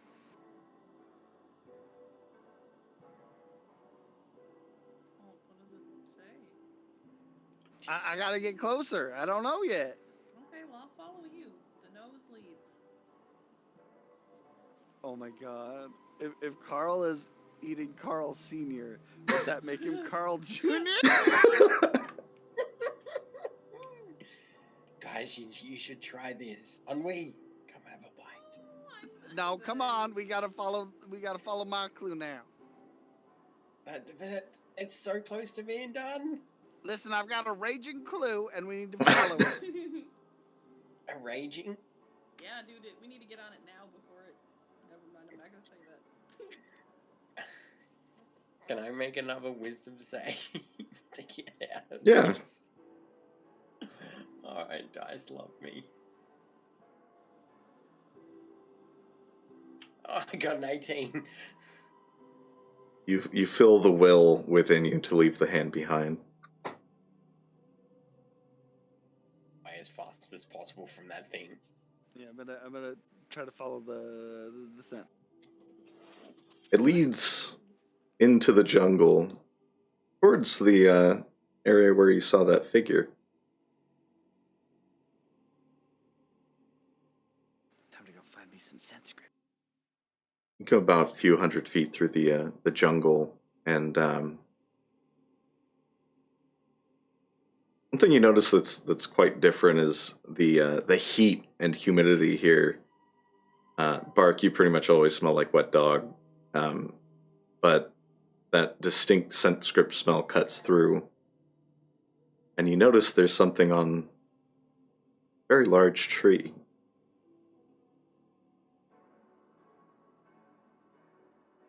A little bit of scent script. All right, I'm gonna read it. It says bitch.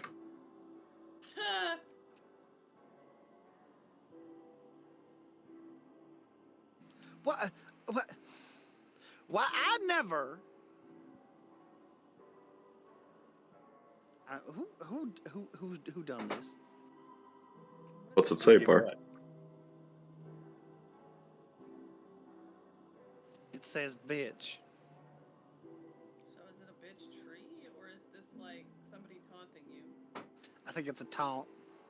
Oh, okay. Maybe it's. Gotta stop thinking about that hand. You kind of get the scent of that scent script out your nose. You pick up another and another. And Bark, you notice that every single tree around you has the word bitch on it in scent script. Well, see, now this is just insensitive.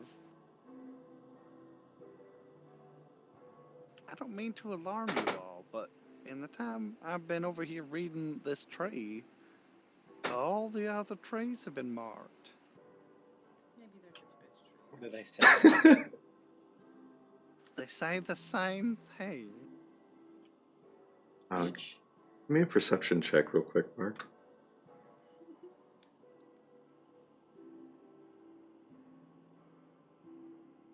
It's a 6.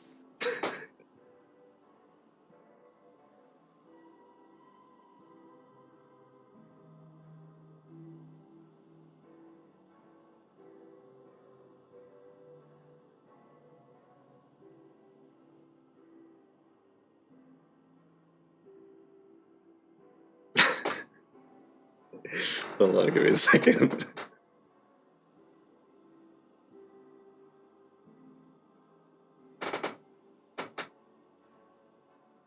It's a different scent that you pick up this time, but it still leads towards the Varoux that was barking at you. I'm gonna go kick his ass.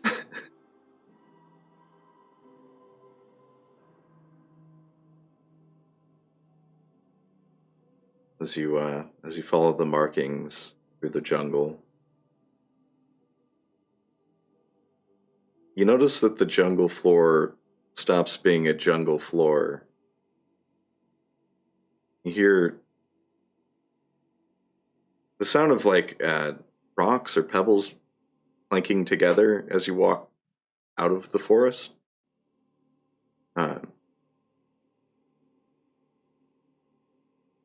It's like there's a bunch of broken white shells on the beach.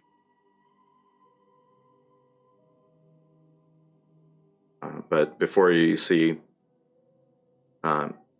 just a long expanse of these broken white shells, and at the very edge of it, a cave. You can just see the reflection of a little bit of firelight inside.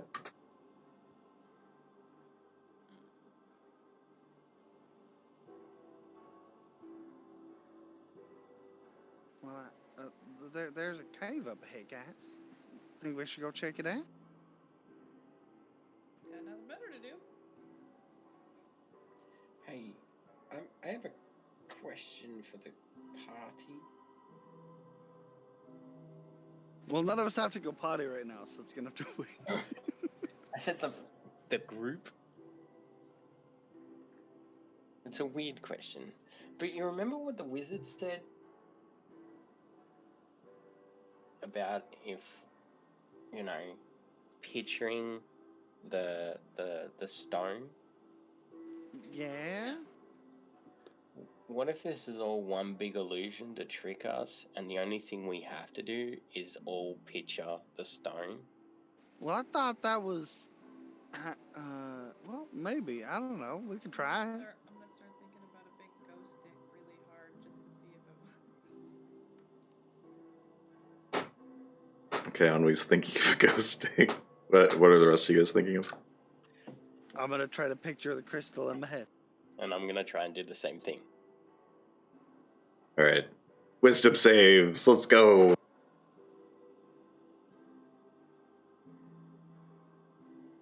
14. 15. 11.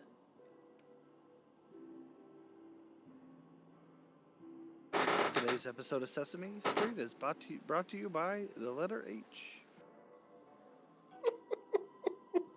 My God.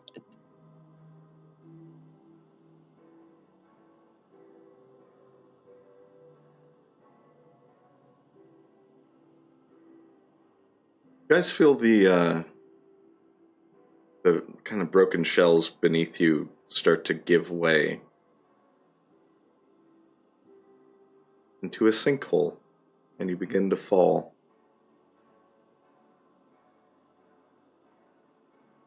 And as you do, Ennui, you feel it just under your chin. Something ghostly and girthy slap the underside of your chin.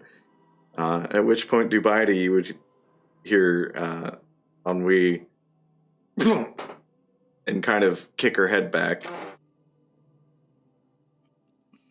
Okay, I check to see if she's hurt her head.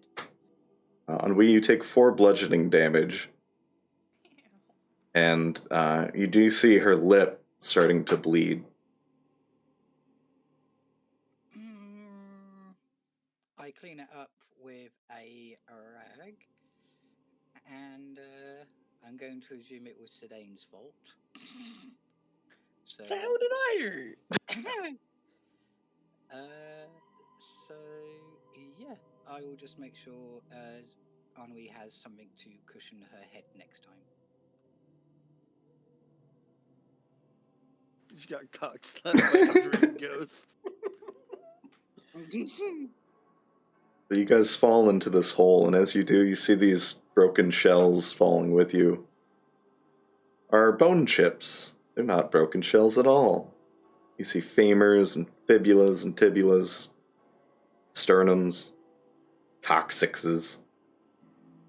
I'm gonna maybe not stand here anymore, and I'm gonna try to move out of the sinkhole. Oh, you guys are all fallen deep into the hole. I'm gonna try to swim. It is, to explain directly, you've basically just sunken into the ground. Oh, I don't like that. And you're just currently falling. Bark, just give me a wisdom save with disadvantage, because bones.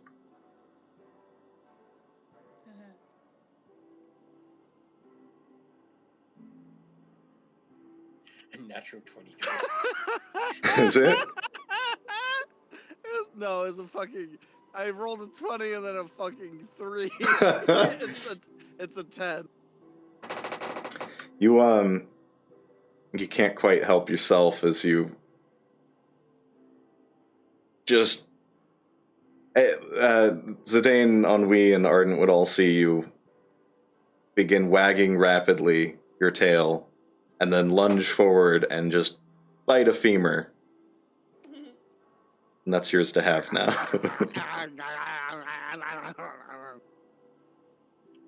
Guys, I think it's working. If we all picture this crystal together, it might work. And as Bark's enjoying his bone and you're falling, you feel the bone chips solidify underneath you, pushing up under your feet and back out of the hole. and you find yourselves standing before a black pyramid made of stone.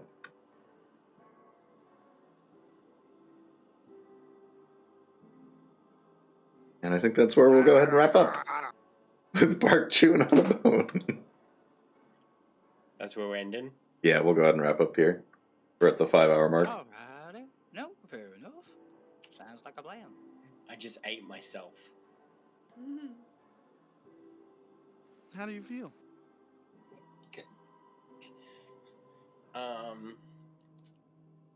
I'm like happy and sad at the same time. Like it was a good feeling, but I'm disgusted in myself. Did you taste good? It tastes delicious, apparently. So we should eat Zidane if we need emergency food. I You so only right, get to eat bestie. meat. You so right. Well, considering he said he'd eat anything with a tail, him not having a tail, it means he's up for grabs too. Num num. Zidane do be the best meal for real. It's that good livestock I've been putting. All right, we're going to wrap up. Thanks for coming by. Hope you guys enjoyed the session, and All right, we will see you next Sunday. Out because I got some homework to work on. Yeah, I think I'm gonna head to bed. All right, good night.